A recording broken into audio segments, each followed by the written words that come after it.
All right, guys, looks like we have quorum. Thank you so much. We're going to go ahead and get started. Ms. Coe and team, I will happily turn it over to you. Thank you, Laura Jane, and good morning, everyone. So today we are going to discuss a very important topic for us, which is the fiscal year 24 Office of Auditor General Risk Assessment and Audit Plan. With me today, I would like to first introduce our Deputy Auditor General, Ms. Danielle Moore, and our Senior Auditor here, Joni White. Joni is our leader in developing the risk assessment and also the audit plan. So here to start with, I would really want to express my appreciation for her excellent work. So our goal today is that I will finish the presentation within 15 minutes, and so that we can leave most of the time for the school board to discuss. And so I'm going through the presentation, and there's also a document that comes with the presentation. Both of these two pieces of documents are available on BotDoc. So first of all, I would like to highlight the timeline of next year audit plan and the risk assessment. So this document has already been reviewed by the audit committee in our two meetings, both the April and the May meeting.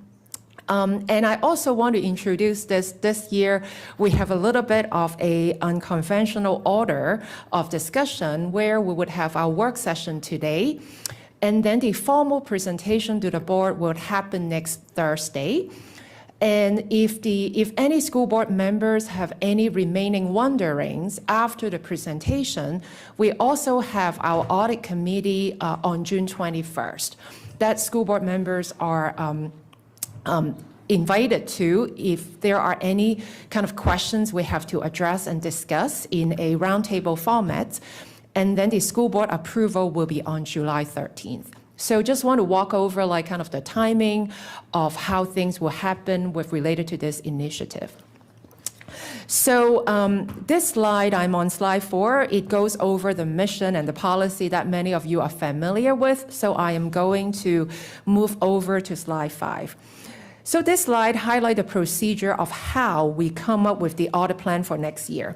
And I'm thrilled to present, to announce or to say that 12 out of the 14 requests that we made to the school board and the audit committee, we received like 12 of them. So really thankful for all of you to provide feedback for my office on the plan.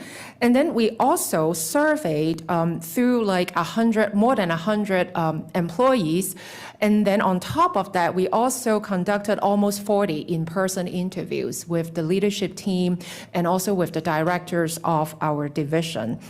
And on top of that, we also examined how the neighboring school districts are doing, what kind of internal audit topics that are common for them. And of course, we consider the various risk factors, as many of you are familiar with, including the reputational, financial, legal, which is not here, security. We consider all the risk universe before we come up with the plan. Here on slide 6, I would like to pause for a second. This is the plan in a nutshell. So here you will see the 2 carryover engagements that have already been approved for the current year, and we will be finishing that within the next fiscal year.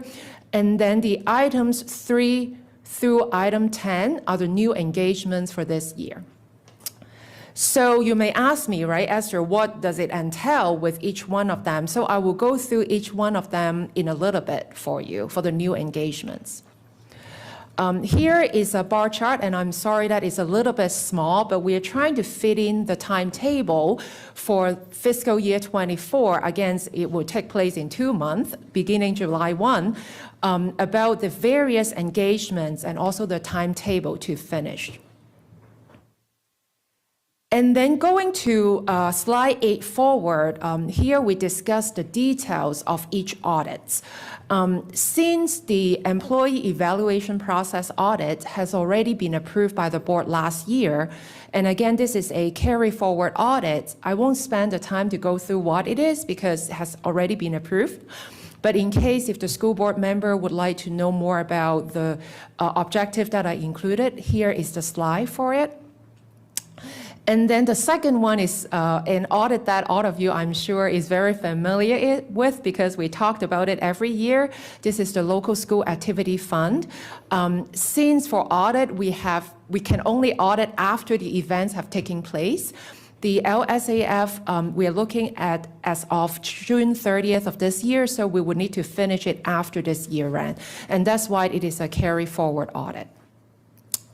Okay, so here we go. Beginning on slide 10, these are all the new audit items that we come with the discussion with the audit committee and also consider all the different factors that I mentioned in the previous slide.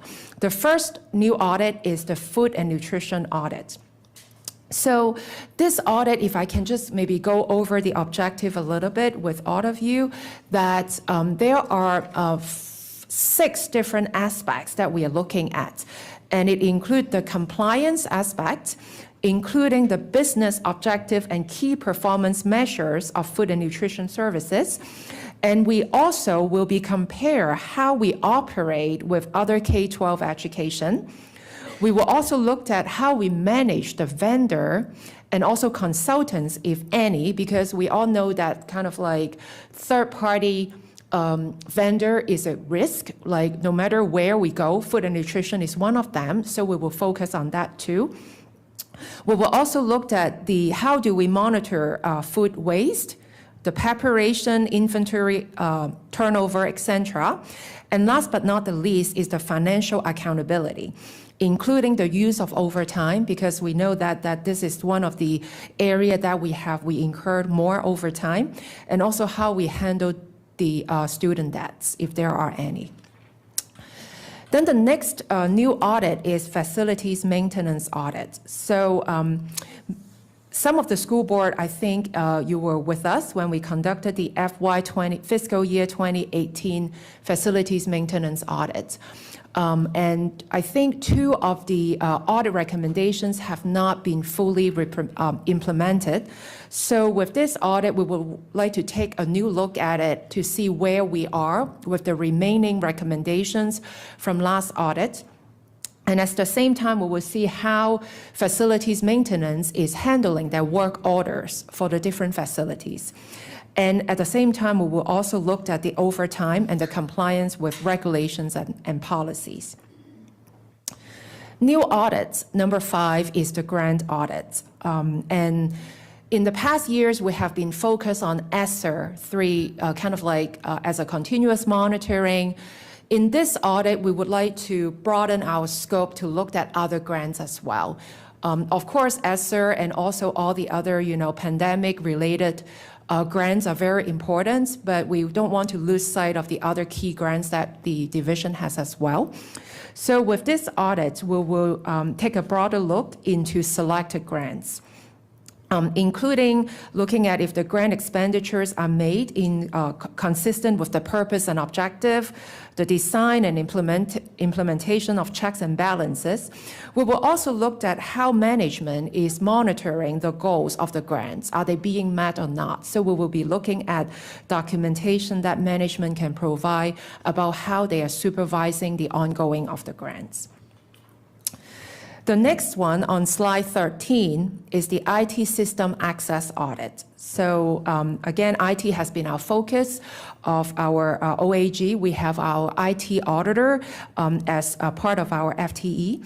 And we will look at both the physical and logical access for system access. We will be also focusing on how we are making sure some of our laws and regulations are fully in compliance, including the Family Educational Rights and Privacy Acts in relation to the system access control. And then on slide 14 is the Local School Activity Fund for next fiscal year. And again, this is a state requirement that we are auditing all of our schools annually, specifically about the non-appropriated funding. In another word, is the local school activity funds. And then slide 15, continuous monitoring. And I know that I speak about that every time. We will continue to up our game by using more technology-focused audit techniques to select sample and also to spot any irregularities before before we even go to audit them, so that we can tailor our resources on key risk area. And I also want to mention at the bottom, I highlighted what is new this year. So in addition to the technology part, we will be also performing an announced cash counts and e-commerce collection of events of event fees for school events. So we will be going unannouncedly to some of the athletics events and some of the performing arts events to see how they are handling the cash receipt. And then we will continue with the business process audits. It is something that we have been doing for a long time for schools and also for offices. And then slide 17 highlight a lot of the different other OAG duties. And I just want to talk about 2 out of the 8 listed on the slide here.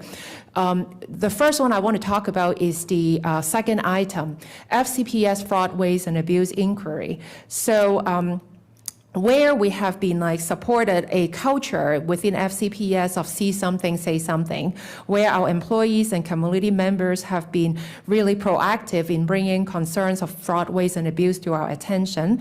And I know that a lot of the school board members have been helping us to spread the words about the availability of the hotline. So really appreciate for your help. And I also want to highlight point number 7 here, which is the quality control monitoring and peer review. I have mentioned it with the audit committee, but also want to make sure the school board is aware and the broader, bless you, and the committee members to know that too. Our office recently received a peer review, meaning we received an auditor audit OAG work, and we received a passing rate. In the rating, it's either pass or not pass, so we got the passing rate. So I specifically want to highlight for the help from our deputy, Danielle Moore, because she actually prepared everything, go through a lot of checklists, making sure everything is in order. So really appreciate you for that. So I want to end this presentation with a few audit topics that we got high rating from, especially from the school board members. But for this fiscal year, we suggest not to focus on them. The first one I want to highlight is procurement audits. Many of you know that we have made some recent updates to the procurement policies. We suggest that while this is a very important topic, I would suggest to audit it in fiscal year 25 and beyond, so that we have at least 1 year of implementation of the new policy. Retirement benefits as well as student mental health. Again, they are very critical topics. If we decided to do it, if the school board decide, hey, Esther, we need to audit these 2 topics, we would need to hire a subject matter experts to support us, because they are very targeted topics that within our staff member, we do not currently have the core competency to handle that. So with that, the last slide is only for our community members who are watching the work session today. If they want to learn more about OAG, then there are some hyperlinks here. With that, would like to hand the time to the meeting managers. Excellent. Thank you so very much. And we have consistently, I think, as an audit team, told that I think we have the luckiest committee, very, very organized. So thank you so much, Ms. Coe, and Danielle, and Joni, and Luke, and everybody in the office. All right, we have several folks who put their placards up. First, Ms. Tolan, followed by Ms. McLaughlin. Thank you for the very organized presentation. I'm going to dive in because I have several things. I'm just trying to make some connections under the food and nutrition audit. A number have been asking questions about the approximately $1 million of lunch debt that we have. And I know in our Monday letter, we had some information that was given to us on where that's coming from, how that's happening. But I think that should be included in that audit, if there are potentially ways that we can reduce that or really understand what's happening and come up with some solutions. So I mentioned that. I noticed the audit also includes food waste, which of course our cafeterias are generating huge amounts of waste, whether it's food, recyclable materials, et cetera. And that is one of our key JET goals for the county. So I'm hoping that, I'm excited to see that in there. And, so if you can work with, we will have hopefully a new zero waste person on board, early in FY '24, to augment the staff that we have working on that. So I hope you can coordinate with them. I am very, very excited to see the facilities and maintenance audit. I will tell you, I was at a PTA meeting yesterday, and I may be a little bit bruised for a good reason. Work orders, and this is not a new problem. My experience with Get to Green, the work orders in a lot of cases take unbelievably long. And so I really am excited that we're looking at that very closely. Again, that requires some coordination. I'm hoping with work orders, we can look at their coordination with programming. For example, I was at Kent Gardens yesterday. They're slated to have SOAR as a summer program, but there's a lot of work that's going to be happening there. They're removing trailers. There's a lot of things happening. I'm not sure it's the best place to have SOAR, for example, this particular summer with the amount of work that's going on. So I'd love to see a look at coordination with programming and also coordination with our key partners. In many situations, I think our PTAs, we put through a DC 407 in a work order for things our PTAs are willing to pay for, but then they just kind of fall into an abyss and we never hear back, what's happening, and, puts our PTA leadership in a bad position as well. So we need to look at that too. And also the input that you get on the facilities and maintenance audit as far as assets and asset management will be a key piece to our renovation queue work that facilities is doing. So it all ties together. So, we just need to keep that in mind. In addition, I would love to see the ERFC audit move forward. And also as part of that, to take a look at what is the link with that program to, our abilities to maintain our very senior level staff. I think it's, pretty well known that with that program, sometimes we have, am I totally out of time and I'm just talking away? I'm just like, oh, whatever. Anyway, you got it. I'm done. Sorry. No worries. I could tell you were wrapping up your thought. Ms. McLaughlin, followed by Mr. Frisch. Sorry. Oh, sorry. Yes, may of course. Thank you. So first of all, really appreciate Elaine for your detailed, comments. I am taking a lot of notes here, and I do believe a lot of your insights kind of like match exactly of what we are going to do. If I may just talk a little bit to respond to your comments and feedback for the food and nutrition ones. I mean, I do understand this is a major thing, right? For me, I'm coming from Hong Kong. Food is number one thing for us. And so I just want to make sure we are going to look at the lunch debts, right, as part of the financial accountability, right, to see what are we going to do with it, why we have this challenge, and what are the potential solutions that we can offer. For food waste, you mentioned that is already on very specifically is in the scope of work. About recycling and things like that, definitely. About the other audit for facilities maintenance and thank you work orders would be one of the key goals that we look at, and to see how effectively, right, to making sure our facilities, like the quality of the facilities up for our students, for our staff members to be there for. We did not currently explicitly say how we are working with the PTA, like the funding that they are supporting, how this build into the bigger puzzle, right, of work order. Those, if I may suggest that my team member, the team lead is here today, so we will take that as a note. So when we plan for this audit further, we definitely will consider that aspect as one of the factor. So, Esther, I fully understand what you're saying. I was more thinking about communication in the work order processing. Who do they need to communicate with? Either we're going to do this work, we're not going to do this work. Why? PTAs need to be on that list for communication. Got it. And I totally agree. Like, even though our audit, the school board does a lot of wonderful work, if we don't tell our community members that they do not know, right? So definitely, thank you for the reminder. The last one, I just want to clarify it a little bit, with related to the retirement benefit, right? And of course, that all of us, our employees, all have a states in our ERFC, right? How could we maintain, especially to your point, our senior members, right, who have a lot of institutional knowledge about how to run the organization, how to retain the talents, right, them and also others. Our suggestion for this year is not to include it in the fiscal year 24 plan.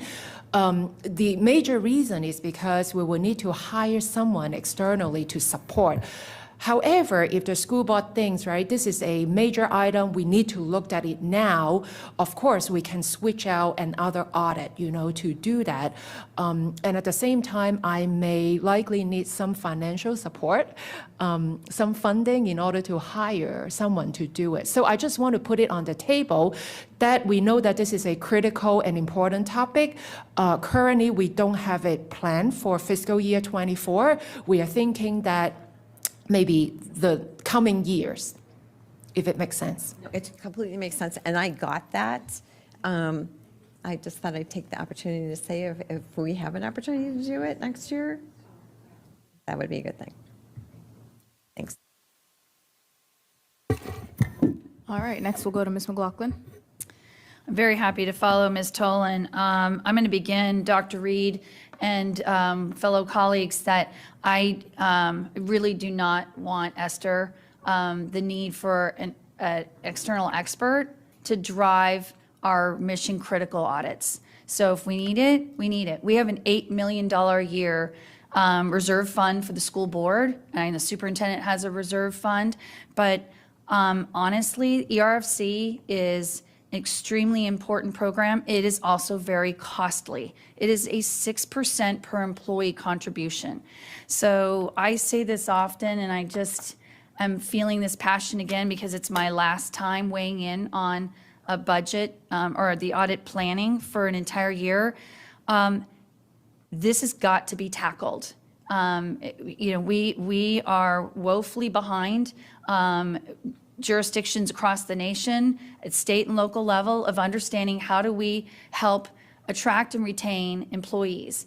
And if ERFC is not doing that for the 21st century workforce, when they would rather have 6% a year in their salaries because they're not staying here for 30 or 40 years, we can't keep kicking that can down the road. So I really do support this. Ms. Tolan, thank you for bringing it up.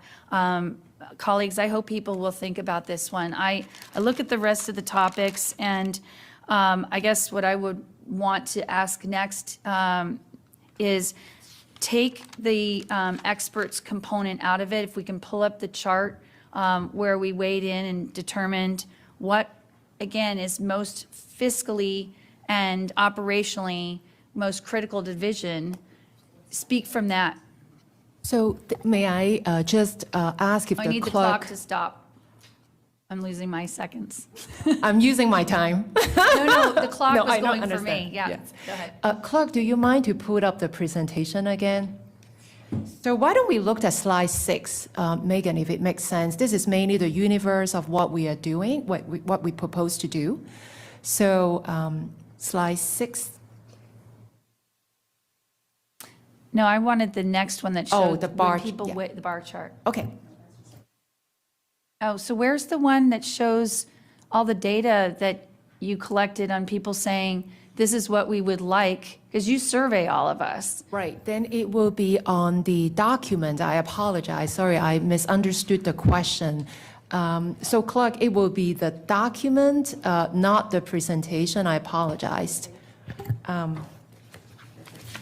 I have it in front of me, so I just need to flip it. Thank you.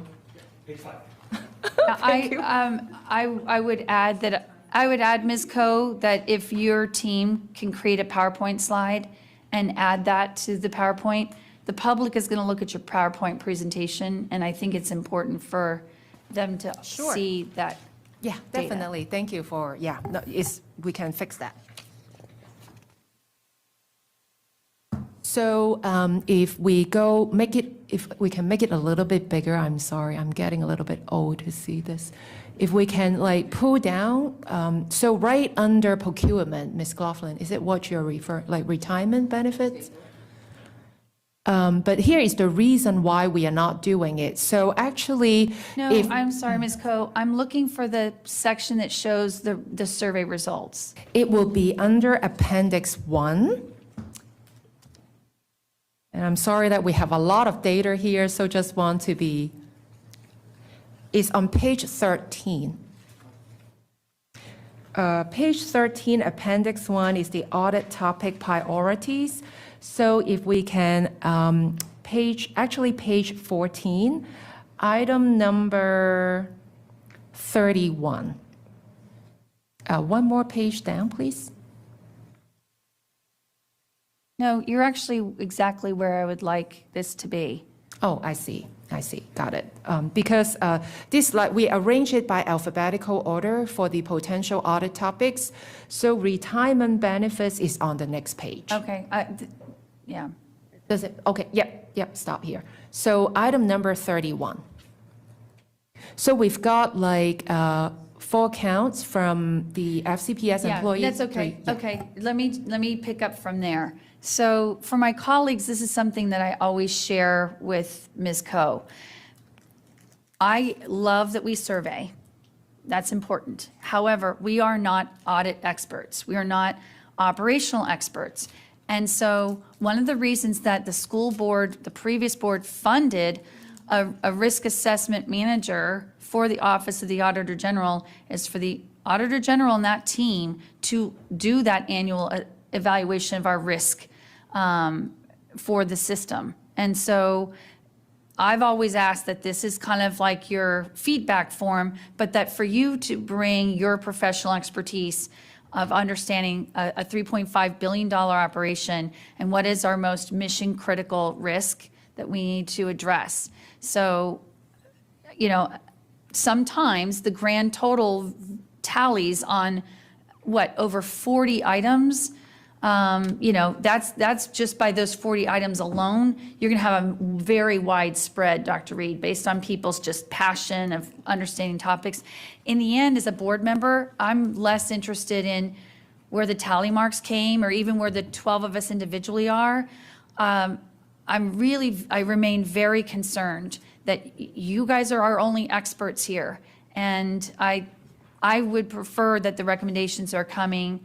Number one, why you see is the biggest risks, the most mission critical, time sensitive risks. And number two, it be regardless of if a subject matter expert has to come in.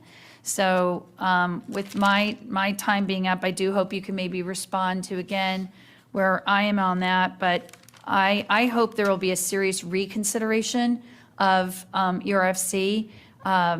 12 years in this division has not really done a holistic look at its impact and what are we doing here. And so thank you. Okay. And again, thank you so much, Megan. I mean, I think you always encourage us to think outside of the box, right? Like to really think about our value from Office of Auditor General added to the school board. And I really appreciate that you kind of highlight that's what we do as a living, right? And this is my only job after college. So I really appreciate for your trust in us. So what you see in front of you is part of the equation only, and I'm sorry that maybe the presentation doesn't come that way. That's why in the beginning of the presentation, I would like to frame it as this is part of what triggered the actual plan that our office proposed. And of course, the school board ideas and what is important means a lot to us because you hear from the constituents about what is important for them. So while we considered it, we also consider benchmarking, again, meaning comparing with other K-12 education. We also like looked at what are the like key hot topics are happening in the world, in US, in Virginia, before we come up with the plan. And the reason why we highlight retirement benefit is because we understand this is an important component to retain our employees. And we know that in today's market, like we are surrounded by a lot of for-profit company. They can offer maybe money-wise much more than us. And the retirement benefit is a key component for our employees to have, right? And to continues to be improved upon. So I want to raise about the cost component is just for transparency, right? This is an additional cost. However, if you know that the school board thinks that this retirement benefit is really more time sensitive than the other topics that my team proposed. Again, that proposal go back to the list of 10 items, right? Including food and nutrition, including facilities maintenance, including IT system, access management. This is much more important than the other one. Then we can think about reordering, right? And I'm okay, you know, to do this. But according to mine, if you ask for mine expertise, like based upon my past experience, maybe a midpoint to do this is we can start the process to hire, you know, someone to do it during this year. Like while the audit may not be taking place this year, we can at least start to hire someone because that takes time, right? And we want to make sure we follow the procurement policy, right? Of course. So we can start to hire like the expert to do this audit throughout fiscal year 24. But have the audit being carried out maybe immediately the beginning of FY25, something for the board to consider. Then we don't need to give up any current topics that we propose on FY24, if it makes sense. So this is one option that we can put on the table for us to consider. So just to clarify my question, because I know I'll need to go back, but to clarify here, what I was wanting to hear from you and your team is that's a component we'll need to do an RFP to get the expert. But what I wanted to hear from you is, all that being said, with just 2 board members who've spoken so far, both saying we see the urgency and importance of ERFC, would you agree that taking the aspect of what you just shared, you do or do not understand the mission critical component that we need to be looking at ERFC sooner rather than later? So since I'm also one of the beneficiary, right? I am part of FCPS, and also, of course, that's critical for me and for my family. But if you ask me, we are all working with limited resources, right? So I would say that for the other audit topics that we propose for FY24 plan, I still stand behind them. And for retirement benefits, one thing I failed to raise is that they have like regular audits. But it's more focusing on the actuary, right? They looked at the numbers, making sure the percentage, everything calculated correctly. What we are looking for here, if I hear the 2 school board members correctly, and we will be hearing from the others as well in a little bit, is more to take a holistic look at our retirement benefit program to see if that is or is not. So I would need some more clarification later, maybe. Yeah, I'll use my go back because I think there's a disconnect in what we want for what maybe we're looking for with the ERFC audit. It would certainly be performance. It's not fiscal because, as you know, we already have that getting done annually. So thank you. Yeah, may I make, Mr. Frisch is next, but just an interjection. Maybe what we could do at the kind of end of this meeting is if we want to take a consensus, if this is something that we want to pursue looking into, and especially since we'd have to take an external firm. And you would need to get back to us about whether there's bandwidth on your team to even manage that external process, because just the last one with AIR, I know took a lot of time, even though it was being done externally. All right, Mr. Frisch, followed by Dr. Anderson. Thanks. Just in case we don't have an opportunity to weigh in on that question before there's any kind of consensus vote. Straight up, I am opposed to anything that jeopardizes the earned benefit of our ERFC for any employees in our school system. I am using my time to make my case. And the shift away from defined benefits across the country has made retirement less secure for every worker where that has taken place. Period, full stop. And so I would oppose anything that jeopardizes that. If we want to continue to raise salaries for educators and staff, I think we do. I don't think it should be at the expense of the retirement that we offer all of our employees that are eligible. In terms of other items up for consideration, first, thank you for all the hard work that you all have put in. It's been a joy serving on the audit committee in a way that I didn't anticipate it would be when I first joined in January. I've learned a lot that I did not know after 2 years on the board. Thank you. And in terms of other items, you know, part of what's difficult for me sometimes is to always remember fraud, waste, abuse. That's what we're looking at here, right? And so looking at the facilities audit for next year, I'm curious if, in looking at number 3, the policies and regulations, if there would be space in that consideration for whether our current method of public use is wasteful. In other words, number 3 says, let me pull it up. For the clerk, it is presentation slide 11. Here we go. Number 3 says, evaluate FCPS policy and regulation and controls surrounding facility maintenance, assets and inventory, and monitoring of hours, including overtime, blah, blah. One could easily make the argument that the way that we allow our facilities to be used by the public, which we should, at the expense that we allow them to be used, is wasteful when it comes to the hours that employees work, the assets that we have at our disposal for maintenance, because obviously whenever our facilities are used, they become, you know, worn down, and if we're not asking a suitable amount.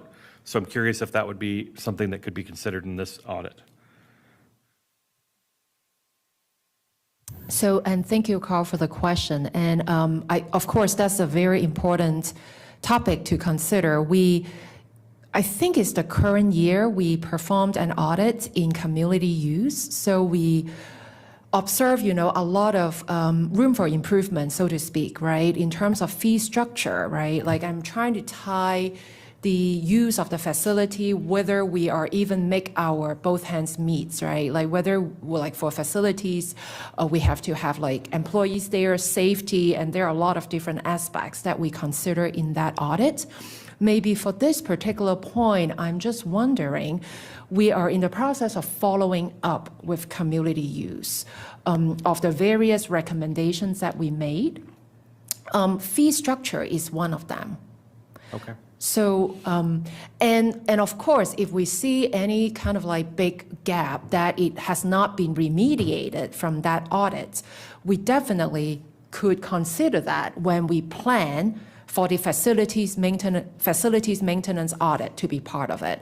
And what we would do, Carl, is that for likely it will be the audit committee will bring, hey, this is what we see, assuming, and I'm sure community use will timely implement the recommendations. If they do not, then we will bring it back to the audit committee and say, hey, we did not see that implemented timely. Why don't we incorporate another consideration in the facilities maintenance audit to see if there is any waste of public fund? Okay. If it makes sense. Yeah. On slide 13, the IT systems audit, we're going to be using a lot of Chromebooks in the future. And I'm curious how that might be looked at in an audit over our systems access, given that people consider these things to be relatively disposable. So the asset maintenance is not necessarily going to be there, although it could be. I'm curious if there's any consideration about how waste may or the access audit might evolve based on the equipment that we're maintaining. Pause my time. No.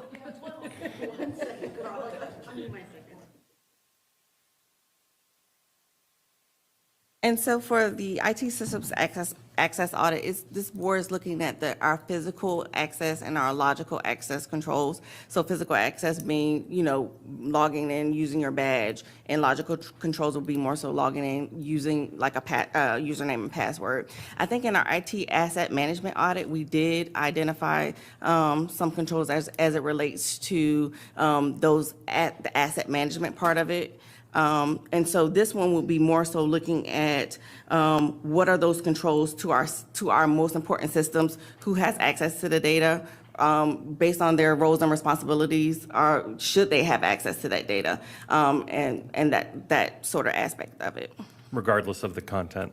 All right, final thing, I think we're right to wait on the procurement audit because we have no idea how the policy will have impacted our work over the last year. Thank you. All right, we have Dr. Anderson, followed by Ms. Corbett-Sanders. I think I will need to go back because I have a number of questions. I want to start with the food and nutrition audit.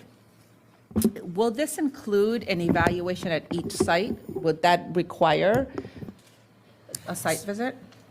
Should I will respond, and then we can pause the time. Yeah, pause my So- time. Yes, we will select the site, yes, but on a sampling basis. On a sampling basis. One of the things that I'm curious about is about the food waste, how FCPS monitors food waste. You may not know this question now, but I'm curious to learn how FCPS monitors the food waste, but I'm also, as typically with your audits, you provide recommendations. I'm interested if you would be willing to collaborate with organizations who help schools to monitor and recycle and have food recovery, to be part of your recommendations, if you can be open to that kind of conversation and collaboration. I think it certainly can be an option, Ricardi. So of course, we would not be specifically to say, hey, use this firm ABC, right? That's not what you're asking. It's more to work with like the industry expert, right? Like who can provide us with recommendation. I'm sure as part of that audit, we will also benchmark with the other school districts and see how they are operating. If we see some industry leading practices and they may be using such organization to support them, and I'm sure we can recommend that. And the organizations they're not paid in any way. It's just they offer strategies and they offer supports to the school. I would love to make sure that the schools who are involved in that food recovery can be part of your audit. That's why I asked, would every school be visited? If you spot check, it's likely that you may miss the ones that are involved, because I don't think it's many. And various schools are in different places in their efforts for that food recovery.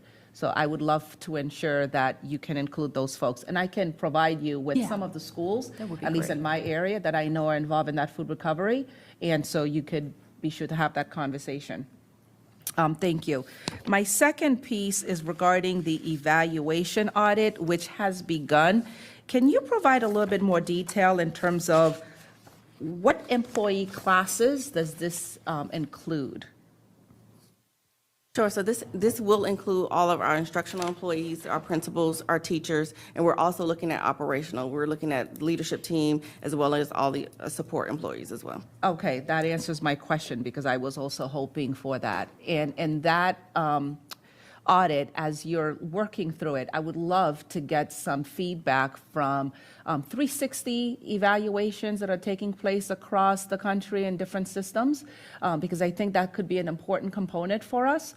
And I raise this because our school staff, they have the climate surveys that are provided to parents and teachers to complete to help inform the principals' evaluations. I don't think we have a similar structure for the region folks. I don't think we have a similar structure for the leadership team folks that are here.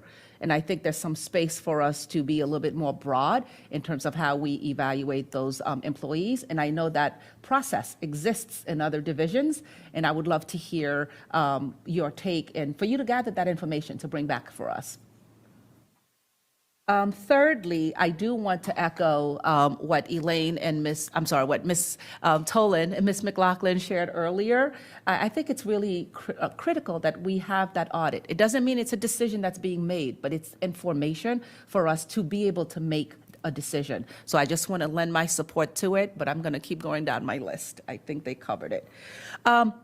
Just kind of a basic housekeeping question. One of the things that I noticed is that all of the audits seem to take 5 months. That's curious. Can you give some detail as to why that seems to be the marker? Maybe we should hire Dr. Anderson as our investigator going forward. That's a very good question. So we are, this is for planning purpose, right? So in the past, we tried some say 4, 5, and 6. So without really going into the details, we don't really know exactly how many months we need. So we are thinking that in approximately, right, that we spend maybe a month in planning or a month to 2 months. Then we spend a month in doing execution, meaning we go with our paper and pencil to kind of like do the work, and then takes another 2 months or so for reporting, including getting all the stakeholders buy-in to the findings and the recommendations, presentation to the audit committee. So give or take 5 months. And that timeline, we do need to adjust when we get closer. And then the status, for example, within the audit committee, Dr. Anderson, that we report to the audit committee, report to them about how the status going for each audit. Do we need more time, less time, when the actual reporting will take place? Those will happen when it get closer, when the actual audit takes place. Okay, that helps. The reason why I was also interested in that, going back to the nutrition audit, I expected that you would be walking and engaging with 200 buildings. And I thought if you're doing that over 5 months and you're doing other things over 5 months, it didn't track very well. But I also want to kind of go back to the nutrition audit, making sure that we are engaging with all types of buildings, not just our typical elementary schools, high schools, and middle schools, but our centers and our alternative programs, because I'm sure whatever happens in those cafeterias may be a little bit different. We just want to make sure we're having a sample that is truly representative of Fairfax County. And that was my time. Go back, please. Happy to. May I, meeting manager, may I respond to the last point that Ricardo Absolutely. mentioned? So absolutely. So we are going to use either continuous monitoring, like we want to use the technology like method to help us to identify based upon the different factors, right? We looked at numbers. We also will do a lot of pre-interviews with all the key stakeholders, right, to really find out where the risk may lie. And I think if the school board members do not mind, we will be happy to speak with you all, to find out, hey, where the challenges may lie, right, before we select the school. And I know, Ricardo, you're very kind to offer some of the school, and I'm sure some of the other school board members, you may have other school in your mind that you would like to communicate with us as well. So throughout that key informant interviews, we can collect more information from you all so that we can make a smarter decision on what to select. And I promise you all that the selection will be risk-based, right? We are not going to just randomly pick something, but based upon some information before that decision is made. Thank you. Thank you, Ms. Corbett Sanders, followed by Ms. Sizemore Heiser.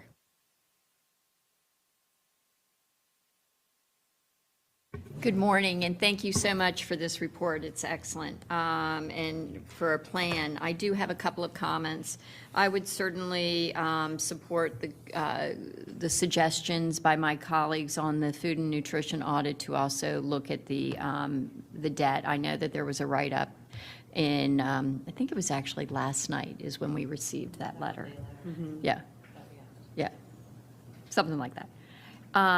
On the facilities piece, I would love to see if, as part of that maintenance audit, we look at whether or not the facilities have been brought up to the ed spec when we're doing major maintenance in a building, and whether or not, as part of your work, you would use the outcome of this facilities maintenance audit to inform the ongoing work with looking at the renovation queue. Because obviously, what has happened in the past is certain buildings have just deteriorated for decades because of a lack of maintenance, and it actually increases the cost of the renovation. Next, on item number 5 on grants, I know we just had our special education audit, but the largest grant we receive is the IDEA grant.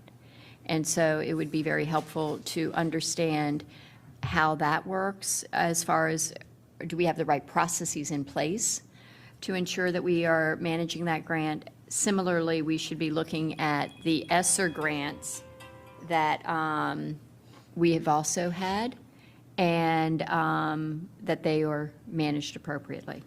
Under your other OAG duties, and I say this as somebody who will not be participating, but I would hope that the OAG would add to their duties this year the onboarding of new board members, because there is we know that at a minimum there will be 8 new board members.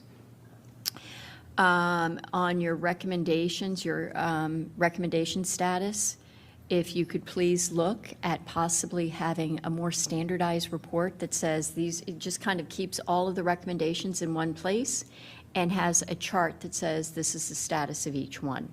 That makes it a quick look for board members, and they don't have to look for each individual audit to do that. And I don't know if you could do that maybe through a recommendations dashboard, an audit dashboard for board members, but we're all excited about the work that's being done on dashboards, and that might be a way of doing it.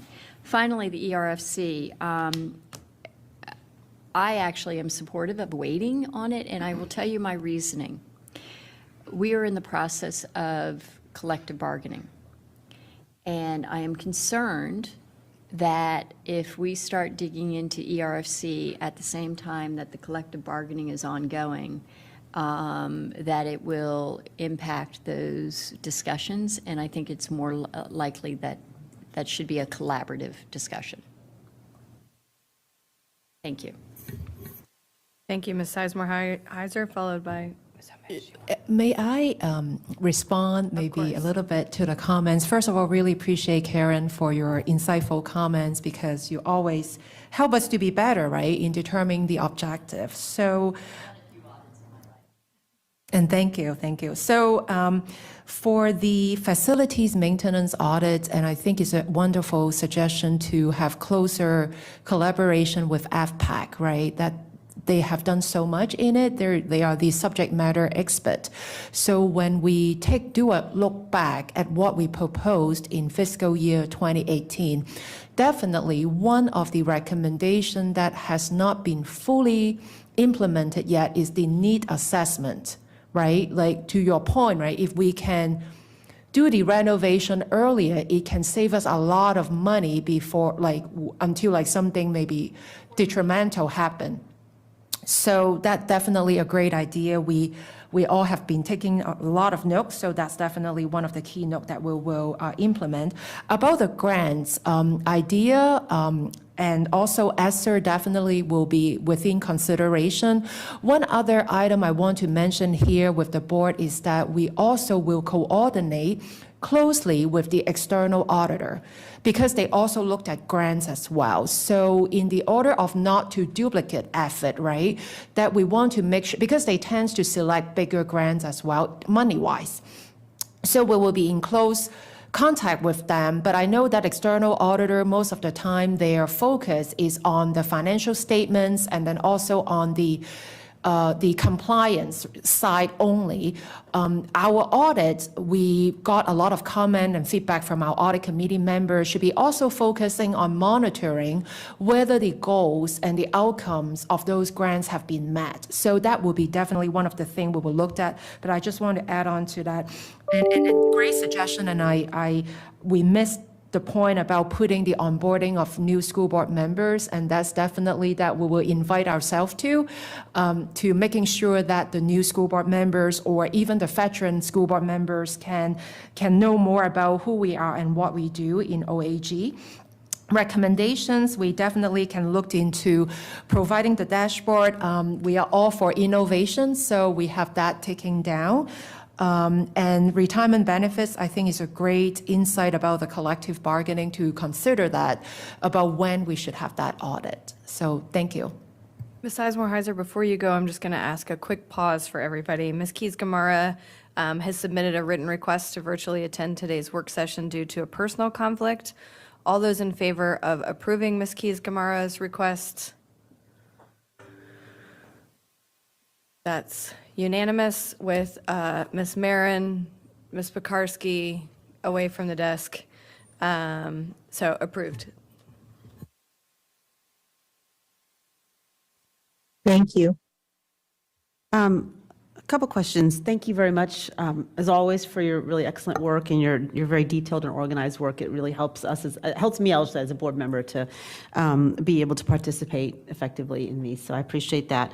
A couple questions I had. I know the procurement audit wasn't on here, but and correct me if I'm wrong, but it sounded like the reason the procurement audit isn't really being considered is because we just changed procurement policy.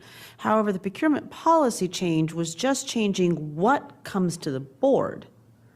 Unless I'm misunderstanding the policy, it didn't really change the process of procurement before the contract is ready to come to the board for final approval. And I think the procurement policy process is what was to be audited, not whether the right ones get to the board. So if you could help me understand how the new policy impacts the procurement process, right? The process from identifying a need, right, to putting out an RFP, to making sure the RFP is consistent with what the need was, right, to make sure it captures what the need is. And then the process of putting the RFP out and selecting vendors, that process, making sure that then the contract that comes out of that process reflects the negotiations between the vendor and FCPS, so the contract is reflective of the work and scope and costs. That, to me, is a procurement audit, right? An audit of whether at that point, when the contract is done, right, and it's a certain dollar amount, and over a certain dollar amount, it comes to the board, that's just a tiny part of the procurement process. So help me understand how the policy means we need to pause for a year. And thank you, Rajna, and you actually helped me to think it through, right? And I believe, again, the major reason is because in the scope of work, we do believe that the school board reporting and keeping the school board in the loop of what we are approving, right, is paramount. So we prefer, I mean, in just thinking about how we spend our resources is really to do one audit, but include the different aspect of objective, if I may just say that. But you are correct. There are a lot of core other objective we should consider, right? And I'm just thinking, and I'm trying to kill many birds with one stone, right? Within the food and nutrition services audit, as an example, and again, that's not kind of like an overarching procurement audit as what you are describing, but we are going to look at our relationship with the vendor, right? Like how we are procuring food, right? That's a lot of money, even though we are procuring products, but there is risk there as well. And I'm also thinking, and also being as an innovative auditor, right?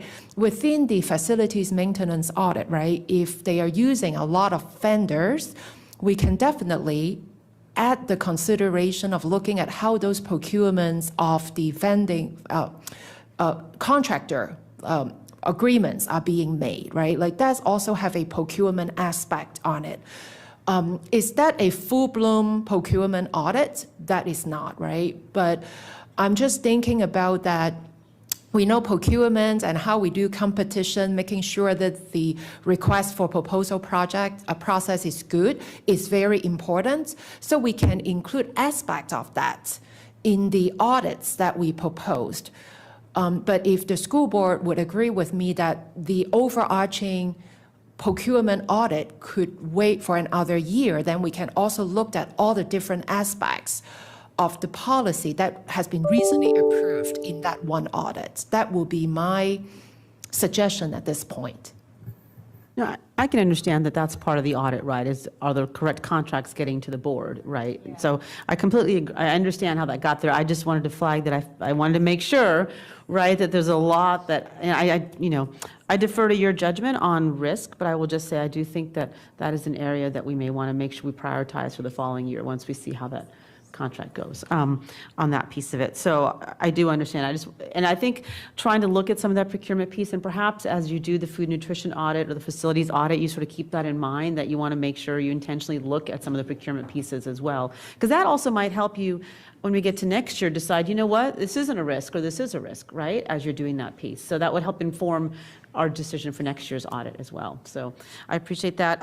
One other question, I noticed on the employee evaluation process, one of the things you're looking at is benchmarking against existing practices at other school systems to determine best practices. But I'm just wondering, is there space in here to look at best practices outside of what's already existing, but just best practices from, research-based best practices in that audit? Yeah, that will be one of the areas that we will be looking at, just best practice overall as it relates to employee evaluations. Perfect. And I think there's value to looking at other school systems too, but I just wanted to make sure that was a component of it. That's my 2 questions for now. If I have something else, I'll ask for a go back. Thank you. Thanks very much. Ms. Omesh, did you? Yeah, I'll go ahead. Thank you so much, Ms. Coe, and we discussed this at length in the audit committee, so I won't belabor the point. I think I did want to just catch a couple of the discussion points. I know Ms. McLaughlin was asking just about how we prioritize and what's considered mission critical. I was wondering if you saw, what you find to be mission critical, or like what your risk assessment is on the list, and how aligned or not it is to what ended up coming out based on staff and school board surveys. So thank you for the question. And for us, what we propose is what we think at this time, right? For fiscal year 24, again, in 2 months, that's what we consider them as mission critical, right? When we come up a plan, we always think from the perspective of a holistic audit plan. So we looked at, hey, what are the things that will impact the division across first, right? We believe food and nutrition, we believe facilities maintenance, we believe IT system access controls are something that impact the entire system, and not just internally, but also to our external stakeholders as well, community members and children and family members.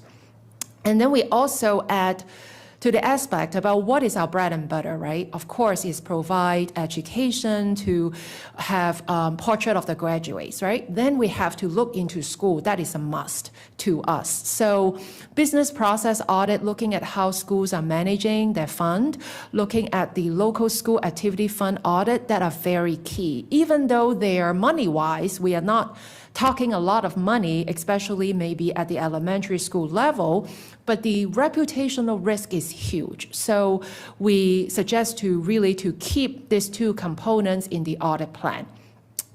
Then we think about innovation, right? We are getting in the 21st century. I know the superintendent always encourage us, to innovate, to use AI or bots or ChatGPT, right? Of course, we have to audit the result, right? Then how could we implement that within Office of Auditor General? And that's why we continue to do continuous monitoring. Like I said, we are going to up the game. We have been in a current discussion with a potential, software vendor. We're going through our security checklist right now to ensure we pass that compliance. But we're looking at method to how we can get real-time access to some of our database, including such as our HR database, such as Focus, meaning our financial records. So we get real-time access. So we are not bound by audit, right? Because audit is very standalone. So we want to make sure we have access to real-time data, of course, only read-only. Then we can see where the irregularities may lie. And then we can look at changing the plan, right? Even though what we see here may be different 6 months from now, if the school board can allow us with that flexibility. And of course, if we change plan, we would first come to the audit committee, right, to seek approval on it. So that's why I see what we propose in front of all of you for fiscal year 24 is a balanced plan. And of course, there are other, very key initiatives that we should have included, like all those talent retention aspects. And I totally agree with all of you, and they are critically important. It's just thinking about the pie that we have, how to use the current resources. That's the plan that we come up and present in front of the board. So I guess with that mention, relative to the full list, where do you see maybe there is, mismatch, if at all, or something maybe you would have prioritized higher based on your risk assessment? I would stick with the full list. That meaning what? Meaning the 10 items that I proposed on slide 6. Yeah, sorry, I was referring to, the page 13, 14, that full list, right, 1 through 49. And then obviously it became 10 based on feedback and whatnot. Independent assessment, yeah. Yeah. So that's what I'm trying to determine based on, I guess, what Ms. McLaughlin was expressing as a concern. Do you see that there are items in 1 through 49 that were left behind that are higher in priority in your risk assessment understanding? So thank you for the clarification, Abra. I'm sorry that I misunderstood first. Definitely the second runner-up will be the 3 topics that I put, right? Meaning, and again, let me just make sure I reference it so we all come to the same understanding, is on the presentation slide 19 through 21, right? Retirement benefit is one of them. Procurement is also one of them because we do know that is a very high-risk area. And because again, we can only do so many topics, so that's why we suggest not to include them in fiscal year 24.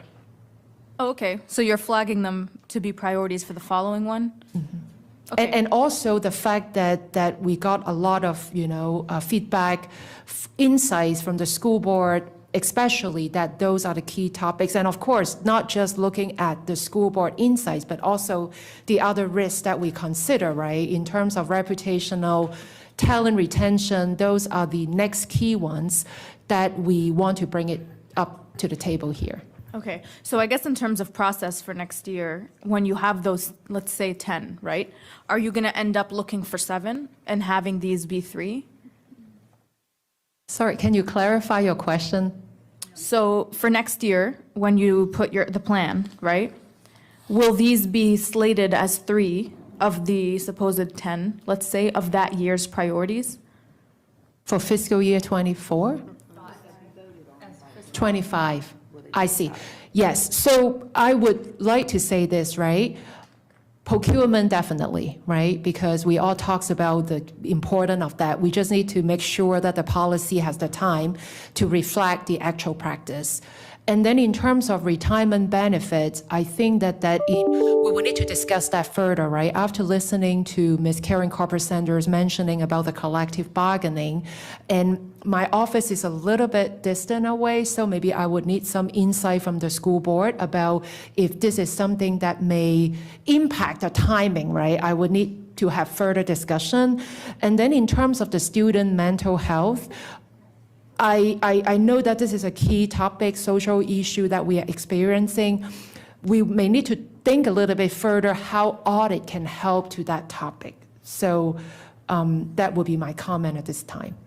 Okay, no, I appreciate that. I mean, I guess I can appreciate Ms. McLaughlin's concern in that, we do this often. The board has opinions. Our opinions are as good as any other citizen's opinions. And then, you have decisions being made as a result of that, whereas you have some expertise in being able to look at it and perhaps identify things that our judgment didn't yield, right? So I think I'd want to defer and give you an opportunity to point those out, and I think you have. So hopefully, moving forward, whoever lasts on this board can recall that and keep that in mind as we prioritize for the next one. And maybe we want to reconsider how we do this process-wise in general. But, so Ms. Coe, maybe board input is a factor, right? Is something you consider, but weighs a little bit less perhaps than it does today in identifying what the top, Sure. priorities are. I'm sure board members will have all kinds of opinions about that. But to your point about the retirement benefits piece being potentially impacted by collective bargaining, I know that in the last audit meeting, I talked a little bit just about FNS. Maybe, I know we passed a follow-on recently that changes or is introducing some, investigations in how we might do that differently. There were 2 follow-ons in the past as well, potentially 3, I know at least of 2, in years before related to food and nutrition and how we do that. I know Ms. Marin was particularly passionate about this.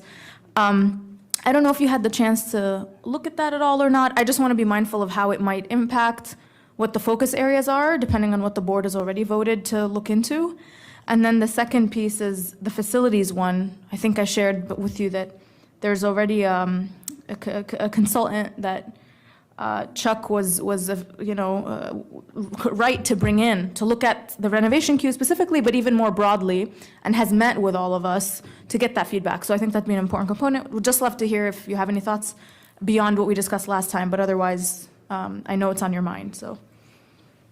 So thank you, Abra. So feedback on the first item with related to the food and nutrition, definitely that we have been keeping up with what's happening with the school board. So for any decision that have already been made in related to our audit objective, right, definitely we will consider all of them, right, before we even carried out that audit. So thank you for highlighting those updates for us. And then with related to facilities maintenance, yes, absolutely. We will be in close contact with Facilities Transportation Services Department to see what they are doing and to be able to leverage what the consultant is going to do, looked at both scope of work to make sure that we, of course, not duplicating each other work, but also leverage what they found out and to continuously to further inform what our audit scope should be. So thank you for raising that up too. And I believe I have already started the conversation, with our COO, Marty Smith, and also with our Assistant Superintendent of FTS. So that discussion will be continued. Awesome. And maybe to benefit from them before their contract is over even, right? But that's my time, and I have plenty of time in audit to talk more. Thank you, Ms. Ko. Thank you, Ms. Homesh. Just a few thoughts as we've kind of gone around. I guess I would love to know a little bit about what that onboarding of new members might look like, because I would think theoretically that you would be, if you were looking at the onboarding of new board members, you would be auditing the process by which we onboard new members, or were you just referencing like talking to them about how to, these priorities? Sure.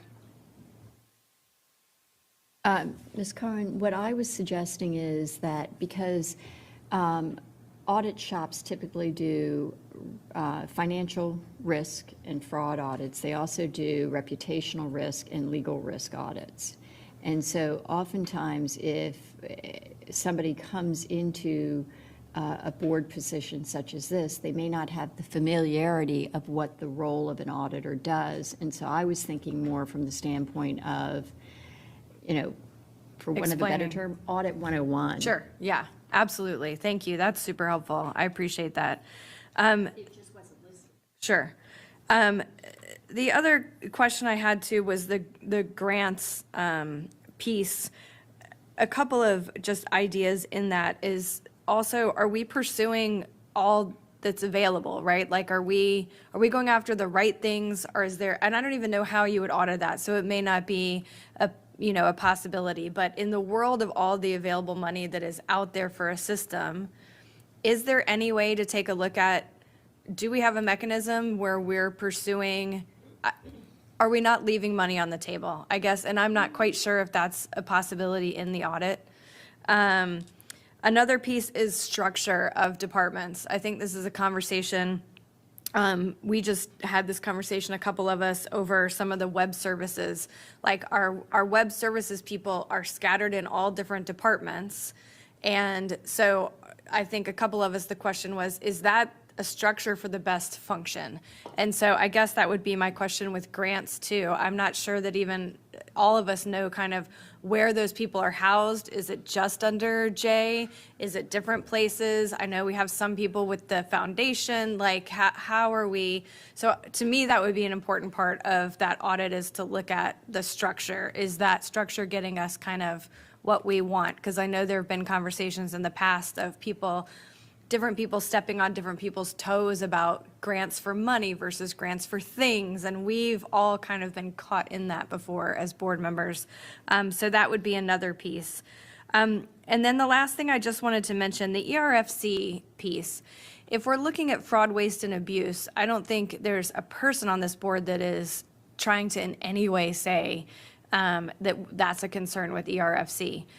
I think the question is our staff getting kind of the best bang for their buck? Because we do something that is different than other systems.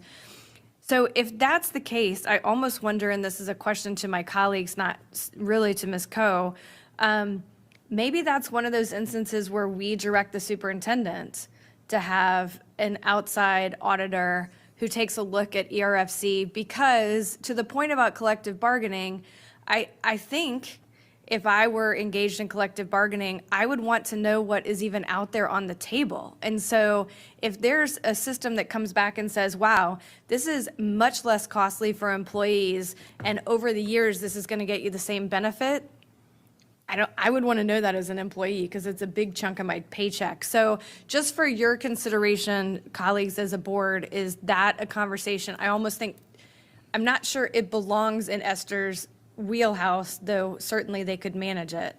I know that's my time. I have 3 people listed for go backs. I just wanted to check the list and make sure that that's okay. And then oh yes, Ms. Coe, please, sorry, respond. Thank you, Lord. I just want to kind of like respond briefly to your remarks. So first of all, for the grant audits, what we structure for this time is more focusing on the specific grants. So to your question, of course, right, we want to make sure that the division is aware all the possible, grant opportunities in the market, then we can take advantage of them. So I believe, I did not see Ms. Burden here today, but I do believe that there's a grant development office under the budget office, under Lee Burden's structure. So I believe they are the one who is responsible for coordinating the different initiative. And we can actually send out a link to our recent grant audit report, more looking at the holistic, the grant approach. Then there is a organization structure there about who is doing what. So I can absolutely send the link out to all the school board members to see what we have done so far.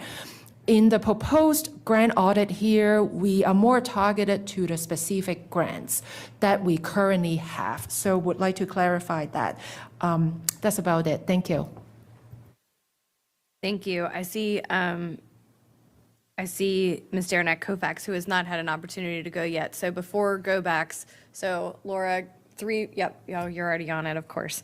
Ms. Derenak Kofax, and then followed by Ms. Tolan. Did you want to go back? Okay, perfect.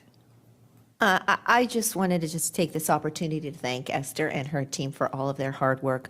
I made my comments during the our audit committee work that we did on this topic. I don't have anything to add. I do have some opinions with some of my colleagues. I'm probably going to talk to you individually about some of the comments made as we move forward before we take a vote on this, rather than discussing them at the table today. But thank you, team, for all of your hard work, and really appreciate what you do and the thoughtful process you use to get us to this point, because I know it's not easy. So thank you so much.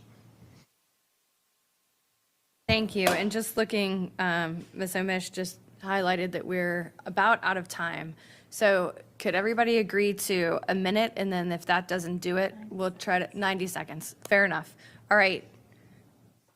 Thank you. Speed dating with Ms. Coe. All right. That's Ms. Tolan, followed by Ms. McLaughlin.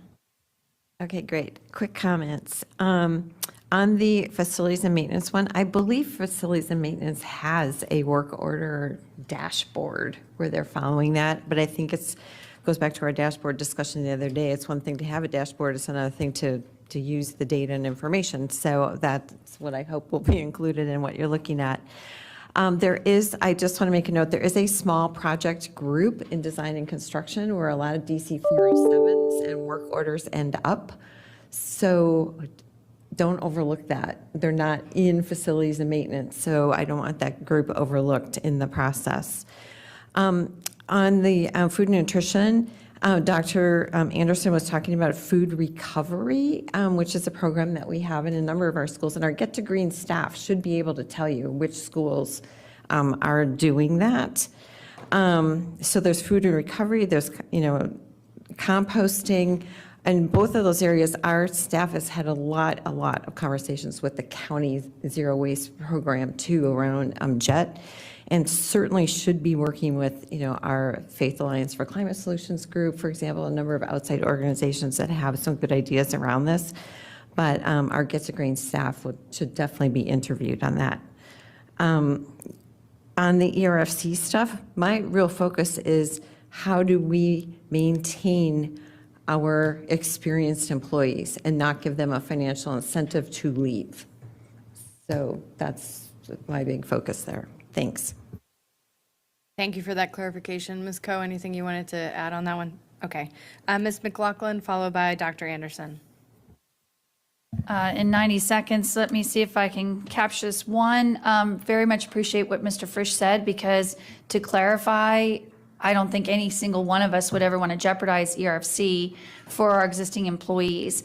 I am familiar that the federal government and other organizations over time, if they've decided that the defined benefit of a pension is not where employees want their annual compensation to go, and they would rather be able to have it portable, especially if they're not going to stay for 30 or more years, that there are ways to sustain the existing pension system for those who stay in it, while then phasing it out for new employees who would like other choices.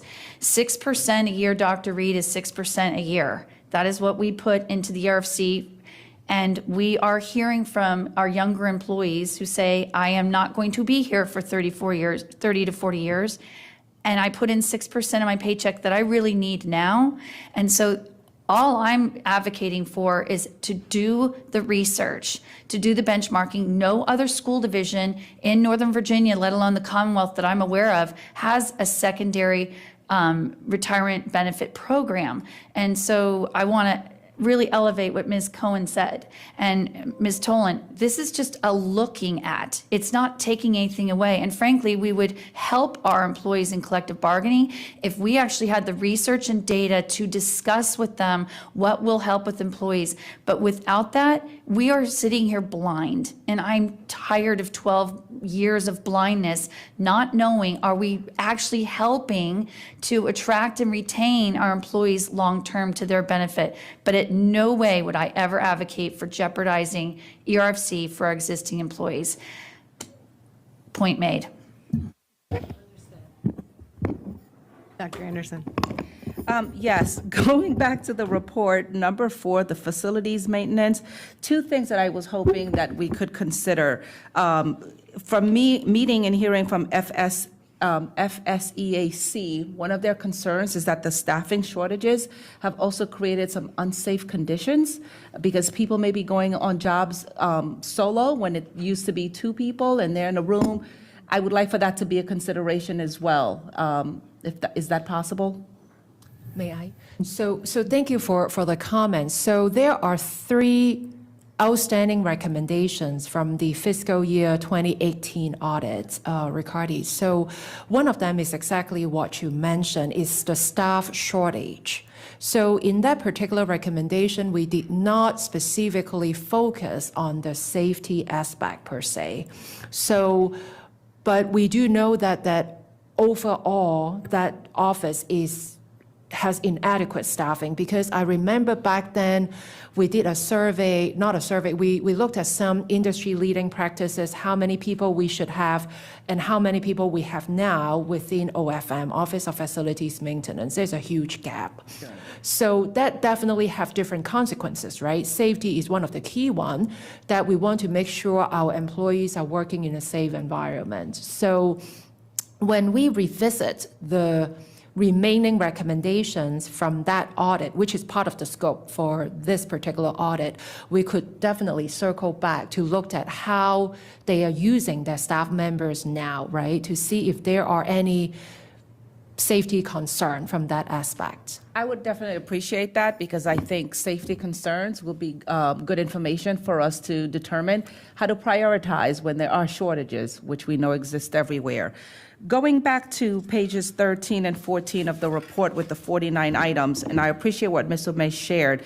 Can you, I can't get a sense of the third column that says FCPS employees. Who does this include? So I think, and we put a footnote there, but maybe a little bit small, and it's on page 15. So if I can just read that out here, so we don't need it to pull it up. So we interviewed 38 leadership team members and non-leadership team members, including directors, coordinator, principals, etc.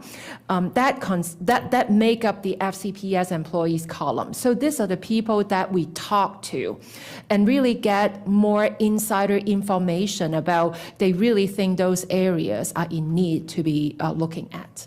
And it definitely appears that you have exercised your judgment and these because they're not, the ones that we've selected are not the ones with the highest numbers of votes. And I don't know where this fits, but I'm going to throw it out there because I'm the liaison to the Athletic Council.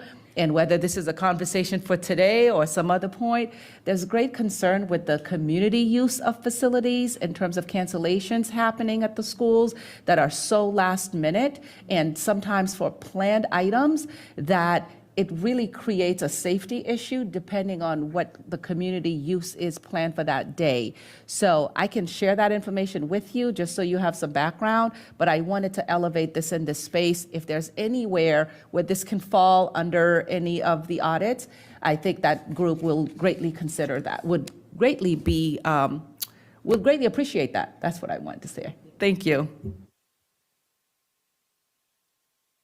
Excellent, thank you so much. And the only thing I wanted to add too about ERFC is just for, again, my colleagues' consideration, there's also a disincentive. You start to lose money if you stay on with us. So like I have a principal who I worship and adore and would like her to stay with us until she's 95 years old.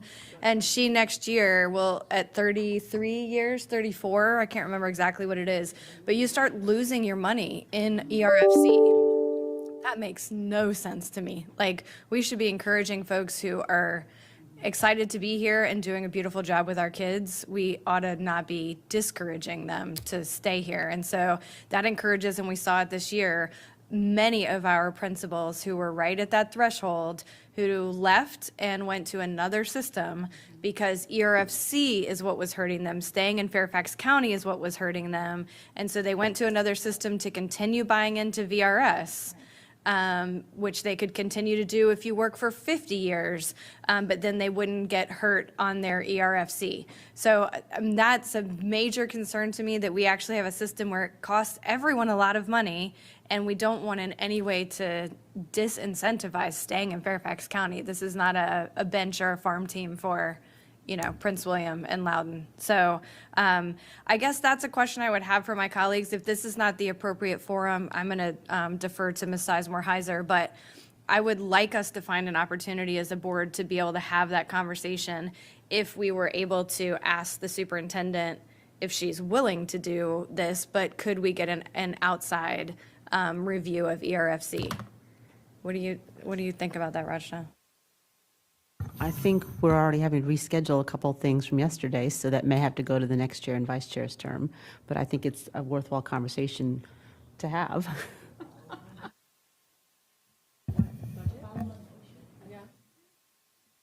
I mean, it could be a follow-on motion.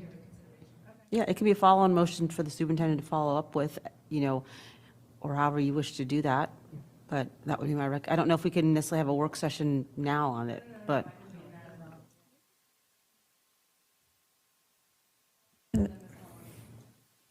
Yeah, I would ask Dr. Reed, in listening to today's conversation, that maybe you reflect a little bit on how you would like to see this operationally, because we can do it one of two ways. We're going to vote on the budget, and we could have a follow-on directive that we would like the funds and the effort to do this initial study, or we can do an amendment to the audit plan, when we vote on the audit plan, saying that we would like to have this, RFP put out for an expert to help it in coordination of the superintendent and the Office of the Auditor General to manage it. I think you can do it in either way. It's going to be an amendment to the audit plan or amendment to the budget.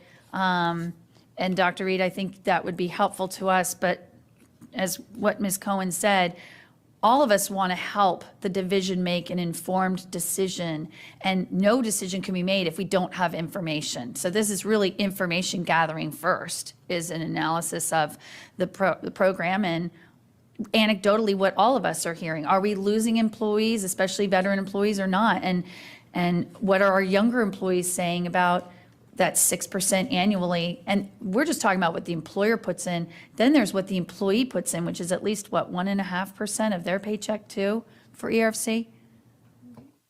I don't have the data with me, but definitely, if I can look at my paycheck tonight, so Yeah, I'm sure there's just some saying, of that going into it. Yeah, well, I think those are data points that are important, again, and how much it is not to take a penny out of our compensation to employees. It's just how they're getting it. Are they getting it in their paycheck? Are they getting it into a retirement, a secondary retirement fund? So Thank you. And the only other thing I'll flag is that typically we don't audit things that we participate in, right? So in fairness, to ask your shop who participates in ERFC to audit this could potentially be a conflict. So I know Ms. Tolan, Ms. Sizemore Heiser, and then Ms. Corbett Sanders. I would just like to say, through the budget process and our focus on this particular budget to support our workforce, I know Mr. Smith, so Dr. Reed, I know Mr. Smith looked into this working after retirement issue around ERFC. Hello, Mr. Smith. So I would suggest maybe that the two of you talk and then maybe come back to us with a recommendation about whether we want to have this as a follow-on with audit or a follow-on with budget. That was just at least one piece that there's already been some thought going into it.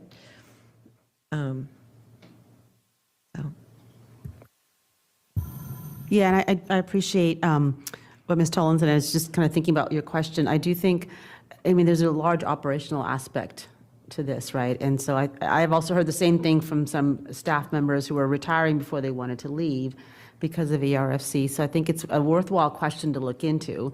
But I do also defer a little bit to Dr. Reed in terms of whether it's something the board needs to direct or something Dr. Reed can look into and come back to the board with a sort of a plan that we can comment on or her thoughts. So I don't know if it necessarily needs to be a follow-on or not, but I think if we wanted to formalize that the board would like more information, that's probably the best way to do it. Yeah, that may be a good way, is just a request for more information from you, which we could informally do in this setting. Yeah.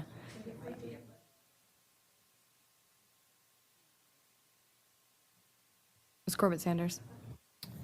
Okay, couple things. In 2016, these questions were looked at in an ERFC report done by Ian Hewitt, which also included whether closing out the ERFC to new hires and what the impact would be on the stability of the fund at all.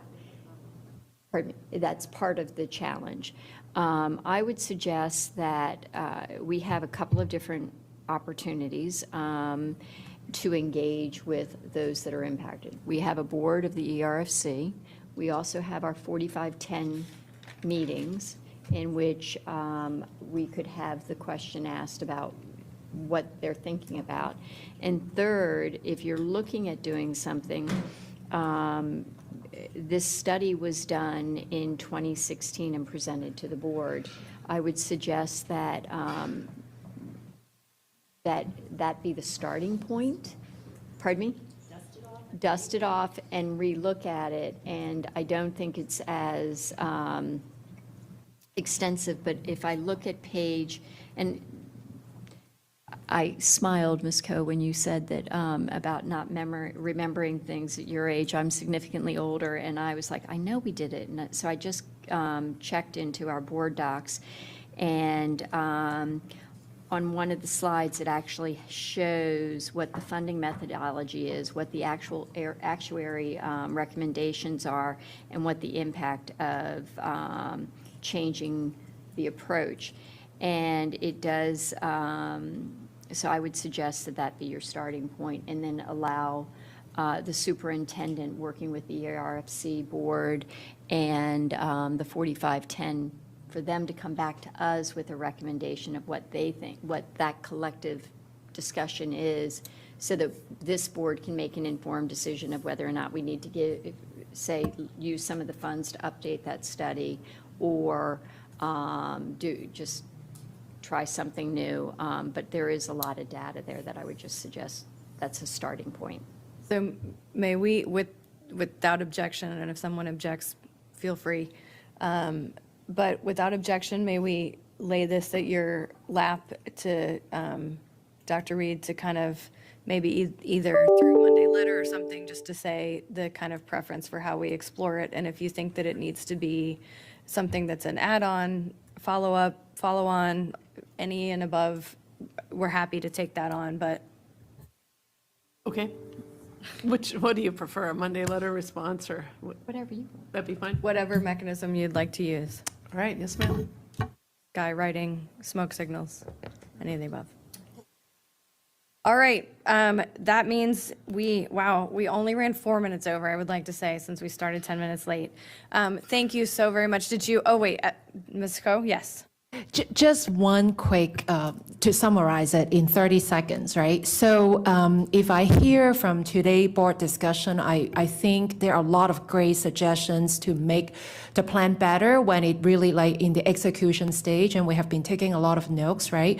But I think I hear kind of like a concurrence, right, to the plan that we have right now, except for the retirement benefits component. So since the presentation will be next Thursday in a week, so we have to put the presentation and documents very soon. So is it a fair assumption that I can use like today's stack, right? Of course, we are adding the onboarding components to the new school board member.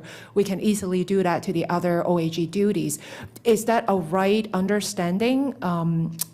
I just want to make sure because the presentation will be next week. Yeah, I think my thought would be if there's an asterisk by ERFC that allows maybe some further conversation. Ms. McLaughlin?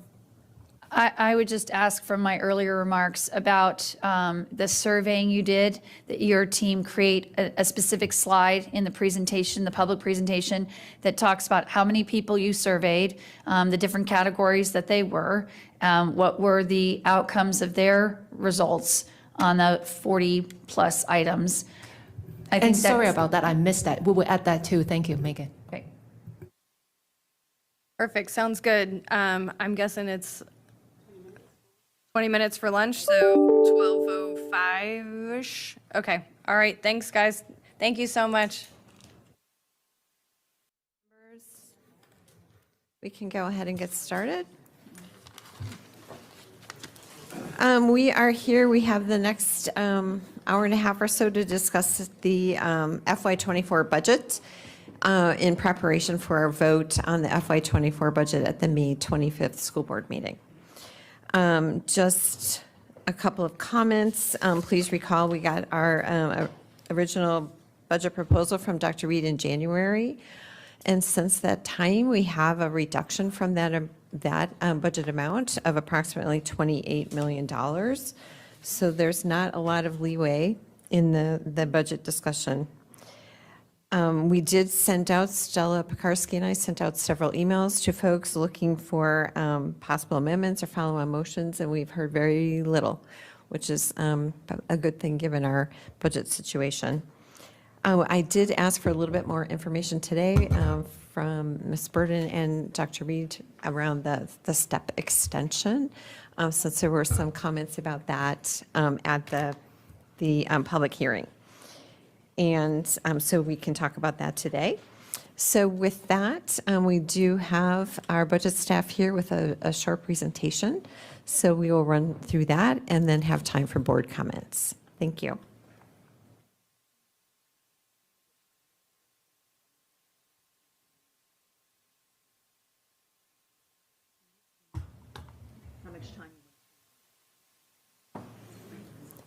So, yeah, so we have plenty of time. Thank you.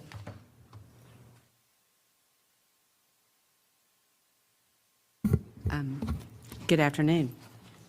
This PowerPoint is, the PowerPoint, yeah, is the same one that Dr. Reed presented to you all on Thursday night. So I'm just going to kind of hit the highlights.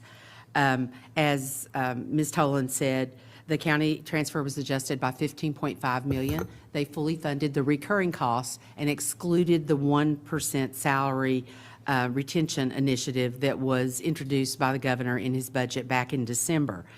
The state aid reduction is $18.6 million, and that is largely the $6 million that they would have provided for the 1% retention bonus, but it's not in the substitute or skinny budget. So that has been removed. And then the $12.7 million calculation error, and those two things together equal the $18.6 million reduction in state revenue.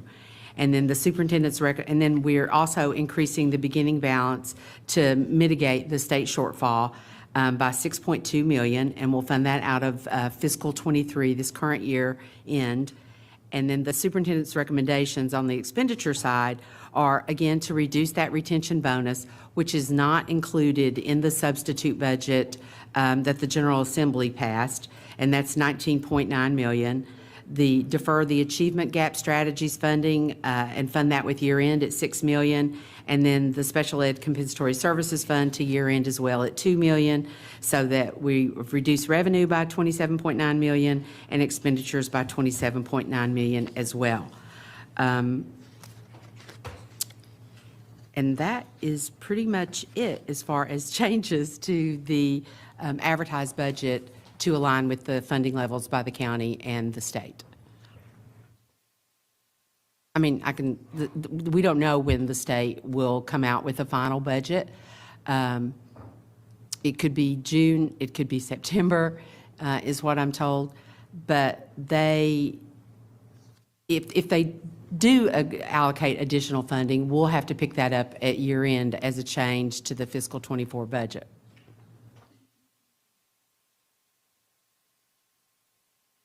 Ms. Burden, can you go into just a little bit more detail about why the Board of Supervisors did not fund the $15.5 million non-recurring expenditures? Yeah, the advertised budget that we stepped out with was largely based on, well, it was based on the state revenue that was in the governor's introduced budget the third week of December.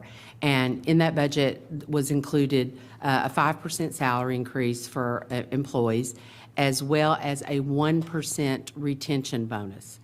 The cost of the 1% retention bonus is about $20 million, of which the state was kicking in, I think, somewhere between $6 and $7 million. And then the remainder of $14.4 million was the local share of that. But, you know, bonuses are non-recurring cost, and so the county decided that they would fund our budget but exclude that and potentially help us with that if that made it into the final budget, the local piece of it with their year end, that we would partner together and be able to do that. So that is why they excluded that $14.4 million from the transfer. And then if you add the $6 million in for the state share, and then you see the total cost, 19.9 something, that's on the expenditure side. So all of that has been removed. And it's not in the skinny budget, so, you know, my understanding is it's not on the table right now. It's not something that's going to be funded. But that they are discussing potentially, it is my understanding, increasing the salary package from 5% to a greater number, another percent, another 2%. And that would be very, very challenging for us. Each 1% of our salary is $27 million, again, of which the state kicks in about $6 or $7 million, which puts us with a local share of $21 million. So if they proposed a 2%, that's a $42 million additional local ask for us. It's certainly something, you know, we obviously don't like to leave any money on the table, but that's a really big number in light of the fact that the county is slated to already give us $140 million in increased transfer in fiscal '24. Thank you. Okay, we can maximize time for board comments. Ms. Marin, and then Kara Corbett-Sanders. Hi, thank you, Ms. Burden, and to your team. I have a few questions. Dr. Reed, I'd love to know what your experience was in your previous school divisions in addressing, budget shortfalls and working with state partners. And I'd like to know if your team has any ideas on what recourse we have to the governor and to the General Assembly for not passing a budget. I think the funding processes, and my prior division being is that we were in a different state, were very different. We actually went directly to voters with our own levies and bonds. In different state funding, it is unusual to not have a clear budget at the time of passing our budget. That's usually a given that you would know your budget prior to making budget decisions. So this is unusual for sure. And I'm told by our budget staff here it's unusual even for Virginia. So I think the funding is very different. In terms of thinking about prioritizing our budget needs, we're absolutely at the moment prioritizing our student needs first, right? In particular, as we're going to talk about our strategic plan next this afternoon, what's critical that we fund are those things that will lead to the attainment of the goals that our community and you as a board have set out, I think, very clearly. I think that what we're going to have to do in terms of going back to work with our partners at the Board of Supervisors and our county executive, I do want to again thank Brian Hill, our county executive, for being such a good partner. It's going to require us to be even closer partners, I think, when we have uncertainty from the state. I do think education needs to be a priority in terms of state funding, and we're going to have to continue with our county partners to, I think, make the best stewardship decisions that are also sustainable for us moving forward. Thank you. Ms. Burden, are you aware of any trends in the United States about when state budgets get passed in terms of being timely with the local school divisions? Are there any data that you're aware of or you could bring at a later time about, because it actually, while it used to be unusual that the General Assembly didn't pass a budget, this is actually the second year in a row under Governor Youngkin where we have had a delayed budget that has impeded our ability to do our jobs locally. So I'm wondering what the trends are nationally. Is this common? Can we learn anything from somewhere else on how to deal with this delay? I don't have any idea what other states are doing. It is definitely unusual for Virginia, even though it has happened these last 2 years. And I think it's just a reflection of the political environment and lack of consensus. But the other states they're all so different. I mean, some are dependent, which we are, which means, the local governing body is who determines the amount of funding, and others are independent, like Dr. Reed's previous jurisdiction, where they have taxing authority, and those divisions typically get a majority of their funding from the state. So I think North Shore was getting about 75% from the state, and 25% was from being able to do referendums and those sorts of things. So it's going to depend on that. Like all of the independent ones probably don't have this problem. The dependent ones would. But even the independent ones, I mean, there's still federal funding that comes in on Title I, or there's still some state funding. I mean, are there any school jurisdictions that are completely run on local funding? I mean, there's always a mix of the three streams, isn't there? Yes. So- I mean, most of the federal funds, I mean, we only have IDEA and Carl Perkins that support the school operating fund. The grant fund is in a separate fund Right, entirely. but we expect it. We know it. We're getting into a pattern now of not knowing what our state body is doing, and we can't make appropriate decisions. So that's something I'm just curious about. I think the other thing I really want to underscore is this language that the General Assembly continue to uses, which I believe is not accurate, about funding bonuses. As you said, Ms. Burden, we would be expected to pony up $14 million to the state's given $6 million. Now, what we're going to hear is FCPS is not funding bonuses. What the actual narrative is that the state offered a very high amount for us to try to access, and I really think we need to say that clearly so that our staff know that we're not turning away money. It's just very hard to obtain, and it's been misrepresented what it is. And this happens continuously at the state level. Thank you. Well, that's true of Fairfax. It's not necessarily true of other divisions based on their local composite index. But all we can do, I mean, that's, again, that goes back to my question, what is our recourse? And this is my 8th budget cycle that I have either been advocating for or been elected to work through. And every year it is the same conversation. So what is going to be different? What's going to differentiate? And what recourse do we have if this keeps happening? And at least we can control the narrative. So, thank you. Ms. Corbett Sanders. I think the real issue is that the state traditionally funds education in the lowest 10 of all the states, and I think we're at like 7 right now, but don't quote me on it. I don't know the exact number. We have to be very careful about how we are addressing this in our words, because by state code, the state doesn't actually have to pass a amended budget this year. They passed their budget last year, and they have a biennial responsibility. So we are having to, it will be the first time that they have not amended a budget in a very long time. That's a different thing, and it's one that we are optimistic that they will get their act together and amend the state budget.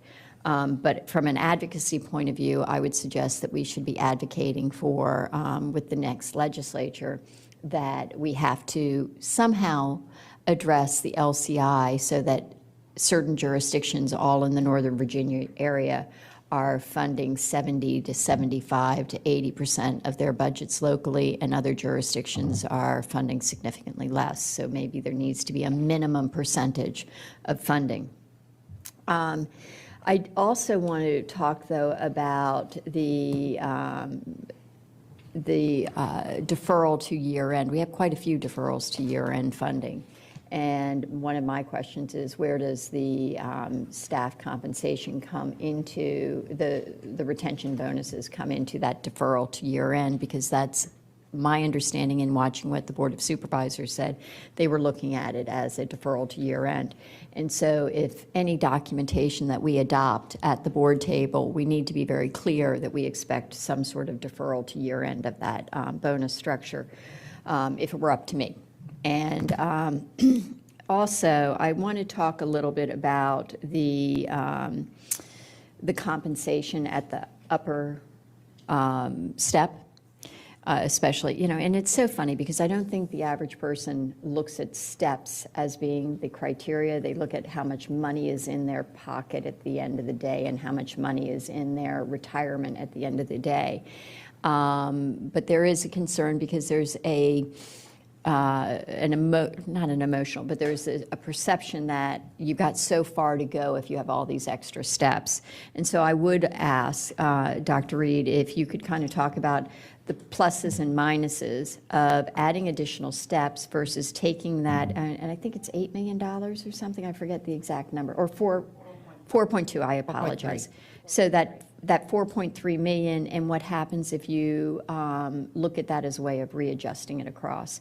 And finally, the last thing is, I think we should, as a board, decide on our how we are going to approach the absence of an amended budget and whether or not we have to do more of a full court press on that. Thank you, Ms. Corbett Sanders. I think essentially one of the reasons we looked at adding the step at the higher end for teachers is we have a number of experienced teachers who otherwise would not see a pay increase of a step increase. And we really want to retain our most experienced teachers, educators, and staff members across all roles in the division. We know that to train new staff coming in is a huge expense. And just the experience walking out the door is an enormous loss to our division in whatever role staff members are in. I know Mr. Smith is ready to share kind of the mathematics behind that, but we really saw that as an incentive to support our staff members who have put in many, many years here in Fairfax County. It's also my understanding that if we were to take the $4+ million and redistribute it among all the steps, it would be a... Not all the steps, just that top step.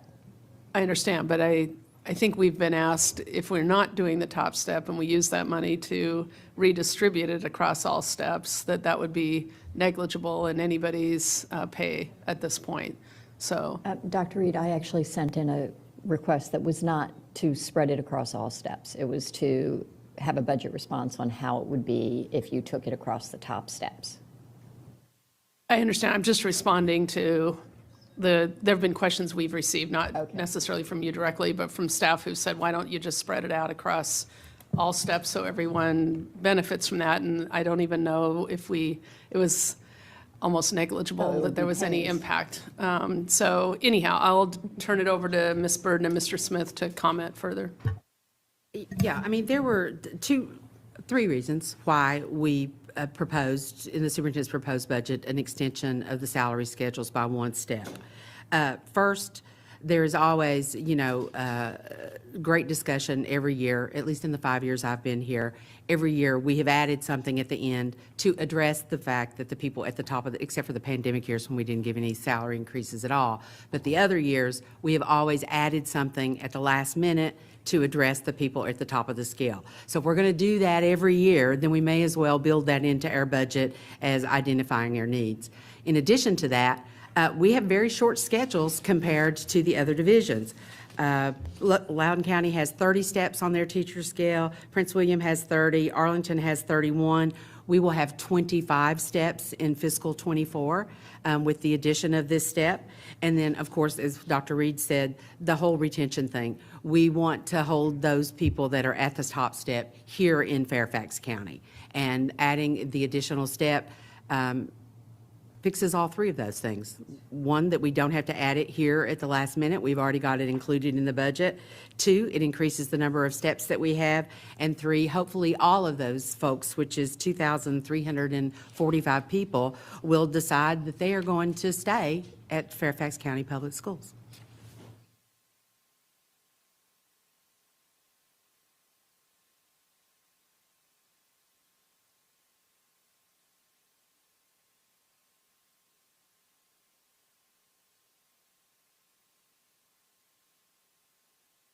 I'm sorry. No, I got you. Dr. Anderson.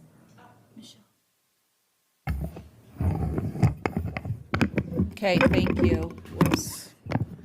I definitely want to echo Ms. Marin's comments about this position that we find ourselves in, and if there's any way for us to be really intentional, well, maybe I should wait for the superintendent to come back. You have to give me back my seconds. I'm teasing. But Dr. Reed, I was sharing that I wanted to echo Ms. Marin's comments, that if there's any recourse for us to be a little bit more bold, a little bit more intentional in terms of how this impacts us, particularly given that we already get most of our funding locally, the little bit that we do get from the state really is helpful. And if there's any way for us to enforce that we expect for the General Assembly to act more timely, and I appreciate what Ms. Corbett-Sanders shared, but I think there's some space for some advocacy here, and I would love to hear some ideas onto that. But we're on this ship, so I'm going to get into where we are right now. I think I have full clarity in terms of why the stipend was moved to year end. But I would love to hear some of the rationale behind deferring items E and F, which the achievement gap strategies and the special education compensation services. How did you land on these two and not others? Because there's a lot in this budget that we could have selected.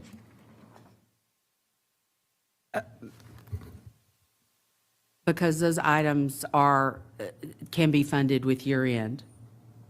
and others could not be? Well, we try, if we're going to fund something with year-end, that's one-time money, and so we try not to fund anything with year-end that has a recurring cost. Obviously, we're going to have to dedicate even more funds than are displayed here for this, the Special Ed Compensatory Services Fund. We established that fund at mid-year with $1.6 million because we got some additional revenue, and we wanted to add a couple more million to it. But we'll certainly had already planned to be able to we'd planned to include, if we have funds available, additional funds, in addition to this $2 million for the Special Education Compensatory Services Fund. And those items, they may be recurring for a few years, but they're not, long-term kind of changes that have costs. The achievement gap closing strategies, that too is able to be moved to year-end. And then the administrators in Schedule C enhancement and fine art stipend and certified athletic trainers, those are recurring costs. They are not in the budget, and they will be built into 25. We'll use the year-end funds just this 1 year for those items and then build them into 25, into the base, so that they're then funded with recurring funds. Okay, and I have a question about that, but I will come back to it. I want to go back to the achievement gap closing strategies. I thought those included math materials. And if those include math materials and the year-round budget is not, in the last 2 years, it's been approved in August or early September, what would be the impact to the procurement of these math materials? The math materials were an example of something we might be utilizing. I don't believe we have a specific plan yet on those. And as you know, one of the other things we cut when we cut the 28 were, no, cancel that. The math materials are something, I don't think we're ready this summer to make that move. But as we think about how we're providing math support, in addition to our literacy support, the monies are there, but the timelines will line up all right. Okay, thank you. So, but these would not necessarily be math textbooks. It's not a textbook adoption. We were just leaving it wide open. Okay, because a textbook adoption, I thought, would yield more than 6 million, because those tend to be in the tens. If it's division-wide over a grade band, yes. Okay, so this was going to be a much more targeted. targeted? Okay. Targeted directly to the 8th grade algebra goal. And so moving this to an adoption in the fall will not impact what needs to be done in this? That's Okay. correct, and I appreciate you raising that, because it's an important piece. Thank you. Ms. Burden, typically, I think I recall last year's year-end was around 90 million. Is that a typical number? What have we had across the last 5 years? Well, it's typical for the last few years just because of the market and vacancies, because, any sort of labor-intensive organization is experiencing increased vacancy savings as a result of the market and our inability to recruit a staff. We are still in that market largely, and we do not have an estimate yet for what we think year-end will be this year. It could be less than that. It would be surprising to me if it were more than that, because I think probably the market was a little worse in that we had more fallout in the previous year and the year before than now. But the 90 million last year, that was also a year when the state budget was approved late, and it did include a retention bonus. And so we were able to fund that with the year-end fallout that we had. That was about 35 million, I think.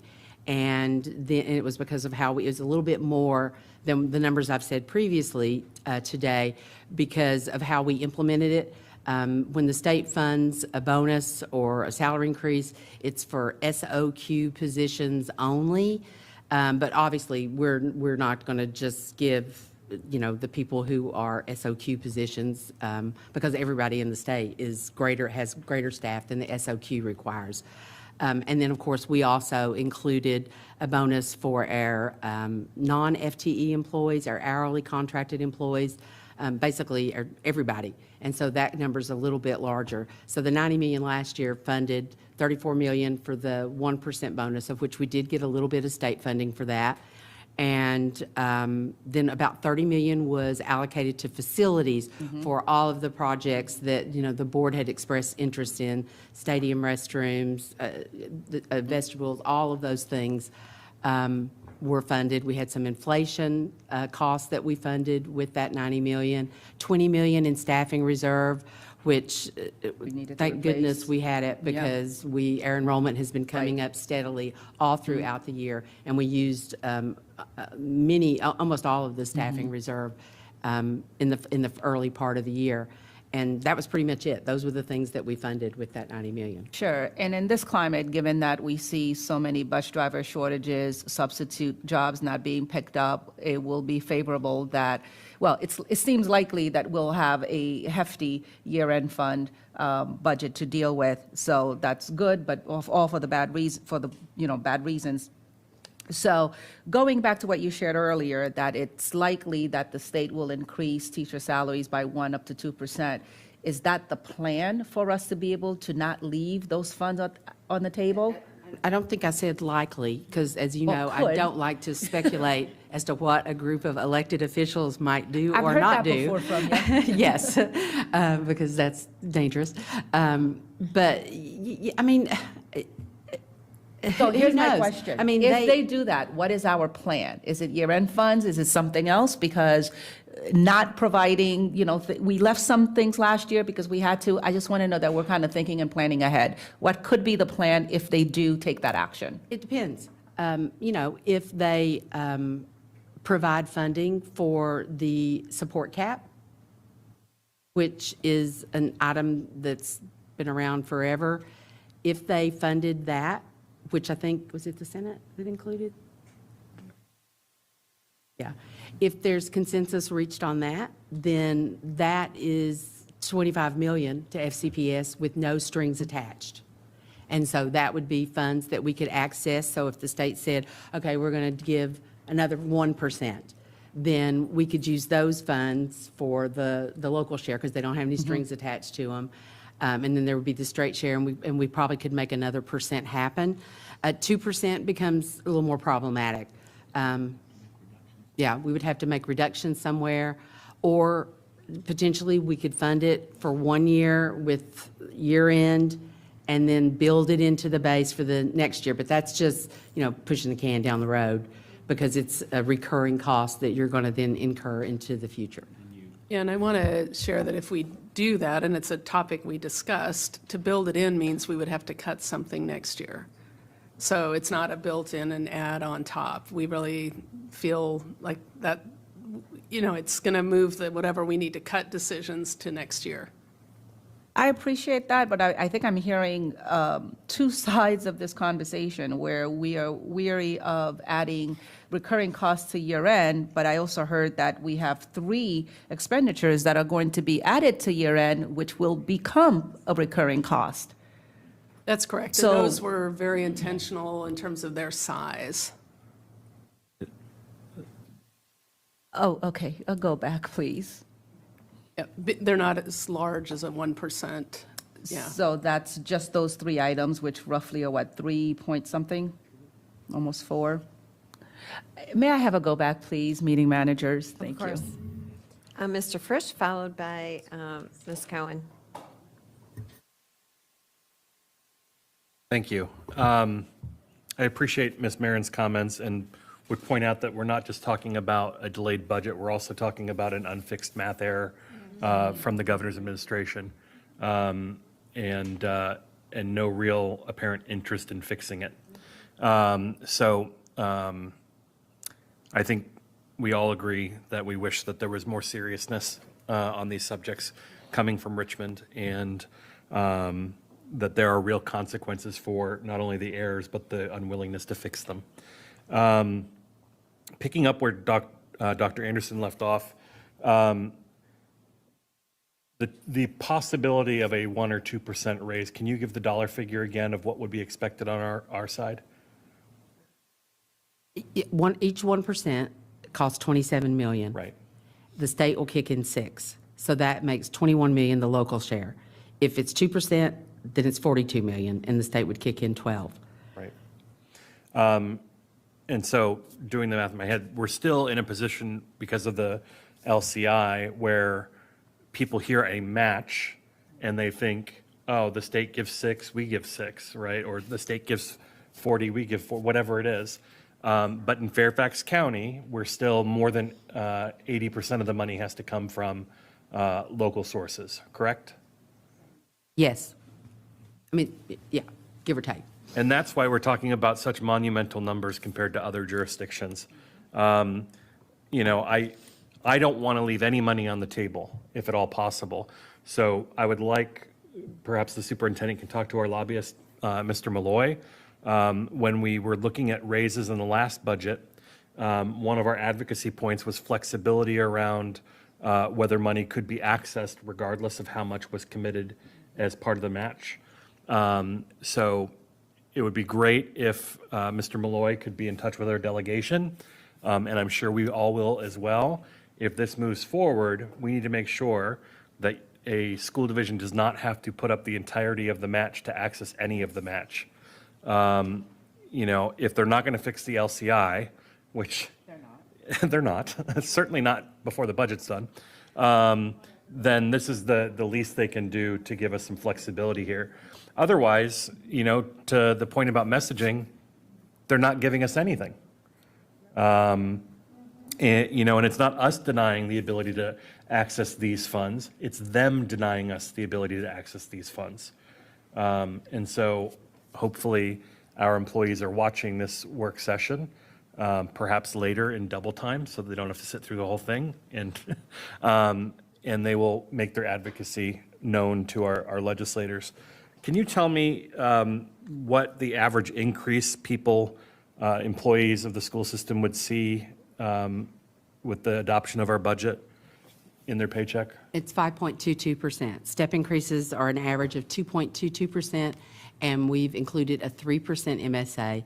And as you know, MSA is applied to the salary schedule, so they all will go up 3% each step in grade.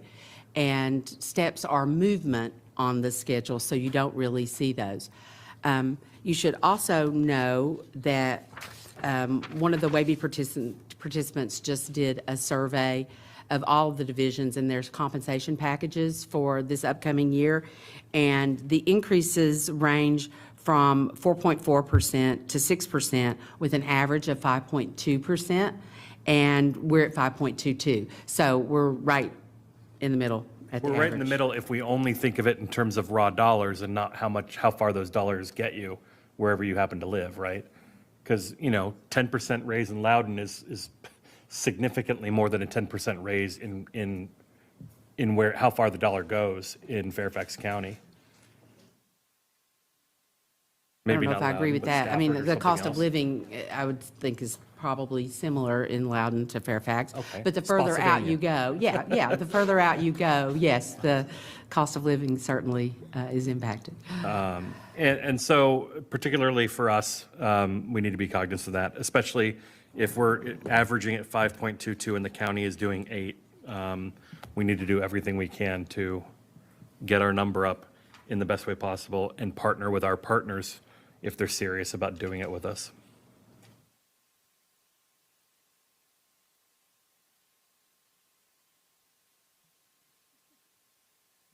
Laura Jane, I'll invite Ms. Amash. Thank you. I appreciate this. I think I'd pick up a little bit where Carl left off, but, you know, of particular concern, a few things to me. We had put a placeholder for the SPED report from AIR for a few years, and I'm kind of wondering, in following that, it was what, 2 million each year or something we did the last couple?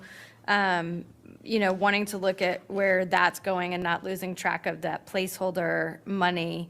And so maybe you can specifically speak to that for the community.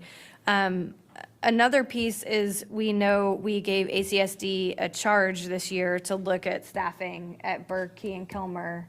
In particular, Quander and Cedar were in there, but the focus has kind of primarily become those 3 schools.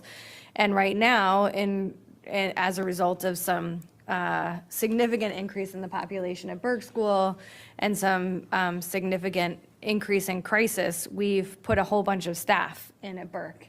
And my fear is the problems don't end on June 16th. So is there a place in the budget where we have money to continue that staffing or to be or to be responsive to the results of the ACSD report?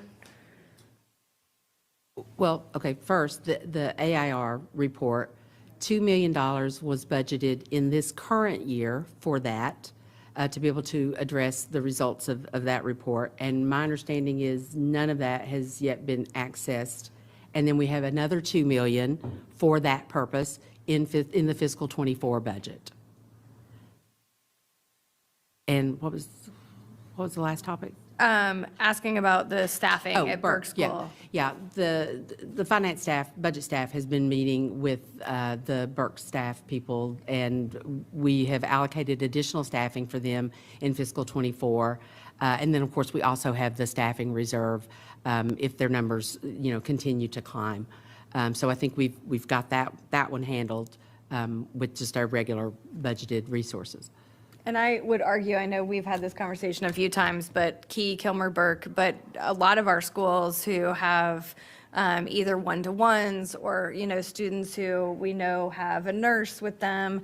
And the fact that I'm going a little bit off, but just because we're talking about staffing, that our principals are trying to make that ask year after year with the same student, with the same needs, with the same IEP, and like they started ground zero again. So, I would just argue with Burke, Key, and Kilmer, what I don't want to see happen is we start the school year and we don't put all the supports that we have in, we start them back again where every year they're fighting for staffing and we get more kids and we get to a level of crisis that is not acceptable for our students and our staff, and then we say, oh, well, we have to find that money somewhere, or, oh, now the reserve has been dwindled down because we didn't have teachers who came, or we had a ton of kids who came back. Great problem to have, but the latter, not the former.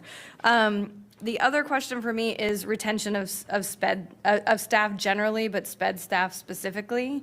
I know that DSS, in their update to ACSD last week, had some conversation. I will say the committee as a whole felt like that was wholly insufficient.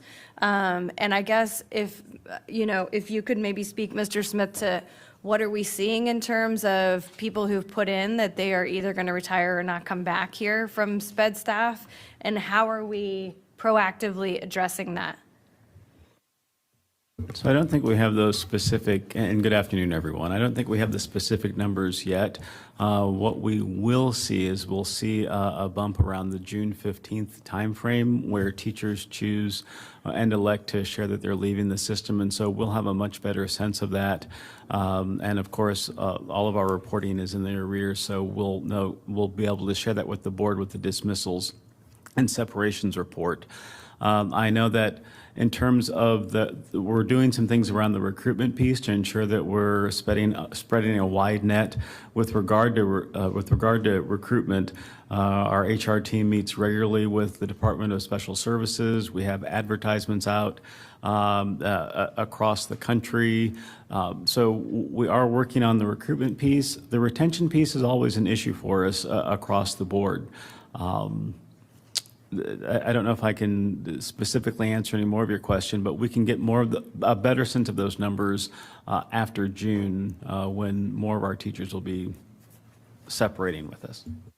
I mean, we've had this conversation a number of times and kind of leave it at your feet about, are we going to do something to compensate the people who are working at Public Day in a way that is markedly different than other systems? So I would still like to push that as a priority. And I could also follow up, if I may, on the staffing process for our higher need schools. So with those unique need requests, our principals do place those requests earlier on in the staffing cycle. We run staffing meetings all summer long. We've actually begun those here in May, and a lot of those unique needs requests have already been approved. We try to be as responsive as possible to those needs where students have recurring needs year after year. And I do think that there are some opportunities for us to possibly look at the staffing formulas for those schools so that they don't have to come back every year. Ms. Amish? Thank you. Thank you to staff and the team for your work on this. I wanted to go back. I know in one of our public meetings, we had a conversation around ESSER and some of the funds that ended up being adopted in the budget or folded in, and some of the ones that, where I guess we didn't know which ones weren't. But I don't know if there's if you guys have follow-up or were able to go back and identify what, if any, of those items were not reabsorbed in the budget. Yeah, I think that budget actually did that analysis. She's looking for it. Okay. I can come back to it. I just want to, yeah, if there's any of that, I want to keep that in mind as we obviously approve this one. So I actually really happy with Dr. Anderson's question because that's where I was going to start. So I want to pick up a little bit there. I heard you say, we prioritized what was going to be used for year end based on what's one time, right, money. So I guess I wanted to better understand what other one-time funds could have fallen under that bucket based on what's here right now. I don't understand your question. Okay, so compensatory services and achievement gap, right, were chosen as year-end funds or to be postponed because they were one-time funds. What are the other one-time funds in here? In the budget? I mean, specifically these pieces that we're looking at right now. I'm looking at the presentation that was made. Okay, in the what meeting. page? I mean, in the slides, it was 3, but. Ms. Burden, I think. So everything that's in the budget, all of the increases, is that the page you're on? I believe I think so. if you just even looked at this, the summary sheet, Yeah. identified investments. The highlights, all the list. Yeah, none of them. We already scrubbed all that out before the superintendent's proposed. Okay. You're looking at page 3? Yes. So, and what I would say to that is those items that. Yeah. Those items that are in year end that are recurring, as Dr. Reed said earlier, when you look at the size of those items and the amount, those are things that we would then consider as we then think about the FY25 budget. And it's a smaller amount for us to have to consider to build into the base than some of these larger considerations with a possible 1 or 2% salary increase and what that would mean for the Fairfax County match. Okay, I guess that's confusing because there's a section called multi-year investments, right? But then you're saying all of the identified investments are multi-year? All of the recurring? items listed on this are recurring in nature. So they're not one time, yeah. They're not one time. Like, for example, the HR infrastructure technology project is in year 2. But I think their original budget for HR infrastructure technology project was $3 million. And we said, okay, so what are all these things? And $1 million of it, and I'm making up these numbers, $1 million of it was equipment and things that we really will only have to purchase one time. It is not a recurring cost. So we pulled that out and only included the piece of it that was recurring in the superintendent's proposed budget and said, we'll fund that other out of year end because it's one time. So that wasn't, I guess, even cybersecurity? Like there wasn't necessarily a material cost or something that was a one-time? No. Or safety and security, things like that? Those are positions, so they're recurring. Okay, so then I guess I'm struggling to understand how the achievement gap piece is not recurring too. It probably is, but it's a reserve funds for the superintendent to be able to attend to the achievement gap. It probably is recurring, but we have to cut somewhere because we need to cut 28 million out of the budget. And so of the things, all of the things that are available to us, those are the ones that are easiest to be able to fund with year end and then build into the base for fiscal 25 and then continue it as recurring. So we're just doing this as the interim to be able to balance our budget. So what else could we have chosen from this list that would have been in the interim like that?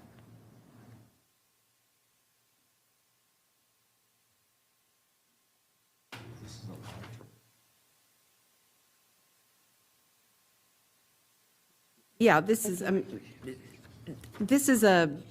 little bit larger amount. I mean, there are not components of everything on this page that are one-time, because if they did have components that were one-time, we already made the decision to pull that out and fund it with year-end.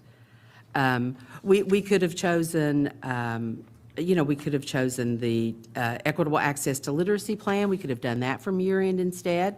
But we decided that the items that we chose were the best ones for the organization moving forward to fund 1 year with one-time funds. Okay. And then reevaluate and see if we wanted to add them into fiscal '25. Yeah. So that's going to postpone implementation, right? Yeah, that's good. If we're funding it with year end rather than the budget? No, it would not. It wouldn't postpone it. Yeah. It's just these items are the least disruptive to the organization, which is why they were chosen to be funded for 1 year with year-end funds and then build it into the base for fiscal '25. And let me clarify too, the equitable access to literacy, we chose not to move to year end, so there would be no disruption in that planning. So it stayed in the budget. No, I understand that, but you guys so you're saying that there's not a disruption in implementation in these projects, but then it was chosen to not have a disruption. I'm struggling here with that. I don't think it's implementation, and again, Ms. Burden or Mr. Smith can certainly speak to this. It's the difference between it's a one-time only expenditure versus these have ongoing, generally personnel or people or HR-related costs to them. And we've taken those smallest pieces that we can put into 1 year only that also have that continuing piece, because we believe that we can make those adjustments in the following year's budget, because they're not large, they're relatively small. Whereas I think to Dr. Anderson's point, when we were talking about 1% of a salary increase at 21 million, that's a very different number than 3 million in terms of making an adjustment a year from now. So that was our thinking. But the achievement gap piece is not one time either. You're exactly right. The achievement gap is something that we will continually be working toward closing, and we will then reassess how we're going to continue to fund that in future years. And so as we looked at being able to to balance this year's budget and looking at those pieces that we could say, yes, we still see that this is a priority for us. We will be able to fund it out of year-end dollars, and then any continued work would be built into future budgets. Those were the decisions that the superintendent and the budget team made to present to the school board based on our need to have to close the budget and balance the budget this year. And the other significant distinction is they're not people in the achievement Right. gap closing strategies. And that's a significant distinction, because then you've got to carry somebody through, right? And so there aren't people at this time in that budget. Can you flesh out a little bit more of what that is? It is determined based on the completion of the strategic plan. So, and the strategies moving forward and how they're going to be connecting with our school plans. Math was a significant piece, to Dr. Anderson's point. Okay. So I'm going to come back to this, but my understanding was that the literacy plan was largely like basal resources, which is part of why it's so expensive. Yes. Right? How is that not a one-time? Okay. To me, like when you have a glaring $15 million amount that is for at least a portion of which is a one-time because it's basal resources, compared to risking the achievement gap piece not being folded into future budgets, I would have preferred for us to put the basal resources part of the literacy plan into into the year end, which won't even need to be absorbed again in the future, versus an achievement gap piece, which we're going to have to carve out again in the future, because this is a long overdue priority. So help me wrap my head around that. Yeah.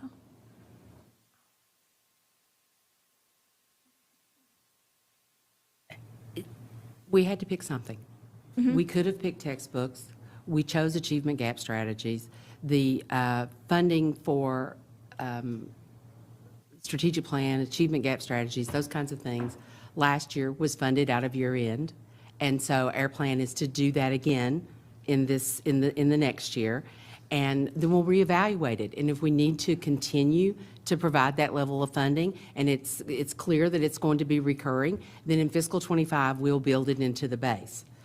It was a choice among just a few alternatives to come to 28 million, and these are the items that we chose and are recommending. How much of the literacy plan, 15 million, is the basal resources? I have no idea. We would need the instruction people here to talk about that. And Right. And in that same vein, I would also state that we're always going to, well, hopefully at some point we won't see those gaps with literacy, but we're always going to have a focus on literacy, and we're always going to need to have dollars to ensure that we're meeting the literacy needs of our students. And so having those dollars in the base as recurring funds from year to year will ensure that we continue that focus on literacy in future years. And so as we looked at balancing the budget, noting that there are increases that may come from the strategic plan, those are things that were still unknown because the strategic plan hasn't been finalized yet. But we do know that there's a focus on literacy and that there will be a continued focus on literacy. It's important to have those dollars in the base. Yeah, no doubt. I think the question, though, is whether that achievement gap component, right, could be that instead. Okay, here's at minimum. Can we, Dr. Reed, talk to the instructional team, since the answer is not here today, to find out how much of the 15 million is the basal resources component? Because if that is a one-time piece and it's comparable to the 6 million here, I think good judgment suggests that we might switch those so that the achievement gap piece can always be recurring and the basal piece that needs to be paid is just paid once. That would, I'd feel a lot better about this budget if we did that. And I know that's my time, so I'll take a go back, but thank you. I'll follow up.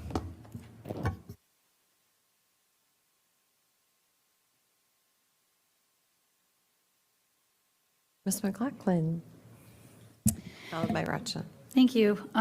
Dr. Reed, at the one of our prior budget work sessions, I had asked for your team to do the benchmark against Prince William, Loudoun, and Arlington for total career earnings for our teacher pay scales. Was that done? Yeah, that was included in the salaries and benefits pre-work session back on January the 24th. So based on that benchmarking, as of the current scales, Ms. Burden, what did it end up revealing about total career earnings for FCPS teacher scales versus the other 3 school divisions? I have it ranked as far as the 9 participants, WABE participants. I just wanted the 3 largest, Arlington, Prince William, and Loudoun. Prince William is first, we would be second, and Arlington would be third. Okay, for total career. That's based on fiscal '23, because we didn't have fiscal '24 back in January, but they're giving a similar, we're third. That's about Arlington, it's just about Loudoun, Prince William, and Fairfax.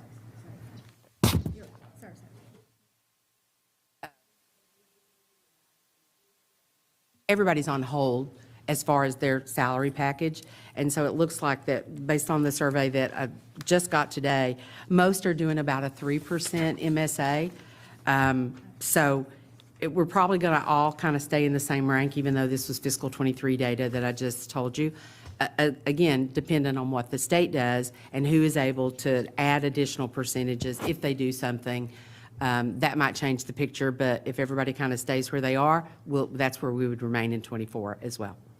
Thank you, but in terms of the actual scales, so not, when you run the salary scale comparators among those top 3, the 3 largest for Northern Virginia and us, then what you're saying is, based on the scales, for total career earnings, we're coming out the number 2? I'm saying total career earnings. Yes, just looking at Prince William, Fairfax, and Loudon. And where's Prince Arlington? William is first. Yeah, she said Arlington, too. Oh, and Arlington too? Okay. So, thank you. Dr. Reed, the reason I ask this and why I keep asking this is because we cannot make fiscal decisions in this for a $3.5 billion budget that is 90% compensation driven if we're not using data to drive those decisions. So if you and your team came to the board and said, we need to add an extra step because total career earnings is putting us behind, then that's the conversation. And why I keep pressing on this is because the prior board, under Dr. Garza's leadership, specifically went and did a massive study. We were trying to figure out how to retain teachers and what, well, attract and retain, absolutely, and retain. And the bottom line is the recommendation came back from the external consultants is, and with Dr. Garza's recommendation to the full board is, compress your scale. Don't be 30 years extended where teachers have to be almost 22 years in before they hit their max earnings. They're going to hit max earnings sooner, have it longer, and in the end, they're still going to come out being similar career earnings than if they were with us or the other 3. Plus, we don't even layer on the 6% a year we give to ERFC. So how many years now, Ms. Burden, is this request to the board that we're going to add an extra step to the scale? And I mean all scales, it's not even teachers, the whole, every. Well, I mean, for just adding one step, this, in fiscal '24 and fiscal '23. But remember that back with the previous board, the results of the salary study that you talked about had the bachelor's lane only going to 18 steps. Yeah, I and so we remember all added that. 5 more, but that's a little bit different. But Thank you. we did add steps. We have added steps along the way. And you know, I think it's important to mention too that that if you look at the top of the scale, we don't compare favorably to the other divisions. I understand, that's the math, and that's why the total career earnings matter, because Dr. Reed, the whole point is, our top of the scale isn't going to look like theirs because they've stretched their scale over 30 steps, and we compressed ours to 25 or whatever you're saying. So the bottom line here is, if we don't run the math, then we're not even educating our employees to understand how to compare scale to scale. And I'm at the point knowing that we will never get more, at least in the short term, of 52% of the Fairfax County tax revenue from the county government. So we have a slice of the pie. How do we do it the best way we can? And what we said is give our employees more money sooner in their careers for a longer period of time.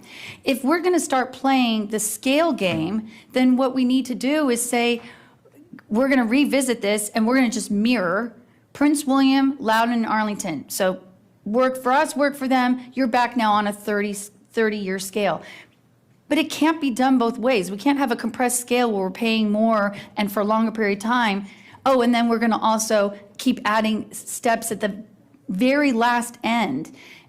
Do you have some thoughts on it? Because I feel like I bring this up every meeting, and I don't understand what we're doing because we're offering to do something in a vacuum. And this is making sure we take care of all of our employees. So if we do it poorly, we hurt our employees. So one of the things that we looked at between the last meeting and this one is the scales for each of these divisions over time. And I think when the changes were made, when Dr. Garza was here, we were first out of the gate to make those changes here in Fairfax. And therefore, we were able to, I think, entice staff to come here because others weren't going high early and compressing schedules. What's happened is others have caught up. They've seen the strategy, and when I looked at the Loudon and Prince William in particular, they've raised their beginning salaries and compressed schedules and then kept adding. we've kept our same strategy and haven't added. So in other words, I feel like we've ran out that horse in the race, if you will, way out front. Other folks have kind of caught up with maybe different training or whatever, but we're not then making that other adjustment. So we're sitting with our folks at 25 years who did get the benefit of the early raise and the compressed schedule and are looking over the fence to see folks that now also are at the same place but earning significantly more. So when we look at calculating the overall salary, I think for some people at that space, you're correct. Their overall earnings with the RFC are higher, no question, and that was a testament to good thinking at the time here in Fairfax. And there's still an opportunity to go and earn significantly more. The one small thing we can do is to add something to those 25-year people. But I guess I just want to say that the other divisions watched what we did, emulated what we did, and then went a step further, and we haven't done the step further. That would be correct. They also give more service when they transfer. I believe we cap the service we allow to transfer in, so it makes us less attractive to transfer into with experienced people. And I can also add that with the teachers who are electing to leave and go to other jurisdictions, some of those teachers were part of the group who, when we changed the scale, so again, previously, we would provide more dollars at the end of the scale. So as you were with us longer, you would receive more money.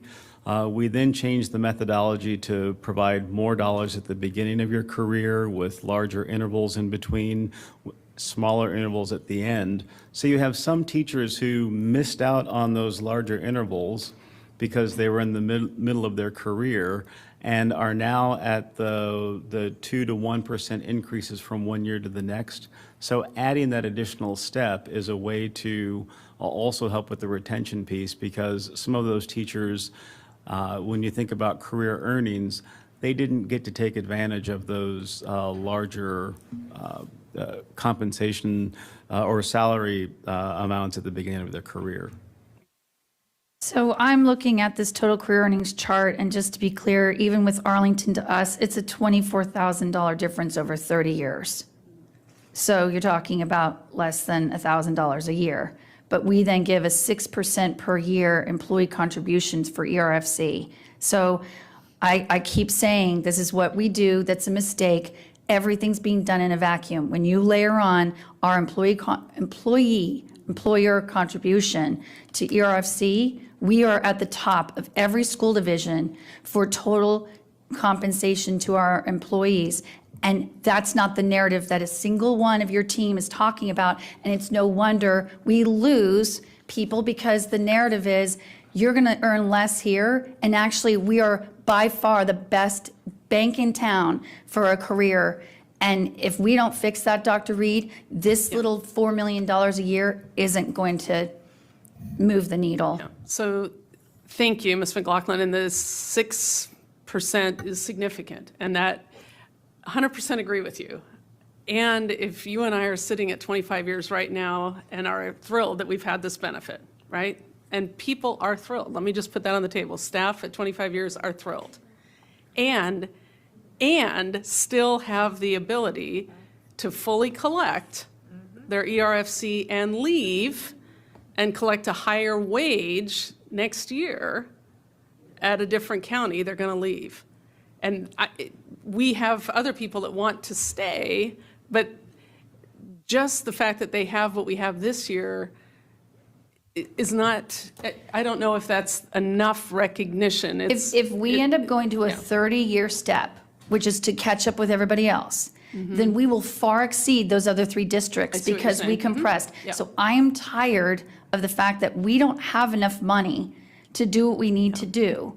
And so you can't pay it out both ways. So either we decide to go to 30 and match them, but this whole, like, we're just going to keep trying to do the delta between step 25 and 30. Yeah. It's not honest math, and it's going to hurt this division. It's going to hurt all employees by not doing this in a mathematically accurate way. I'll ask for a go back. I'm sorry. And I do want to follow up, because I think this is really a helpful conversation. It's important to have publicly, because I think everybody is asking these questions. So I appreciate this. I also would say we've had some long conversations about people who miss steps, right? Like when we weren't able to provide steps, what would that cost? We talked about lifting the cap on experience that we allow when people come in, which we have done, actually. But then what do we do with the people that we didn't allow to have that experience? What's the cost? And the finance team's been great about calculating all that. Like, what would that cost be? How do we make people whole, our people? That's another strategy for retention, right? So what we're trying to do is look at all of these different strategies for retention, that we can't fund all of them this year, but where can we start? Because your point is we have to take it in its totality and not one step or another step. And I think that work is going to be, I think, really important work as we move forward. I agree 100% with what you just said. Thank you. Ms. Raja Heiser. Thank you. I'll actually be really happy to follow along that conversation, because I know I've talked to you, Dr. Reed, about this as well, and the questions around the scales. And, I think one thing that you mentioned is a really important point to lift up, and I agree with Ms. McLaughlin too. Like, we at some point have to have a holistic conversation here around people whose steps were frozen, the compression of our scales, the top end of the scales, what's happened in our surrounding jurisdictions, because that makes us competitive. I know we did the board with Dr. Garza did a really great study and did a lot of good work to sort of be competitive and leaders in that work, but it's been a few years now, and our landscape is different in terms of our teacher shortage and our teacher needs. So I think there's just space as we move forward, obviously not this year's budget, to look at where are we now and how are we competitive with our, what do we need to do holistically to be competitive with our surrounding jurisdictions. And that's where I think, just as we move forward into next year, and I think part of that piece really needs to be helping, as you said, I'm glad we're doing this in the public, but we're not our funders, right? And so I think we really need to do a lot of work with our funders and our partners to help them understand the differences too, because we've traditionally gotten 52%. Whether that 52% continues or not, I don't know, right? But I think it's important to understand why it needs to continue or be higher. And I think these nuanced conversations about our salary scales, our ARFC, what happens, why people leave, I think that's an important piece to have with our partners who fund us too, to really understand where are we and why are we in this sort of place with compensation, and what are the limitations on us. And as we build the bridge to maybe next year's budget, I think in having those intentional conversations, as well as the limitations from the state, right? And the need to ask the state to be clear about what a match means. And do we have to match versus can we get the money and use it however we can use it, because it's so much more for us, our locality, to fund us. So I think these are just, as we build a budget conversations in the fall, I'm just going to maybe let all the sidebar conversations stop for a minute, because it's distracting me a little bit. There's like 4 of them going on. So if I could pause my time, thank you. So I think as we build towards next year and a budget process with your second year here, Dr. Reed, I think it's important to lay out a plan, because I feel like, just from my experience, sometimes we're scrambling to have these conversations, or maybe scrambling is not the right word, but we're like, oh, we should talk about this and talk about this. I really think sitting down with the next board leadership, maybe the next budget chair and vice chair, and what does that consistent plan look like for these conversations? So we're really helping to educate more than, maybe more than we have, maybe more than we need to, I don't know, but I feel like there's space to do that in a systematic way. So that's what I wanted to say from the state level, from the challenges, from our local localities, and also our partners, our teachers, our parents, our families, a lot of who really support Fairfax County Public Schools. How can they help understand these limitations and help us in that partnership? And I know my time is almost up, so I will just say that in addition to that, well, I'll take a go back since my time is up. Mr. Kofax? Thank you. So I'll follow along with the same thought process. I do agree with my colleague, Ms. McLaughlin, where it's important to look at the totality of our monies. But I also, with no disrespect, understand that is not going to help us today, right now. Ms. Sizemore-Heiser, you talked about what I was going to say. We've been working as chair and vice chair much too long. Well, not in a bad way, but yes, you know, where are we? I have over here a million times LCI, LCI, LCI. Richmond is stuck in inertia. They are our partners, but they are stuck and they are not willing to change that. They're not willing to change that because it will anger people in other jurisdictions, but it doesn't help us, and no one's ever willing to change it. Ms. Burden, I believe we have had, so we rely on our local funders. I believe we've had up to about 55% of the budget, and this year we're at 52. Is that correct?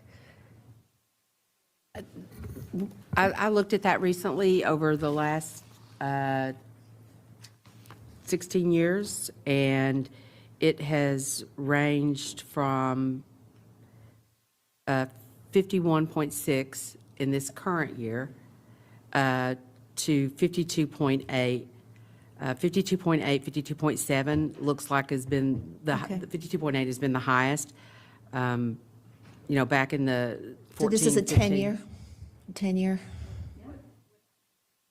14, 15. 14 was 52.7, 15 was 52.4, 16 was 52.7, 17 52.7, 18 52.8, 19 52.8, 20 52.8, 21 52.7, 22 52.6, then 23 adopted was 52.2, and the county executive advertised budget was 52.2, but due to the changes that they made during markup, it dropped to 51.6 for fiscal '24. Okay, so not quite where I said, but I do believe, Mr. Smith, do you have any recollection of it being that high? No?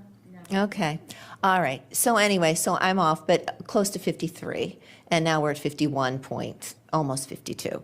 So what we have to do is we have to deal with the cards we are given, and I am going to say I appreciate where we are right now as far as, because Mr. Smith, we were a big part of that extensive review and the reason to compress the scales and the need to compress the scales at that time.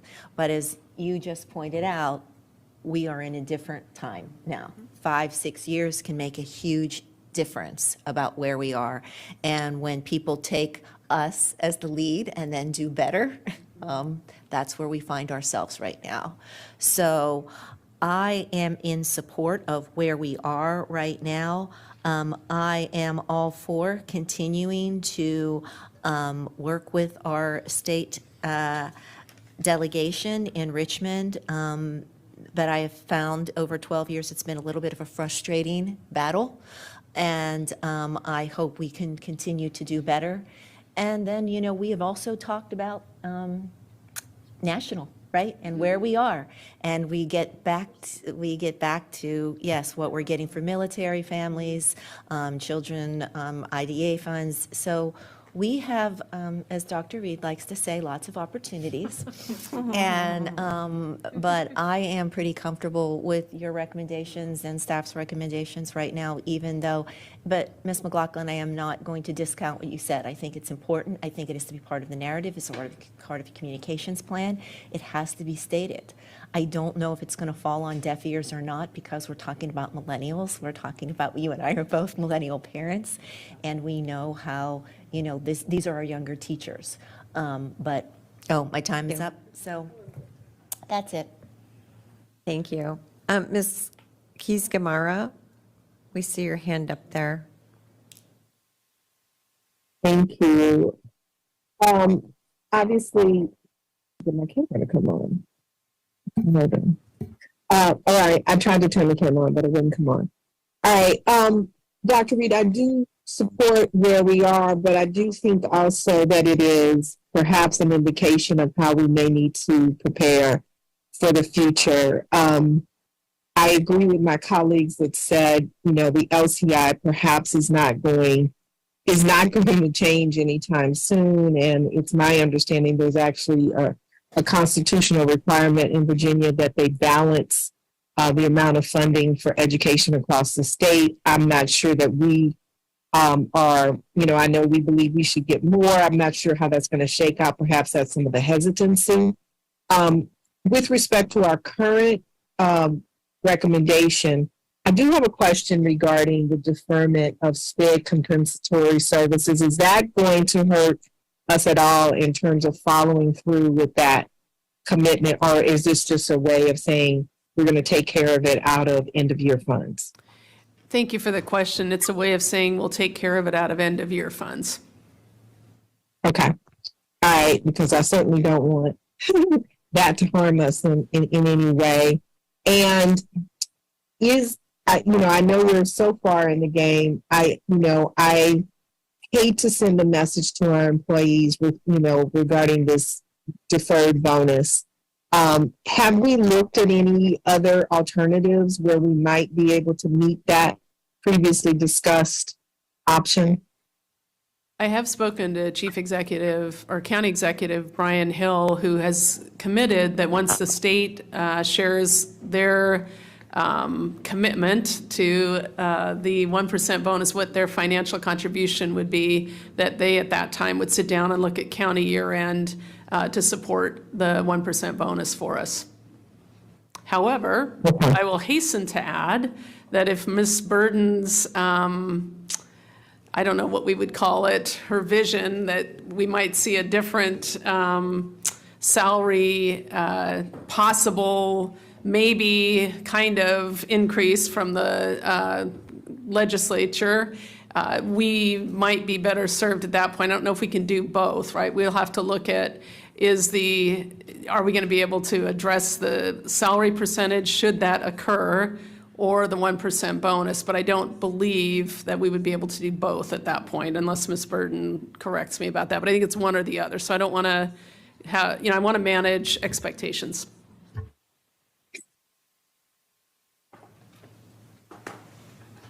Did Ms. Burden have a comment?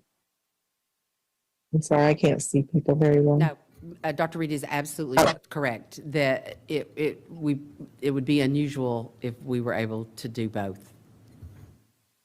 Okay. So I guess my concern, along with some of my colleagues, Ms. McLaughlin and others, is what does this experience predict about how we need to move forward in preparation for next year? I know we're approving this, but I'm wondering if the board needs to formalize something to make sure that we're not caught in the same similar situation next year. Would it be helpful to have perhaps a follow-on motion to guide our budget discussion moving forward to look at a study and ways to improve our salaries and to attract and retain teachers, and also review our budget commitments to perhaps streamline costs to provide the compensation increases we know that we anticipate we would need next year? I do think, and thank you for the question, I do think the number one thing that would help our process is for the state to be clear about their allocation sooner. So we could certainly make that comment, but I don't know that we have any control over that. I do think further, as we approach collective bargaining, that these topics are going to become topics that will be discussed. And I do believe that we do need to holistically, to Ms. McLaughlin's point, we need to holistically look at salary and benefits for our employees in every role in this division. As we expect to be world-class in that lighthouse division for the country, we also need to compensate people in that way. So does that suggest that the board should provide that kind of directive so that we will have looked at the concerns that have been expressed today going forward?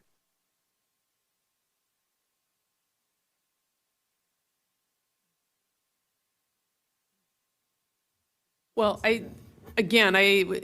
as the board wishes. I think staff have a high interest, a shared interest, I guess, with the board in looking at the compensation structure. So I think as we think about what the state signals at this point and looking at the revenue forecast and just our economic situation holistically, both as a county and as a state, I think that compensation is going to continue to be a key strategy for recruitment and retention. It's not the only strategy, but it is a key strategy.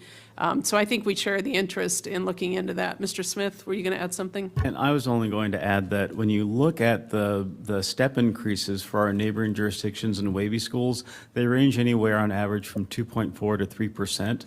And we're at a 2.2%. So the way that we drive the system forward is to focus more on the market scale adjustment so that we can actually push ourselves beyond our neighboring jurisdictions. Because as we do step increases, they will do step increases. But a market scale adjustment raises the entire scale and actually places us and outpaces us with regard to our neighboring jurisdictions. And that's the education piece where many of our staff feel that STEP is part of that contract or that promise we made, when really overall compensation is. And however we get that, either through a STEP or an MSA helps raise us and helps us with our stance with other jurisdictions. I would also argue that the MSA is a larger number to budget for, which to Ms. Keys-Gamarra's point is going to require, as we approach a new budget cycle, if we're looking at larger numbers, then we're going to have to look at some other significant operational decisions. I think I've said several times in the last few weeks, we either have more people paid less or less people paid more, right? I mean, we can't continue to have more people paid more within our current budget. So it's going to require, I think, decision-making as we prioritize compensation. So I guess what I'm saying going forward is, I think it may be, I know it would be helpful to me, I don't know how my colleagues feel, to kind of know what some of those big decisions may end up being, right? It sounds like a shift in strategy. I'm also hearing that we can expect going forward that state monies are not going to increase.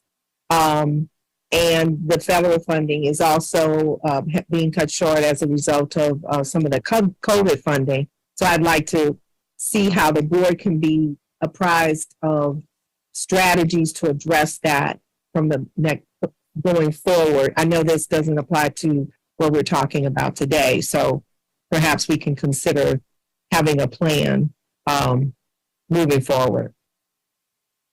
And if we need more direction on them, that I would certainly support it. I think my time is running, but I don't see the timer running on my computer, so, okay.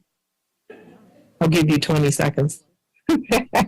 But Dr. Reed, I guess I'm looking to you because I think the conversations may become increasingly more difficult, which would require some of that discussion ahead of time for the big changes that may need to occur. Yes, ma'am, I agree.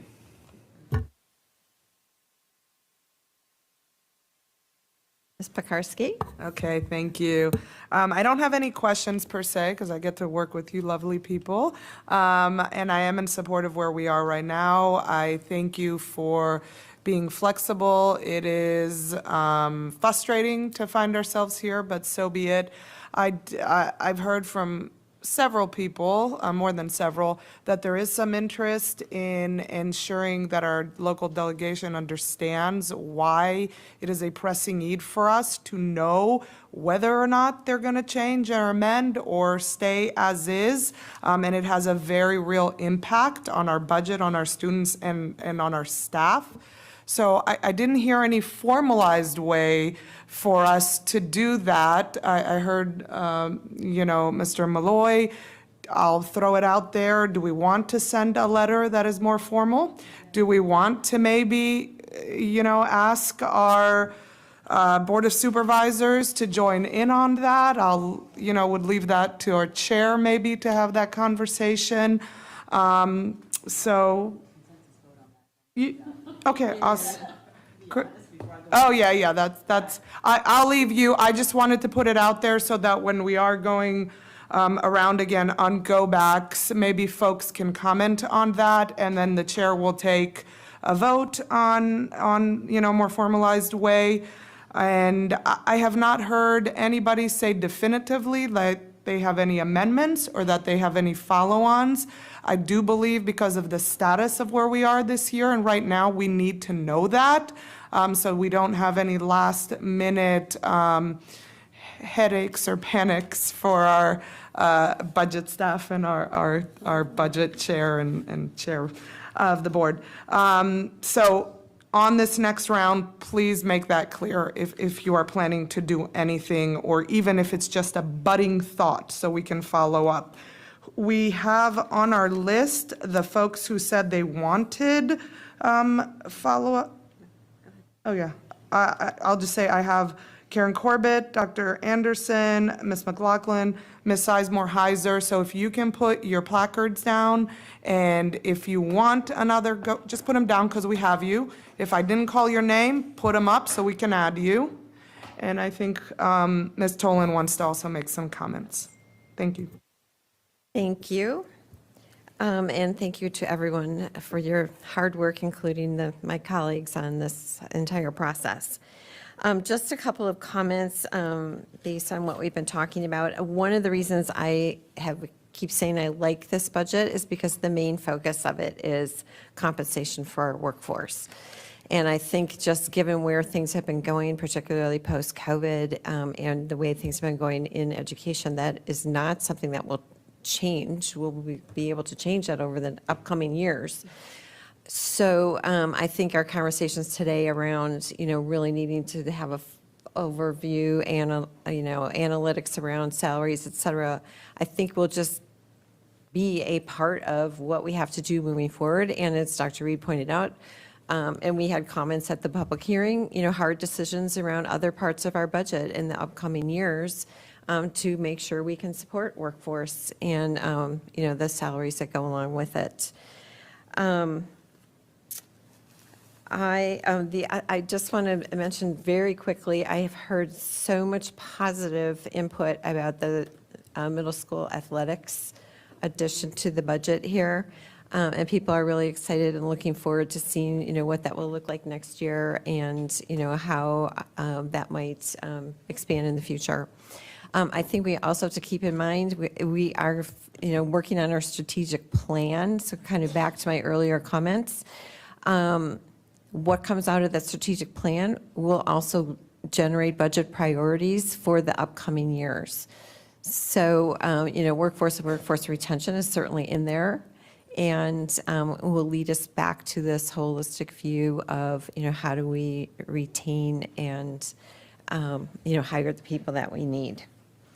Mr. Maish, I just wanted to mention, because the achievement gap piece is titled that way, that is, it's a pot of money that we had set aside for the superintendent based on what comes out of the strategic plan. It's a pot of money for us to be nimble and be able to react very quickly and be opportunistic as we move forward. So it's not necessarily tied to timing of any particular project like the literacy money is. So, just for the general public, in no way are we saying we are delaying work on achievement gaps. We are saying it's possible to move that to year end because as we finish the strategic plan, the timing still works for us to use that money wisely. And with that, I think we'll go back to our go-backs.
All right, a little accident here in the boardroom, but I think everyone's okay. Everyone's okay. We can proceed with the meeting.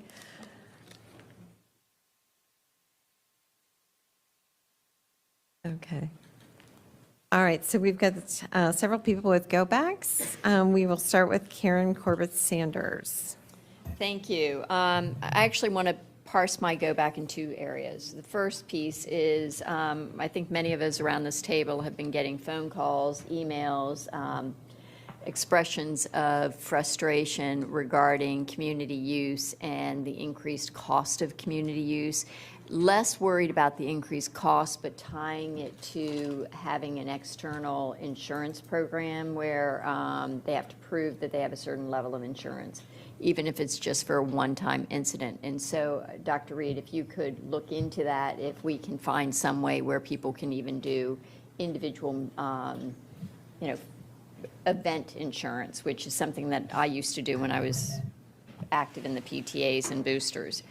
The second thing I wanted to raise your attention to is really a risk that we are all facing, not only here in Fairfax County, but frankly across the Commonwealth and across the country, and that is the ongoing discussions regarding the debt ceiling and whether or not what the federal government will be doing. In some ways, we are luckier than other jurisdictions because we rely less on the debt ceiling or the debt at the federal level. However, there is a certain amount of debt or a certain amount of funding that goes through at the state level that then comes back up to us.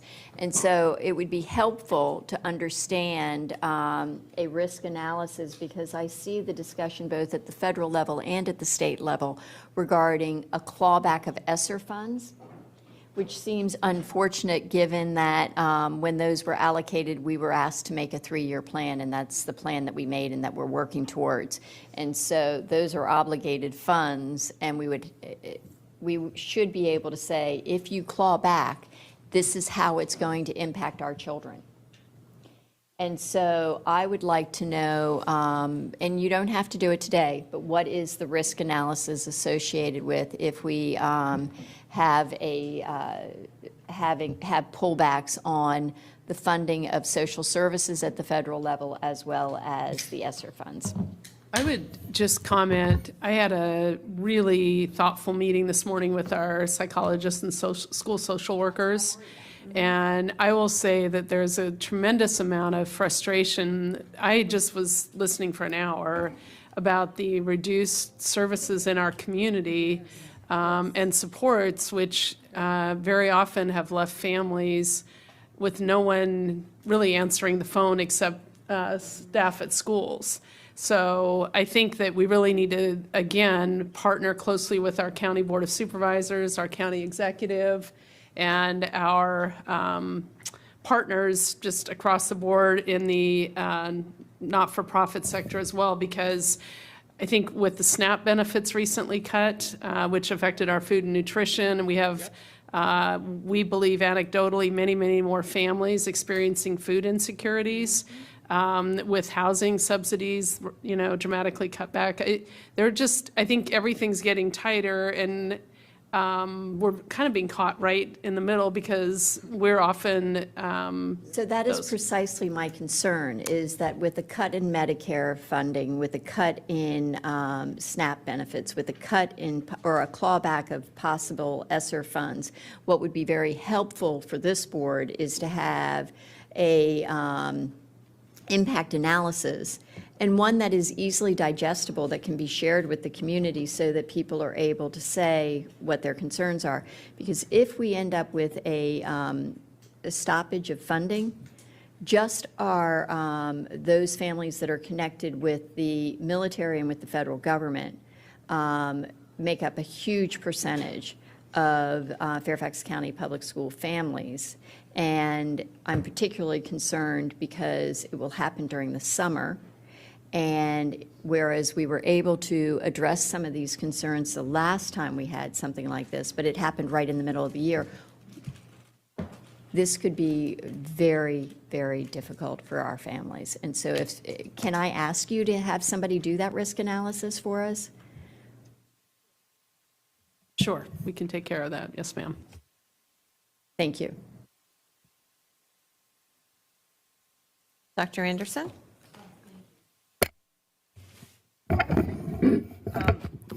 Couple of things. Okay, thank you. One of the things that I kind of want to hone in on is what are our practices regarding year end. I'm really concerned. I know we're in a tight situation, but I'm really concerned when the practice and, well, rather, the recommendations have been for year end to be limited to one-time expenditures. I think we've strayed far from that, and that is a concern to me. When it comes to the smaller dollar amounts, I could kind of deal with it, but it all adds up. And when we continue to add year-end items, which are most optimistically one-time expenditures, and then they get built into the base budget, and then we continue to ask more, I think it decreases our opportunity to focus on compensation and the greater scope that we've just described that I don't need to go into. But I would like for us to consider some commitment to having the best practice possible to our year-end funds so that we are not saddling ourselves with expenditures that we cannot continue. We had a similar action with the ESSER funds. We had lots of staffing that we know we need, but then we are struggling to continue to fund those. And I see us starting the same thing here. I would like for some consideration to what Ms. Omesh raised. If there are some components of the literacy plan that are materials driven, that are one-time funds, having that be a swap, I think that would be a good testament to and a commitment to using year-end funds a little bit more conservatively. I had a question. I heard you say, Dr. Reed, that the cap for experience individuals coming into our system was lifted. Can somebody give me a little quick background on that? Lifted from what to what, and when did that occur? So neither Dr. Wilson or Mr. Smith are in the room, but they came to me with a regulation that I believe, I think I better wait till they return because they have the actual specifics, but we looked at the regulation, the amount of hours, and there were two different regulations we talked about, but one was around lifting that cap, and another was around making sure we're compliant with retirement hours. So we've looked at both of those. So I want to make sure we cite the correct one, and as soon as they return, I believe we can provide that to you. Sure. And I didn't leave myself enough time, Stella, to kind of give some budding ideas regarding follow-on. May I? I'll be super quick. Just sick leave, banking, I've been really talking and thinking about having a follow-on motion for that to be evaluated so that we can have that process be available for our students. I know we've had some brief conversations about that. Dr. Reed? Do you want me to? I said students, I meant staff, thank you. If you want to speak about it, yes, if it's on the go, saves me lots of time. We have discussed a leave share, going back to a leave share plan that we previously had such a plan. So staff are currently drafting a regulation for my review to go back to that practice for the coming academic year, which would begin July 1. Then you just saved me a follow-on motion. And the other one that I wanted to have a follow-on motion on is to have a review of the security staffing at our middle and high schools, just to reflect need, not just size, because I think we have inequitable staffing when it comes to our middle schools' security and the challenges that each of our schools face. And I think those are the two that I've been tossing around. Do you want me to respond? Were you asking for a response to that? No, I was not. I was trying to respond to Stella's question in terms of what might come up next week. Because I do believe that that's part of the security audit that we should have by July 1. You're saving me lots of work. Yeah, yeah. Perfect. Yeah, okay, we have Ms. McLaughlin, followed by Ms. Seismer-Heiser. Thank you. I just want to circle back on something really important when we talk about numbers. So when I ran the numbers, Ms. Burden, I just want to check, what is the employee contribution into ERFC? It's changing for '24, but it's about 6.5%. No, not the employer contribution part, the employee. Doesn't the employee pay into ERFC? Yeah, 3%. They give 3%? Okay, so I thought it was closer to 1.5, but okay, that's even more of a point. Dr. Reed, even if you just go with the 6% employer contribution over a 30-year career, the career earnings averages is going to be $162,000. So you add that on to their total career earnings of $2.7 million. We now surpass Prince William, who was #1 for total career earnings, because they don't have ERFC. Neither does Arlington, neither does Loudoun. So these are the kinds of mathematical computations when I talk about total comp that I've begged multiple superintendents to do. To my colleagues, I may consider a follow-on motion in consultation with all of you, with Dr. Reed.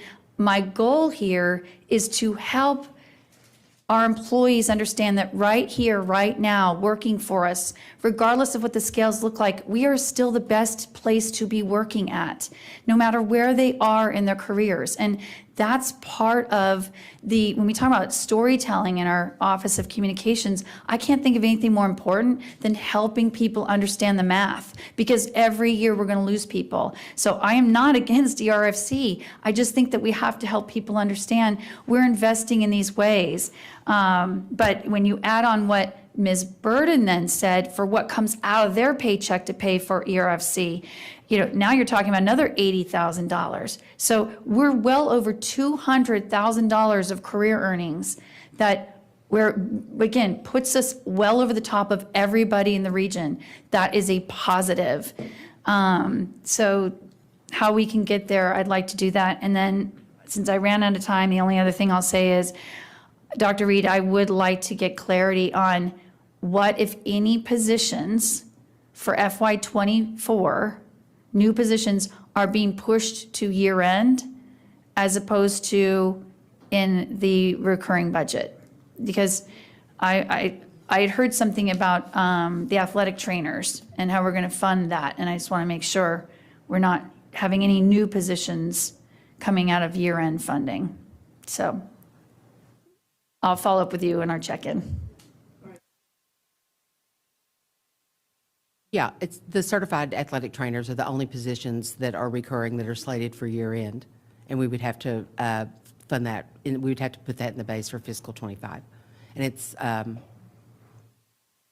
positions because it's a phase in, a 5-year plan.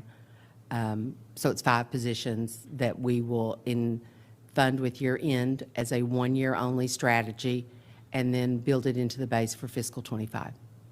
So my colleagues, I'll call you on that as well, because I think that creates a hiring problem for people wanting to take a job that's being listed as a 1-year only, even if we verbally say, well, don't worry, we'll build it in for next year. I don't think that's a good practice.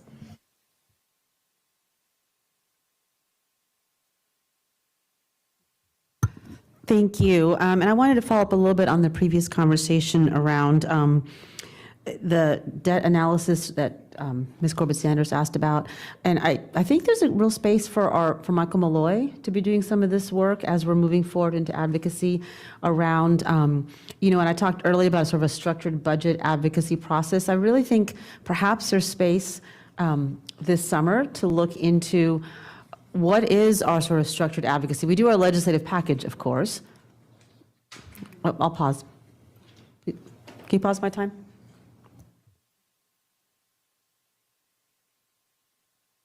No, that's fine, of course. Is she okay? Okay. Thank you. Okay. No, it's important, of course. So I just wanted to put that out there as something as, again, you're finishing your year and really taking maybe a look this summer, about what does that look like? What's the role of leadership? What's the role of the board? How do we, and I think we're all ready to do it. And I think we all have individual conversations with our delegation and our board of supervisors. But I think having more structure and some more analysis, perhaps that kind of helps those conversations throughout the year, I think would be really helpful. So I don't know if there's a follow-on motion. I'm kind of toying with the follow-on motion around structured budget advocacy or structured advocate, I'm just off the top of my head, to come back with a plan, like a structured advocacy plan with corresponding data analysis. Again, off the top of my head, but I wanted to see if that's something I need as a follow-on motion, similar to Dr. Anderson, or something that you're just kind of, sounds like a great idea. So I'll pause there. Yeah, thank you, Ms. Sizemore-Heiser. I think it is important, and I think what is maybe most important, and I will email Mr. Malloy, is not just the analysis and the advocacy plan, but also in our different roles, how can we move the needle? And I know I've heard from staff saying, why aren't you advocating, for more state funding? Because what the advocating we are doing isn't transparent necessarily to our staff or our community. And I think often of a lot of the work that you as a board do is not transparent. It's phone calls, it's visits at conferences and so forth. And I think part of this, what you're talking about, is how do we make all the work you do behind the scenes more transparent? So I think it's an outstanding idea. Well, and I think having a cadence to it too, right? That especially you're going to have a new board coming on, at least 8 new members. So having a cadence and a structure for us, for staff, and also maybe an education piece, because I think the budgetary, the LCI, all of these are, people may not understand it as well. That we have a lot, again, community members. So I think that community member advocacy piece should be part of this plan. So I'll talk to you offline about maybe a follow-on motion. And just with my 15 seconds, I wanted to ask about the literacy funds to year end, the literacy. If we put off basal materials to the year end, does that impact PD or usage? I'm just kind of curious. I know that was brought up by a couple of board members, what that would do if that's. Not necessarily, no. We just wanted to make sure, I think as Mr. Smith said, I believe that this county and our community, that equitable access to literacy is really a core value and expectation. And we just felt like keeping that in the core budget was critical as an ongoing concern, notably because $15 million won't by itself pay for a full basal series. That's part of the cost of the basal series. And we have professional development and potentially other types of, PD that's connected with that. So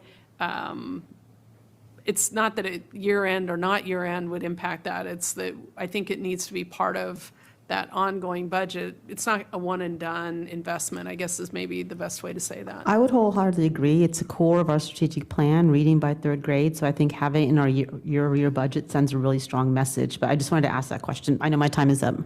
Yeah, I think it's difficult because everything we're talking about is important. So it's, what we're trying to do is parse out or stage things that are honestly all important. So, yeah, thank you. Ms. Amish, followed by. Yeah, thank you. Just in terms of the achievement gap piece and all of that, just Ms. Tolan, I appreciate you speaking to it. I think the hope is just that when it becomes a part of the approved budget, that it automatically be something for consideration in future years as well. So hopefully that can be looked into and we can see. I just wanted to loop back about the question on the ESSER piece. I don't know if you guys were able to pull that up. Yeah, please, Ms. Wigginton. So at our ESSER meeting, Ms. Amishu had asked, and we looked into it. So there was a project that was mitigation measures. That was one time that happened in FY22. Those costs were truly one time, did not get incorporated into the budget at all.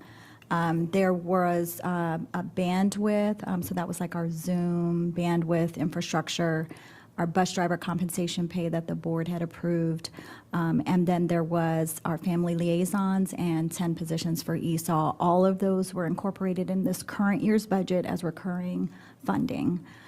The ones we had to get back to you on were the multilingual texting, interpretation, hourly, and some online translation. And our follow-up with our departments and offices is that they have absorbed that within their budget. So that was also in the first year. And so they have took on, those costs within the budget. So for an all intents and purposes, between the recurring pieces that are in the budget as well as departments absorbing, the only thing that really fell off was the mitigation measure. So a lot of the cleaning and stuff that was associated with the pandemic. No, thank you for that. When you say absorbed into their budgets, I guess I'm assuming the budgets were not expanded though, right? That's correct. That's Okay. correct. Mhm. Okay, Yep. so do you know what that meant for any of those departments? Yeah, so they're probably reducing something else that they're not going to do in order to pick up those costs that came in. I don't remember off the top of my head for each one, but I could probably take a look on what that value was for all three of these. I believe it was 3 projects that were incorporated. I think it was in ISD was the department that incorporated most of it into their budget. And yeah, those projects were what, texting, you said, translation? Multilingual Yeah. texting, interpretation, and then online translations. Okay, thank you for that. And the rest of the stuff you listed, bus driver compensation, family liaisons, 10 ESOL staffers, that was absorbed? That is currently in the budget. We expanded our parent liaison. The ESSER budget had doubled that. We had 10 ESOL positions that we permanently added to the budget. We had increased bus driver pay quite substantially, and then that was incorporated. And then there was the bandwidth piece for Zoom and the infrastructure. So that's also incorporated in the budget. Very helpful, thank you. So I guess that leaves me a little bit concerned just on those 3 projects, the multilingual texting, the online translation, and the multilingual interpreters. Awesome that it's continued, but leaves me with questions about what was cut back, especially in a department, I mean, translation services, interpretation, we already know, you guys know I love the number, the 98 million shortfall of what, we have yet to pay to meet the needs of our community on language and translation services. So something from that was cut in a place where we can't afford that. We're already needing to pay more. So I don't know, Dr. Reed, if maybe we can look into that a little bit more carefully and asking Dr. Presidio or just figuring out where the cuts were. For sure, we will do that. I think, Ms. Winton, did you have a response to that? Yeah, so I didn't mean to imply that anything in those particular projects were reduced, but we can certainly talk to Dr. Presidio, which we should. So he often talks about a relook in his baseline and repurposing. He could have gained some efficiencies, stopped doing some things that weren't efficient. So he often talks about that review. That's part of his process when he's developing the budget. So I would like to just make sure that we check in with him to get that clarity and to make sure that we're not saying something incorrect about what he's done internally. But they definitely, and we want that. I mean, we often talk here at the board table about what we're doing to not add to the budget. So that is part of the process, is that we want departments to look from within to see how they can either absorb and gain some efficiencies or doing things that weren't as effective. But we should follow up with him first, since he's not here to speak on it. Yeah, in terms of what we might be able to know, so just in terms of the parameters of what a department can do, would it have had to have come out of that same kind of language and translation budget, or could it have been anything ISD? It could have been anything ISD. That's what I was trying to clarify. I'm not saying Gotcha. that, Yeah. online language and translation is where the reduction came from. I am not saying that at all. So let's check in with him about Yeah, where some let's stuff find was that out. redirected in order to support that program. Awesome. If we can do that sooner rather than later, and Ms. Tolan, if you can just note that, I know as we move forward in the budget timeline. Okay, thank you so much. The other piece was just on, with this 15 million, I guess, less than what we projected and whatnot. Dr. Reed, maybe this is an opportunity to think about, we have this conversation every year, but like ROI, savings, potential areas for reconsideration of things. I really think it's a great year to do that, but I know we're further along here, and that's my time. But I really would like us to innovate here.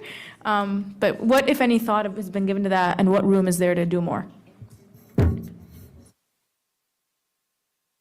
I think that efficiencies, I know we've asked each department to take a look at their department, and I think this summer, as we look at a final strategic plan and we identify what the body of work is that we're going to achieve it, then I think we can also talk about what are those things that we don't need to continue doing that are not part of achieving that. So I think we'll, by nature of having a very clear plan with clear targets, become more efficient.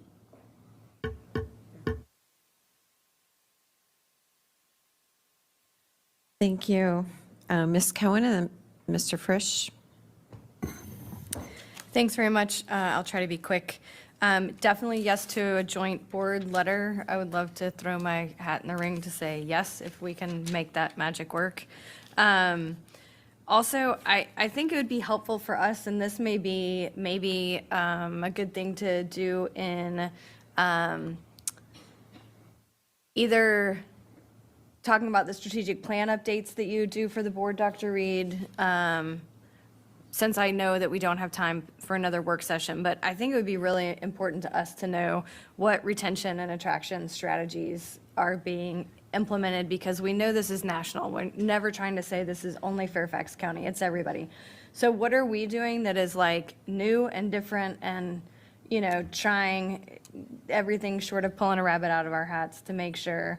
And I think including that would be telling us like how many, this was the first year that we got our Teachers for Tomorrow, our Grow Your Own kids just graduated or are graduating.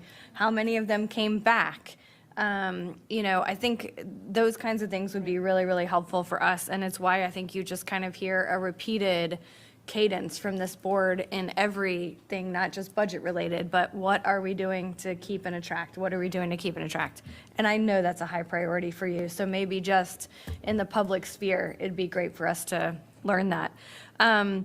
Another is that the $4 million then that was part of the AIR set aside, I think it'd be really helpful for us. And again, you know, maybe that comes as part and parcel when ACSD comes and gives their report. I leave it to people smarter than I to figure out what's the best forum for that. But if we could know how that is going to be used, like directly tied to the recommendations of the AIR report. Are you thinking you're going to use some of it for the inclusive preschool model? Are you think, you know, like there were so many areas that AIR identified, 4 million's not going to touch it. I recognize that. But what is your thinking? I don't want it to just keep getting pushed forward and forward as part of the implementation. So thank you for that question, Ms. Cohen. It's my understanding that at the end of June, we're going to have the work session on the special ed enhancement plan, which will include those 19 recommendations, the 27th, I believe. And I think at that point, we'll need to, and maybe we need to come with several scenarios, right? And about which things, because I think inclusive preschool, certainly we have behavior supports, just a number of requests. I know I haven't had a chance to fully read it, but I think our SEPTA group sent a list of recommendations as well. And kind of trying to figure out how to collect all those in one place and how those align to the enhancement plan is going to be really important.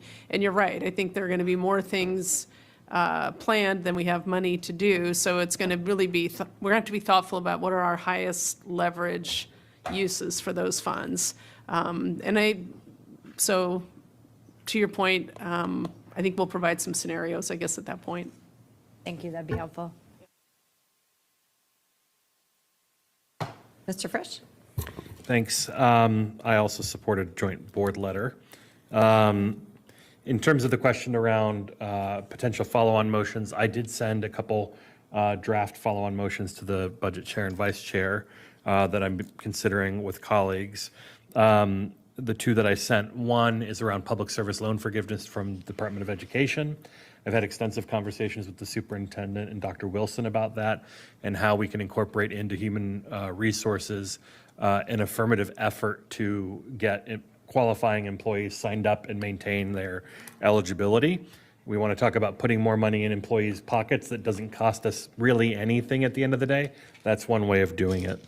The second was around test-taking skills and strategies that I'm talking about with a colleague.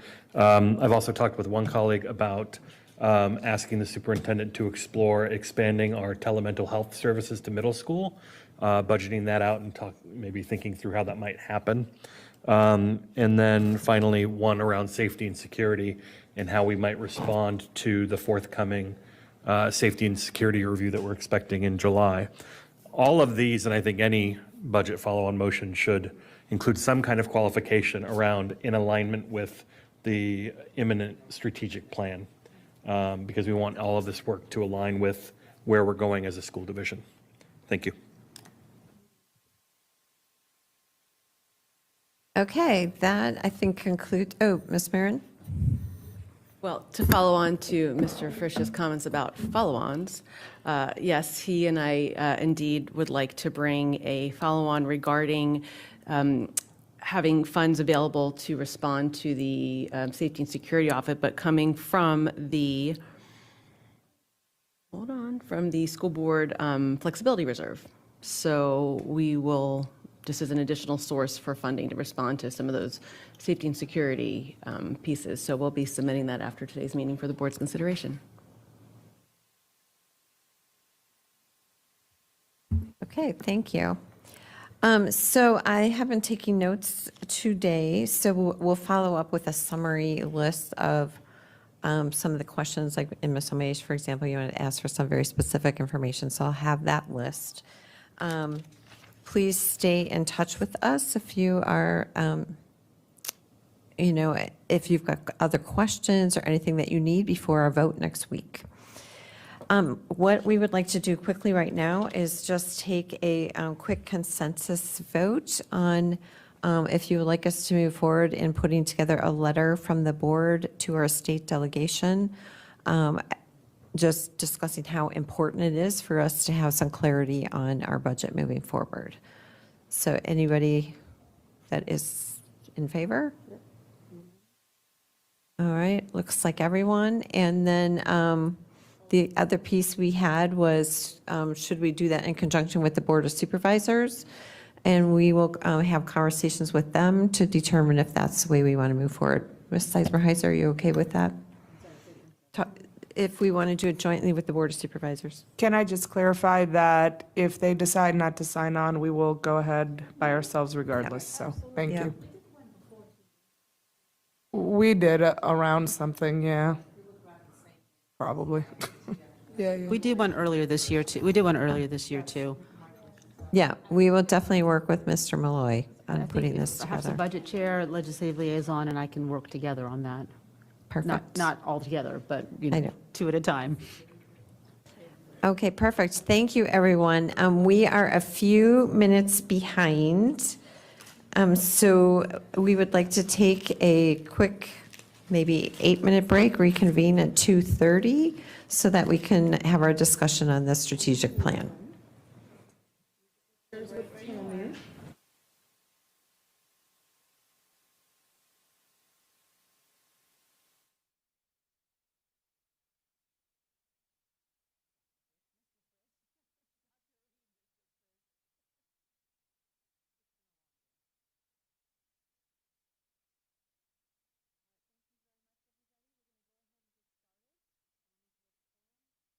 So we have one last topic this afternoon.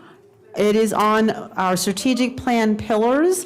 We had a really great retreat, our last retreat. We've had several retreats on our strategic plan, and I'm going to let Marcy and Dustin kind of walk through the presentation. But just as a reminder, I think we've had 9 either work sessions or retreats just as a board on the strategic plan. So I really appreciate all the board's hard work last time as we finalized our goals and measures, and so we're really finalized strategic plan. And today, the staff, the one thing we didn't get to on the retreat was the staff presenting to us the operational pillars that will hold up the goals and measures as passed by the board, as developed by the community and all the instructional teams. So with that, I will turn it over to you, Marcy and Dustin and Dr. Reed, to go ahead and introduce the last bit, which is introducing your operational expectations around the pillars. Dr. Reed, you need to use a microphone or it won't show up on the video. I apologize.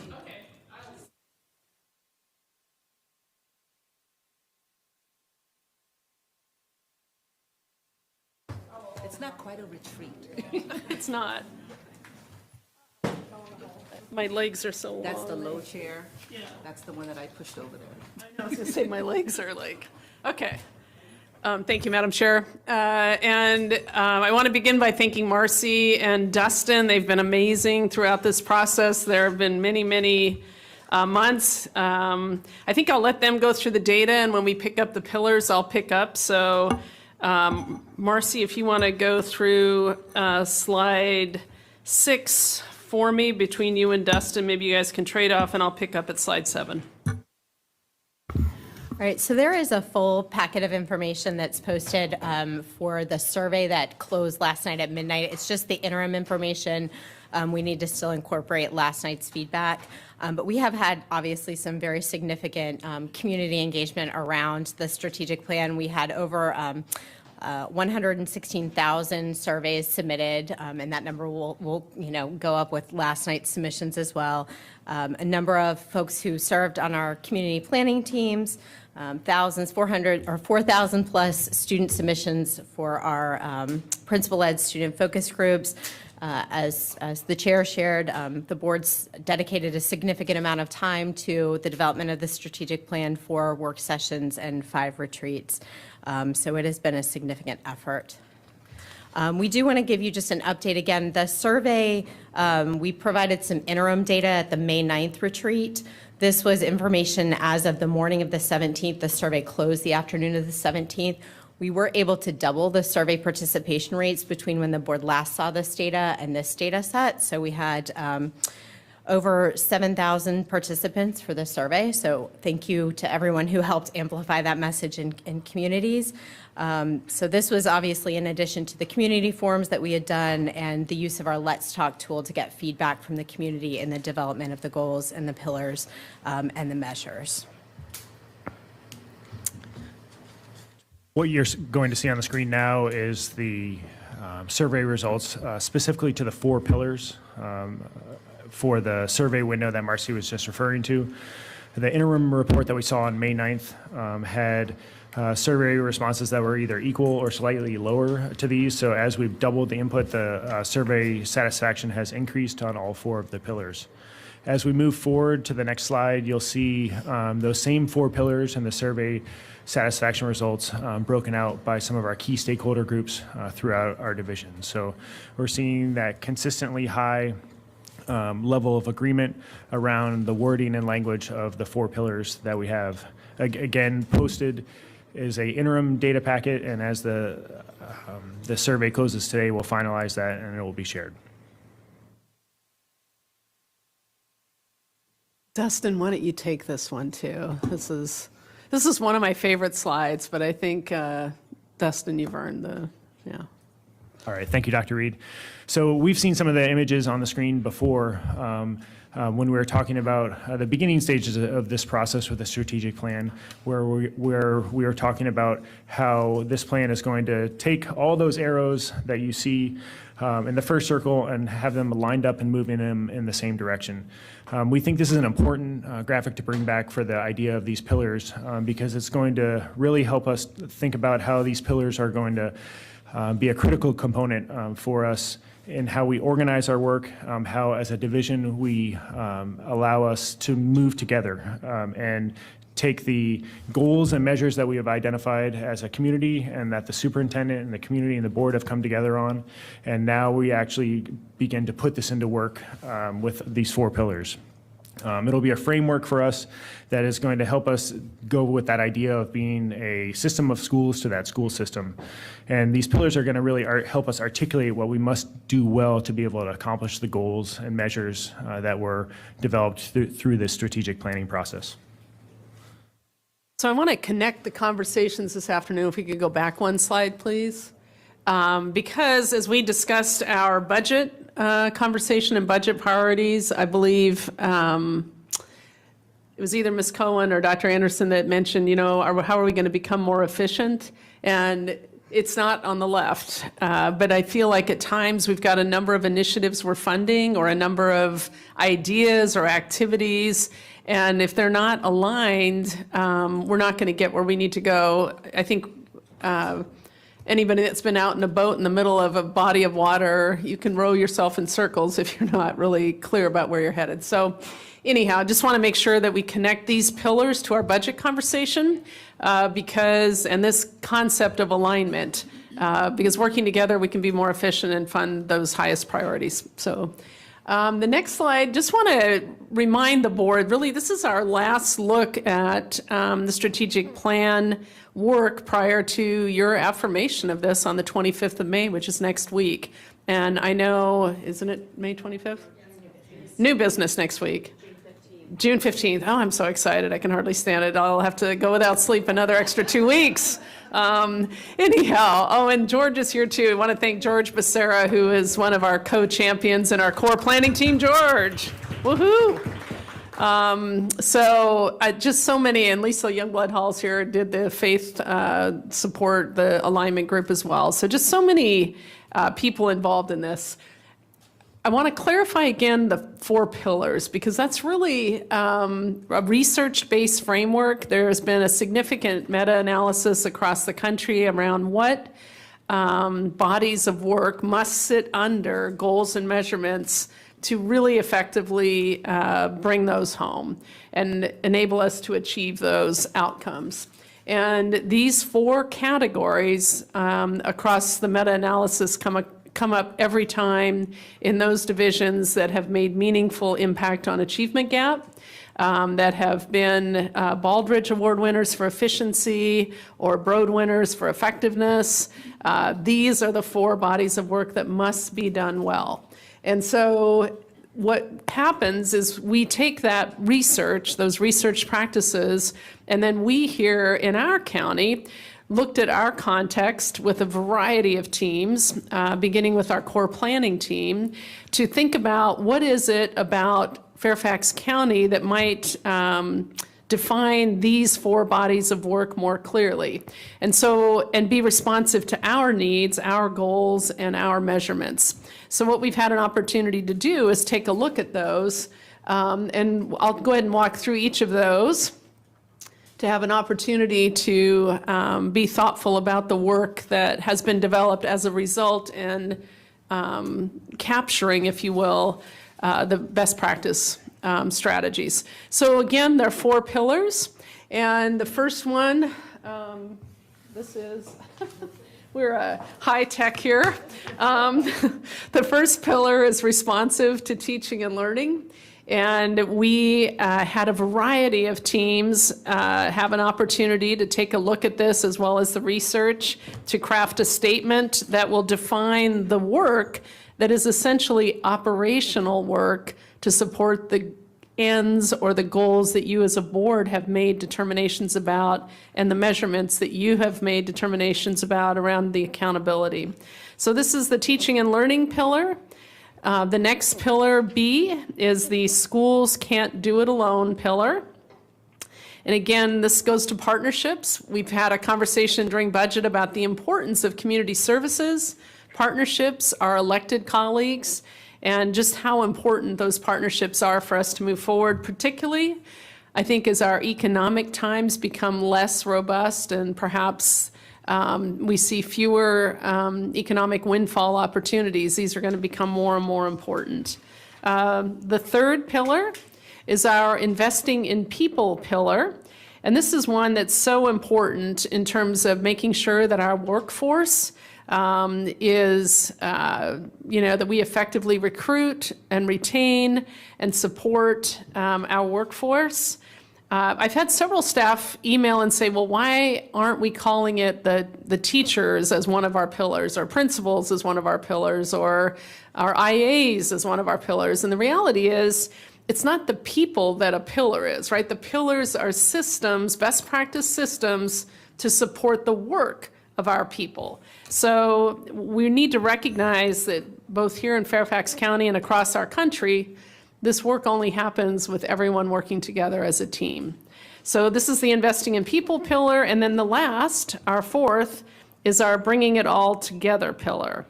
And this one is the one that talks about our strategies and key actions.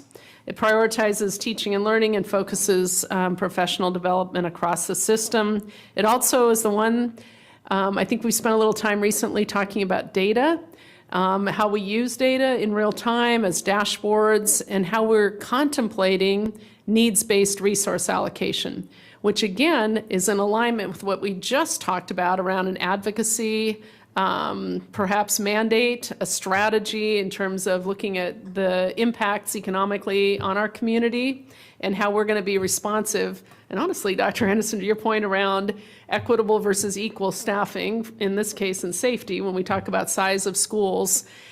So this pillar D is around those data and resource topics. And then, May 25th, new business. Just a reminder that the 4 areas that are new business are the goals, the measures, the equity commitments, and the pillars. You've completed the top 3 already, and the final plan will be voted on June 15th, and the pillars are operational. It looks like there's some shock here, I don't know. So any questions I will respond to at this time with Dustin and Marcy.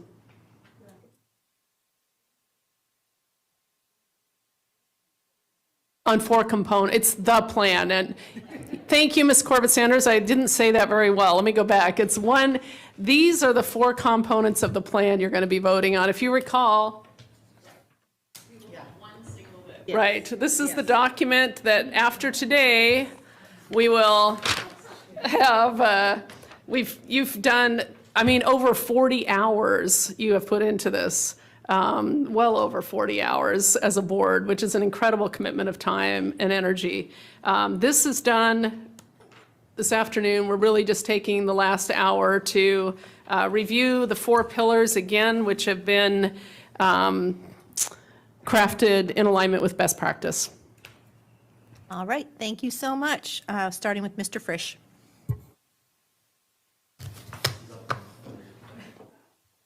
Starting with Ms. McLaughlin. Nope. No, everybody wishes. Can we pull up the survey slides, please? Yes, ma'am. So, Dr. Reed, we talked about this yesterday in the Public Engagement Committee meeting, in which I chair along with Mr. Frisch, Ms. Tolan, and Dr. Anderson. And what I would really like to make sure before we present this any further to the public and certainly for the board's awareness is, 1, we should always have the N number. What's the number? You know, it's 85% of how many. I think we talked about that it would be good to have the disaggregation of the responses, which subgroups they were coming from. I think that's really important because one of the other things is if we can go to the slide where it showed 116,000 survey responses. So that one there. We also talked about this with the Public Engagement Committee. That's a very large survey number and it's very reassuring, but I think it needs to also be disaggregated. That is across the surveys. So this one here is just to point out to everybody, when we went out to the community and said, please let us know what you think of the draft strategic plan. Like, here we go. We are set to anoint and adopt this thing. So the number is saying 7,441. Correct. I mean, that one is extremely concerning. You know, Dr. Reed, I see the numbers improved just slightly, but we only had 23% of our employees weigh in at all, according to that, right? Or that's just the percentage of, no, that's just the percent of the total responses. So of the 7,400 responses we got, parents made up just over half, 51% of the total 7,400 responses. I was looking at the number going 1,700 is not 23% of the FCPS employees. So we just, I think that we talk of percentage of total responses, we should have a third column that says, percent of the total population. And the reason I said this is because we need the public to understand, and I was saying this should be another slide to tell the story. We went out to our community with how many messages? And Helen Lloyd was talking with us through the whole meeting that she could get the analytics so we can go out to our public and say, it wasn't for lack of trying.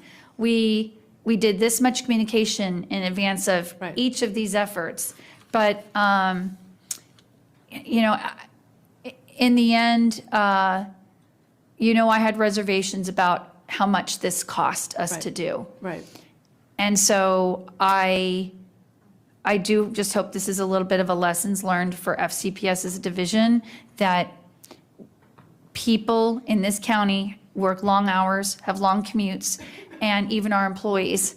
So as a result, in the end, we'll always go out and invite them to participate, but spending $500,000 when in the end, I'm just not sure where we ended up with that cost component. What I will say to everybody is, I look forward to supporting the strategic plan, because what always mattered to me in the end was the research and best practice. And I think that's where we've landed.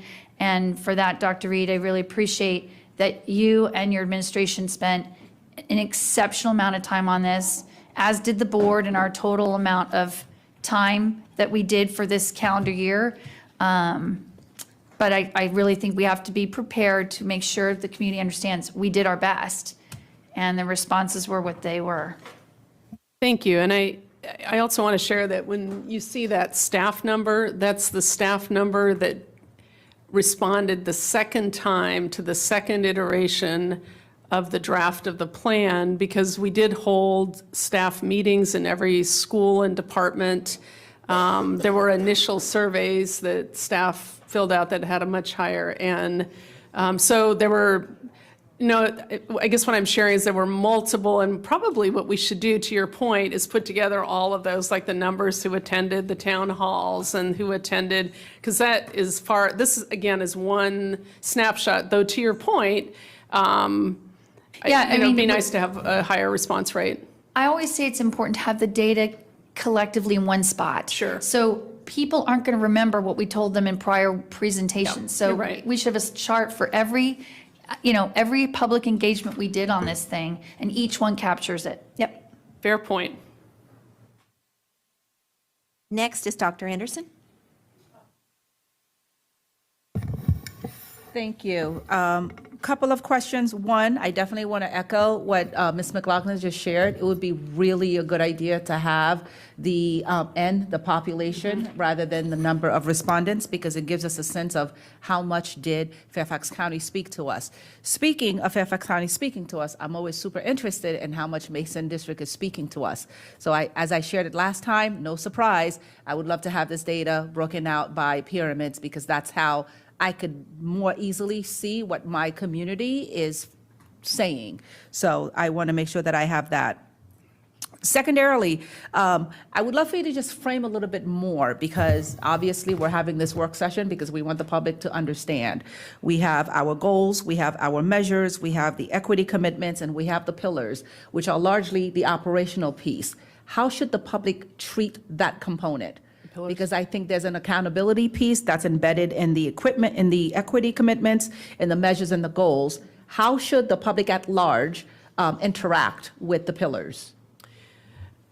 That's a great question. I think it's a glimpse for the public into the operational buckets, if you will, that we are strategizing our key strategies. In other words, each of those 4 pillars will have 3 distinct strategies, which will include a champion from the department that will be responsible for that strategy, that will be managed at the senior leadership level, to make sure that each pillar is successfully built and supported, so that those sit under the successful attainment of the measures and goals.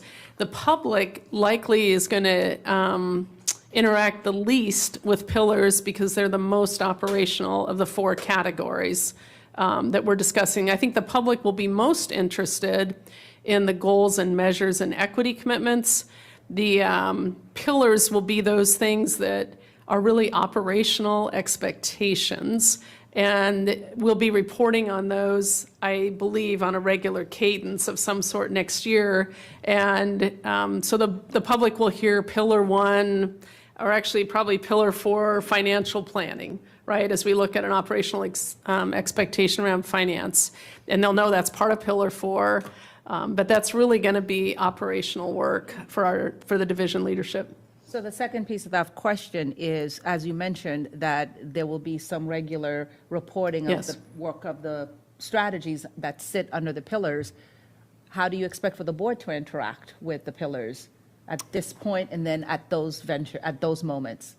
So I believe that and I don't know if you can pull it up, Marcy, if you have a slide that has the key strategies, But the key strategies will be how the pillars are explained, and if we can bring it up, I'll show it to you. And I believe it's my hope that the board will interact with those in a public meeting where we do, because our operational expectations will connect with these key strategies and therefore be on a regular cadence and calendared for board review. So the board will have an opportunity to look at the progress, for example, on data-driven decision-making or on needs-based resource allocation or on technology transition and innovation.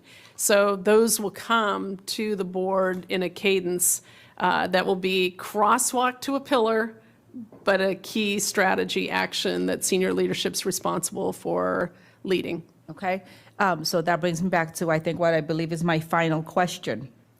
The equity commitments are kind of a lens by which we're going to both do the work of the work that comes through the pillars.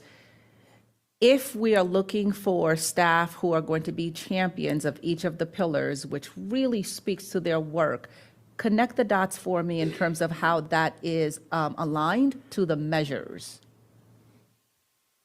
If we don't do the pillars well, we won't move the measures. In other words, we have to handle the work of the pillars well, or the measures aren't going to move in the direction we expect them to move.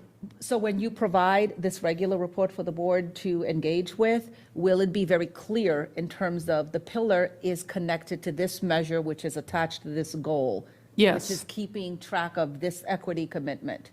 Absolutely. Okay. It won't be possible to be any more clear. We'll be that clear. Is this ours right now? Does it have the same titles of the pillars? What is that one? Are you sure?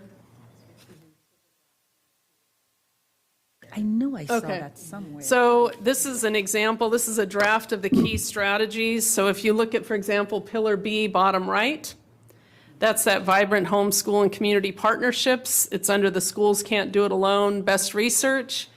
The three areas we talked about there would be elevated student voice and leadership, equitable and transparent two-way communication, and culture of trust and shared responsibility. So there'll be a cabinet level champion for each of those key strategy areas. That their work comes back to the cabinet table every week, and that work will be shared with the board as the effectiveness of that pillar. So is there another ring for the measures or goals? There is, but at the risk of getting into too deep in the weeds today, it's more of a ray that comes out. Okay. Right? Because this sits in a context of a school and then of a division and then a county. I think that's what I was trying to Yeah. get to. I'm trying to see the relationships because at the end of the day, we want to evaluate the goals. Correct. And how we're doing that is through the measures, but we're also paying attention to these other significant components. Right. But outlining what the relationship looks like, I think is important. And Right. if there's to be a graphic that can be shared not just with the board, but also with the public, I think that would be beneficial. Yeah, the key strategy map is essentially for us internally to benchmark our work to get these measures moving, because they're not going to move themselves. And these pillars are critical, and there will be people assigned to each of those 12 areas. And they'll have teams that make sure that happens. Perfect. And again, just kind of moving forward to the reporting components, just so we can have clarity in terms of where everything lives, because then we'll end up all of our conversation trying to figure out what fits where. If you could just articulate that at the onset, I think it will be great. Thank you. Thank you. And June 20th, I believe, we're having a governance, no, we're not. So someday we're having a governance work session. The governance committee stated yesterday that they could not attend the June 20th policy governance and ed equity work session, so we'll be looking to reschedule that if we Okay. can.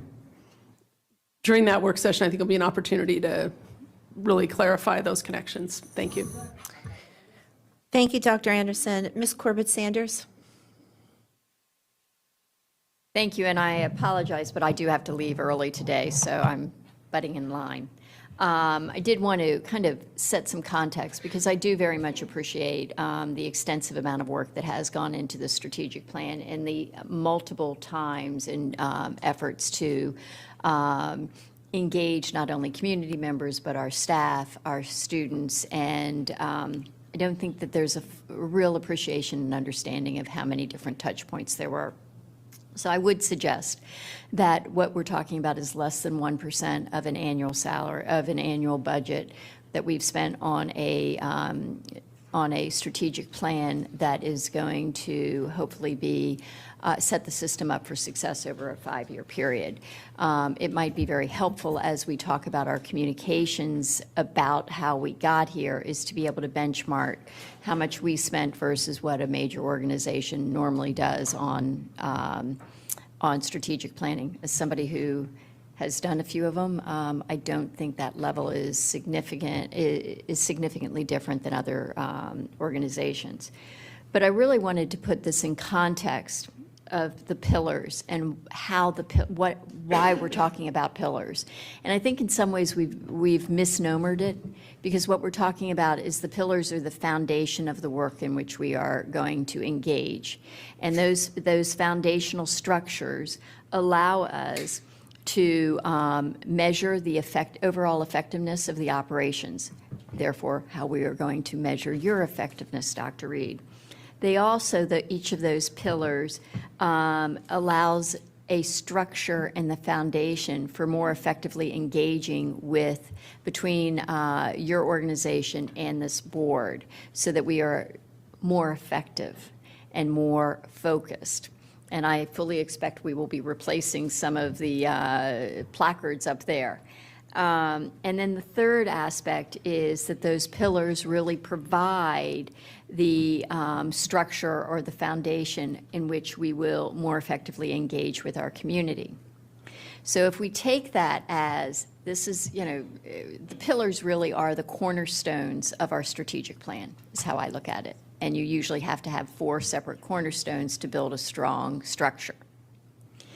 I think it's going to be very important to develop a communications plan which identifies many of the things that my colleague, Ms. McLaughlin, mentioned, which is it is critical that we talk about how, what we did, how many touch points, how we engaged the public, what we did, what we didn't do, and then how that allowed us to build this framework, which is our strategic plan, and then a look towards the future as to how this strategic plan will guide or influence our budgeting process, will guide or influence the way we have our annual calendar of work. Thank you, Ms. Corbett Sanders. Your time is up, but if anybody has responses. I think you captured it. I think other divisions have called them the building blocks. You're absolutely correct. It is a foundation. So it was well described. I do think what I'm also hearing is we need to craft a bit of a executive summary of the process that captures all of the interactions. Again, it's a theme a little bit, isn't it? That the work is not as transparent as it could be. So that's great feedback. Thank you. Thank you. Ms. Pekarsky. Yeah, thank you. Actually, building off of what Ms. Corbett Sanders said, I wanted to suggest the same thing, especially as we're looking at, voting for this. That would be a great time to do that. And I actually think the effort and the outreach has been amazing.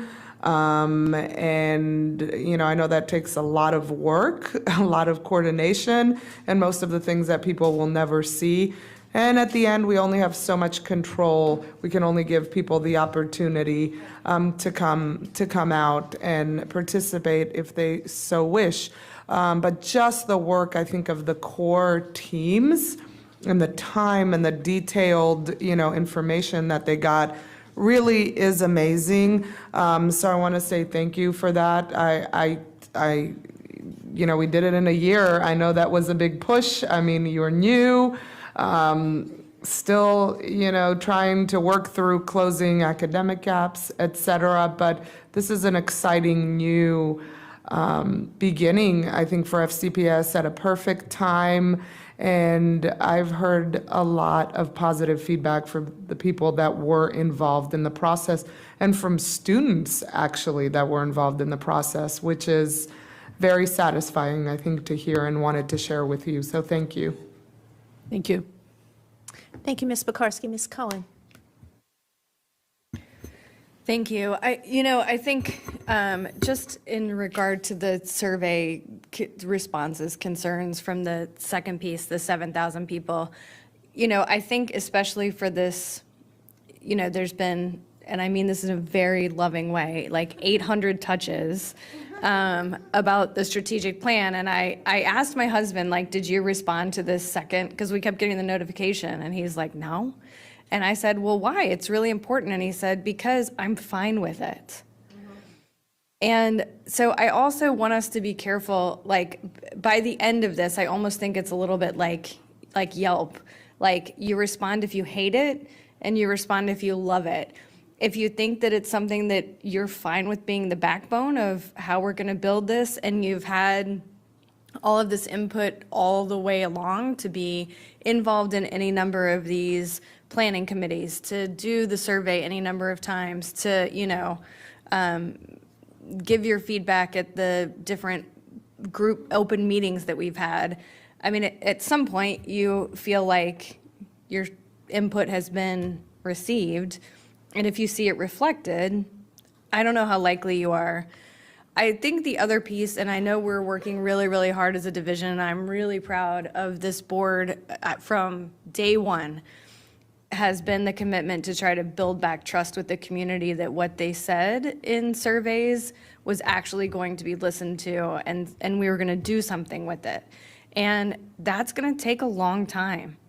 I feel like this is the first opportunity that I've really seen, which is not just talking at. We've been talking with. We keep changing because as a result of the input. And Abrar and I had the opportunity to get to be on the faith community meeting, and the intersection of how many people on that were faith leaders and parents, were faith, members of different faith communities and staff. And, so I'm also not sure, we often talk about people and kind of segment them in ways, but we are a lot of things. I work for FCPS, and I'm a parent of 2 kids, and I used to be staff in a different capacity. So I'm not sure we're ever capturing the full picture. We talk about this with kids all the time. They're not always or often one thing and not the other. So I just want us to be mindful of this was a practice of what we preach about. We want to talk to you, and we want to hear you, and we want to do something with it. But it's not going to be overnight that we build this trust back with the community. So I think this was a great start, but I'm not shocked by the second round of survey responses. Thank you. Thank you, Ms. Cohen. Next is Ms. Tolan.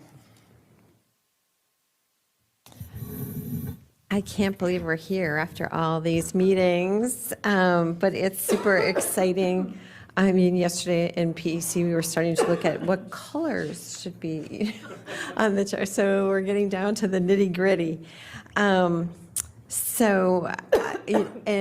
People that I've talked to that have been involved in the process on the core planning team, for example, I think they started out and we're kind of like, what are we doing? And like Ms. Cohen was saying, we had so many different types of people that came to the table, and people struggled with that a little bit in the beginning. But as we move forward through the process, those same people are like, whoa, that actually really worked, and I felt like I was heard, and the product is something that I'm happy with and I can work with. So it is super exciting. The exciting part is yet to come as we actually try to implement this and move forward. So that brings me to a couple comments I wanted to make about the pillars, just so people understand where this language came from for the pillars. This was just put together by the instructional team, and I was very fortunate to participate on that team. So as Dr. Reed was explaining earlier, these are operational. So these were put together by operational people. But again, a wide variety of people, school-based, central office, a couple school board members, a lot of different types of, all different subject areas, all different disciplines, CTE, et cetera, et cetera. So those are the people that put this together, and those are the people that are really going to actually have to hit the ground and do this. So I'm actually really happy that that is how these came about, and people were very careful to think about the 3 different areas that, we haven't really talked about, but this is what our teaching practices across the top. This is what leaders will do more at the school level or maybe central office. And then the organizational practices really is more geared even towards central office and leadership team, and what kinds of constructs need to be in place for those above levels to be successful. So there's a lot on this piece of paper right here. And, like I said, the people that need to do this work are the people that put it together. So I feel pretty good about that. Yeah, thank you. I think we talked about the center part of this plan was going to be students and the work in the classroom. And everything everyone else does, every department, every staff member, educator, board member, that our focus was on supporting that teaching and learning, that instructional core. And that's what this is based on. I think we were going to pull that list up of the document you were speaking from, because not everyone had it in front of them. If we could expand that just a scooch, please, Laura, if you're the one driving this. These are those practices that sit under the pillars. And as Ms. Tolan was commenting, this was what the instructional team put together, sort of the teaching practices, the leadership practices, and then the organizational practices. Yeah, we've circulated this. And it's just, again, there's a tight alignment between these pillars, our practices, our key strategies, the measurements and goals. And that's what makes this plan, I think, different from many, because it's really based on best practice research. Yep. I just had one question going back to that, like the chart, the circle, and you've got these 4 different pillars, and then it's divided into 3 different areas. I'm just curious what you've seen with, your previous districts, or what you're kind of thinking about as we move forward with this. Do you anticipate reorganization to meet these, or, trying to work with organization that we have?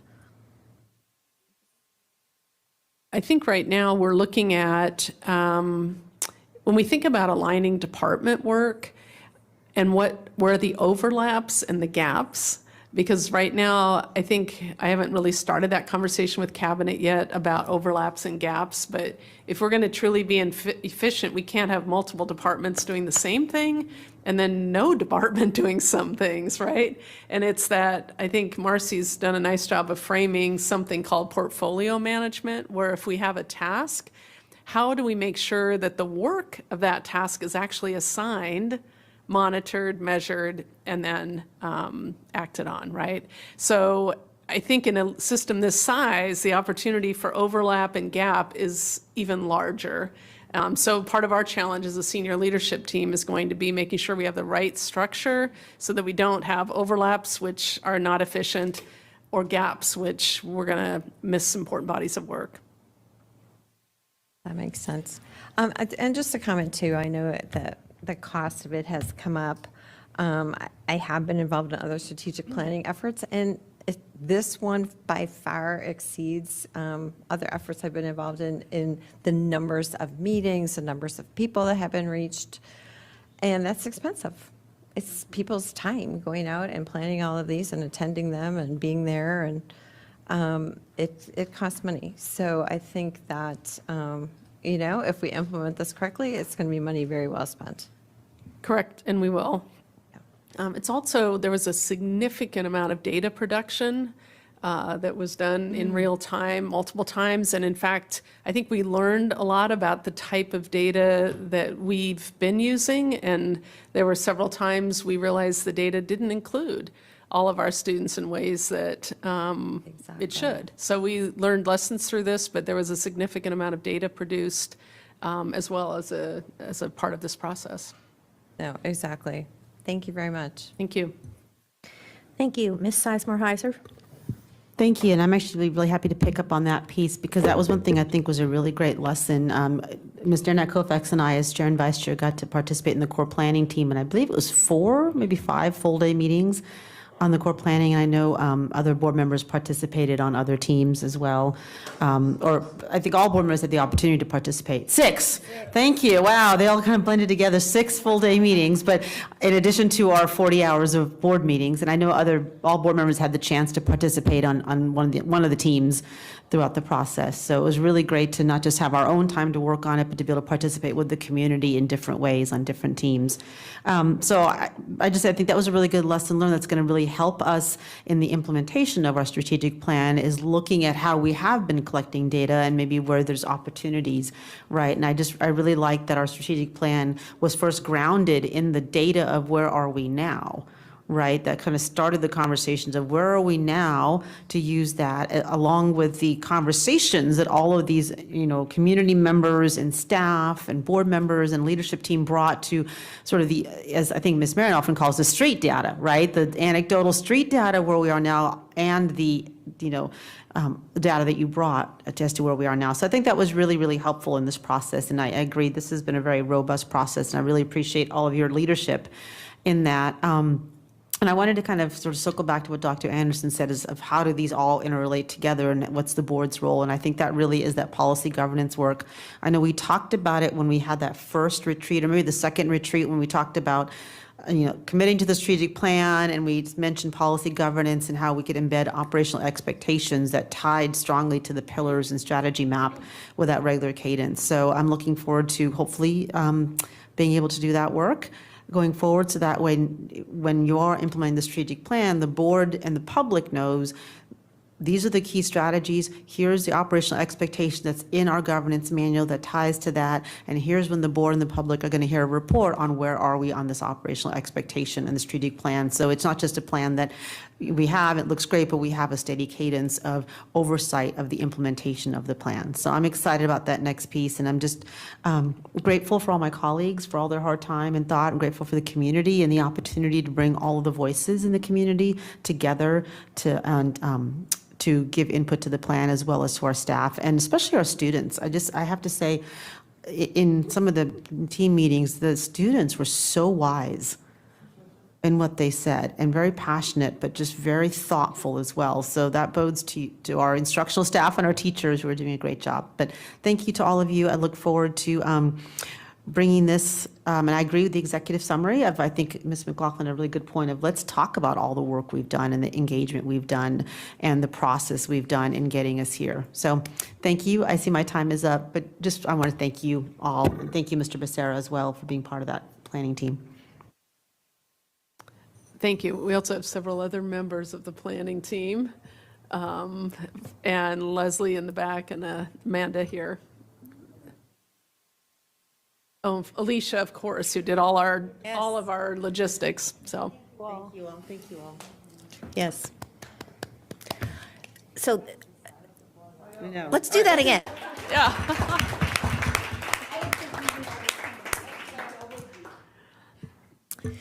All right, thank you. Thank you for that nice round of applause.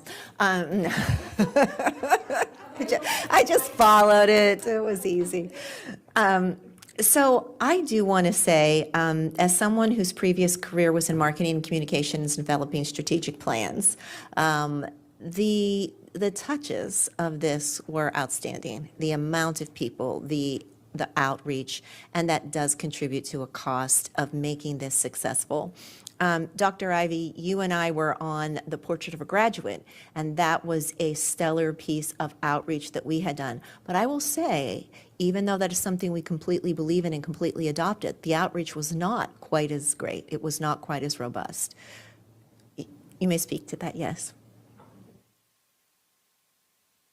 I totally agree. And I think it was because we had so many different teams and groups working with just the intentionality of making sure that we had diverse perspectives on each team. And also the time factor, the all-day, meetings that we had, multiple occasions, and realizing that if we needed more time, we took the time to add the additional meetings.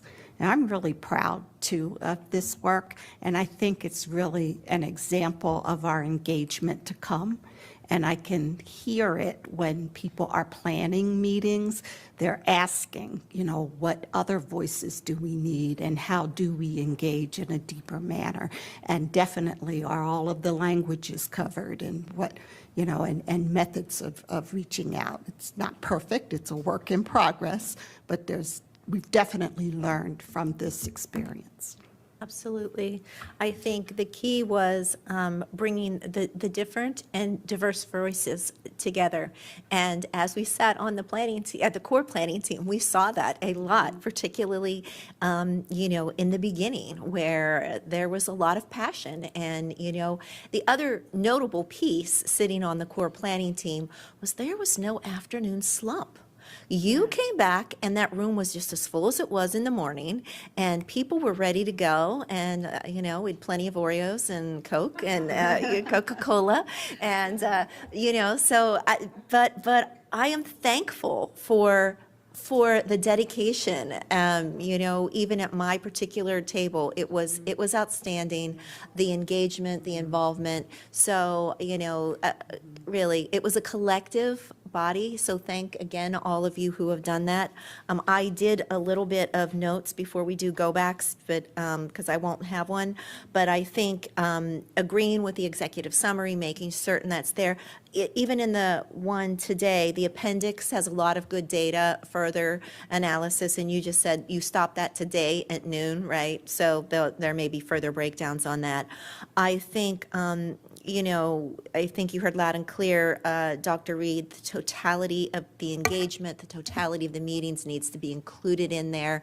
You can't say it enough, as well as an oversight of the process. And also there was a call, and perhaps this would be in an appendix, broken down by pyramid. So I'm not certain if, by June 15th, you should be able to get that data, correct? Yes, ma'am. All right, wonderful. So that's all I heard. I think if anyone else has outstanding information that they want seen or talked about before we take our vote on June 15, please, email Dr. Reed or Rachna and I as the chair and vice chair, and we'll make sure we get that. And that is all I have. So thank you so much. And as I said, I know Megan has a go back. I was just finishing my last 20 seconds. So thank you so much. So it's always kind of difficult to end up being the one who just keeps saying, okay, but. So, again, on the GLOWs, absolutely where we landed, and every effort that this division put forward to engage is to be applauded. I think from what I've heard from Rachna and Tammy, that the core planning team is where there was just this incredible depth of work and investment. I did attend one of the family planning meetings, and I was concerned with what I saw. The meeting I was at, only 23 out of 37 parents were there. I mean, so we wanted so much to have a family planning meeting, and 23 were there, and it was just very loose, just a lot of sort of interesting conversation happening, but not really driven and directed. So I think there would be some benefit. When I looked around and saw 23 family members there, but we had like 13 to 15 staff, you have to just think about the staff time to doing that. And so maybe that helps us to just understand, the core planning team had our various stakeholders, but they were people who really were realizing, I'm going to invest a lot in this. The community meetings, what concerned me was there was volumes and volumes. I mean, like what looked like 50 pages of raw data, but raw data is not going to help the community give us any meaningful feedback. It needs to have been broken down and analyzed in advance. And then when we, had performance facts there, what I would have wanted from a consultant, and my expectation of a consultant is that they did the analysis in front. They would say, here's what we found in this data analysis. Now, let us know what aren't we seeing in the data that maybe you can help us to fill this in. But it was like speed dating to sit down and go, okay, look at these 10 pages of data, and what do you think it's telling us about where our priorities need to be? And I'm thinking, I know this after 12 years and I couldn't do it that fast. So I only say this because I love the school division. I want us to continuously improve and learn in our deep investments. It doesn't take away from the close of today, but I do want to also measure this, that I think there are things we can learn as we continue this deep investment in partnership with our community. Thank you.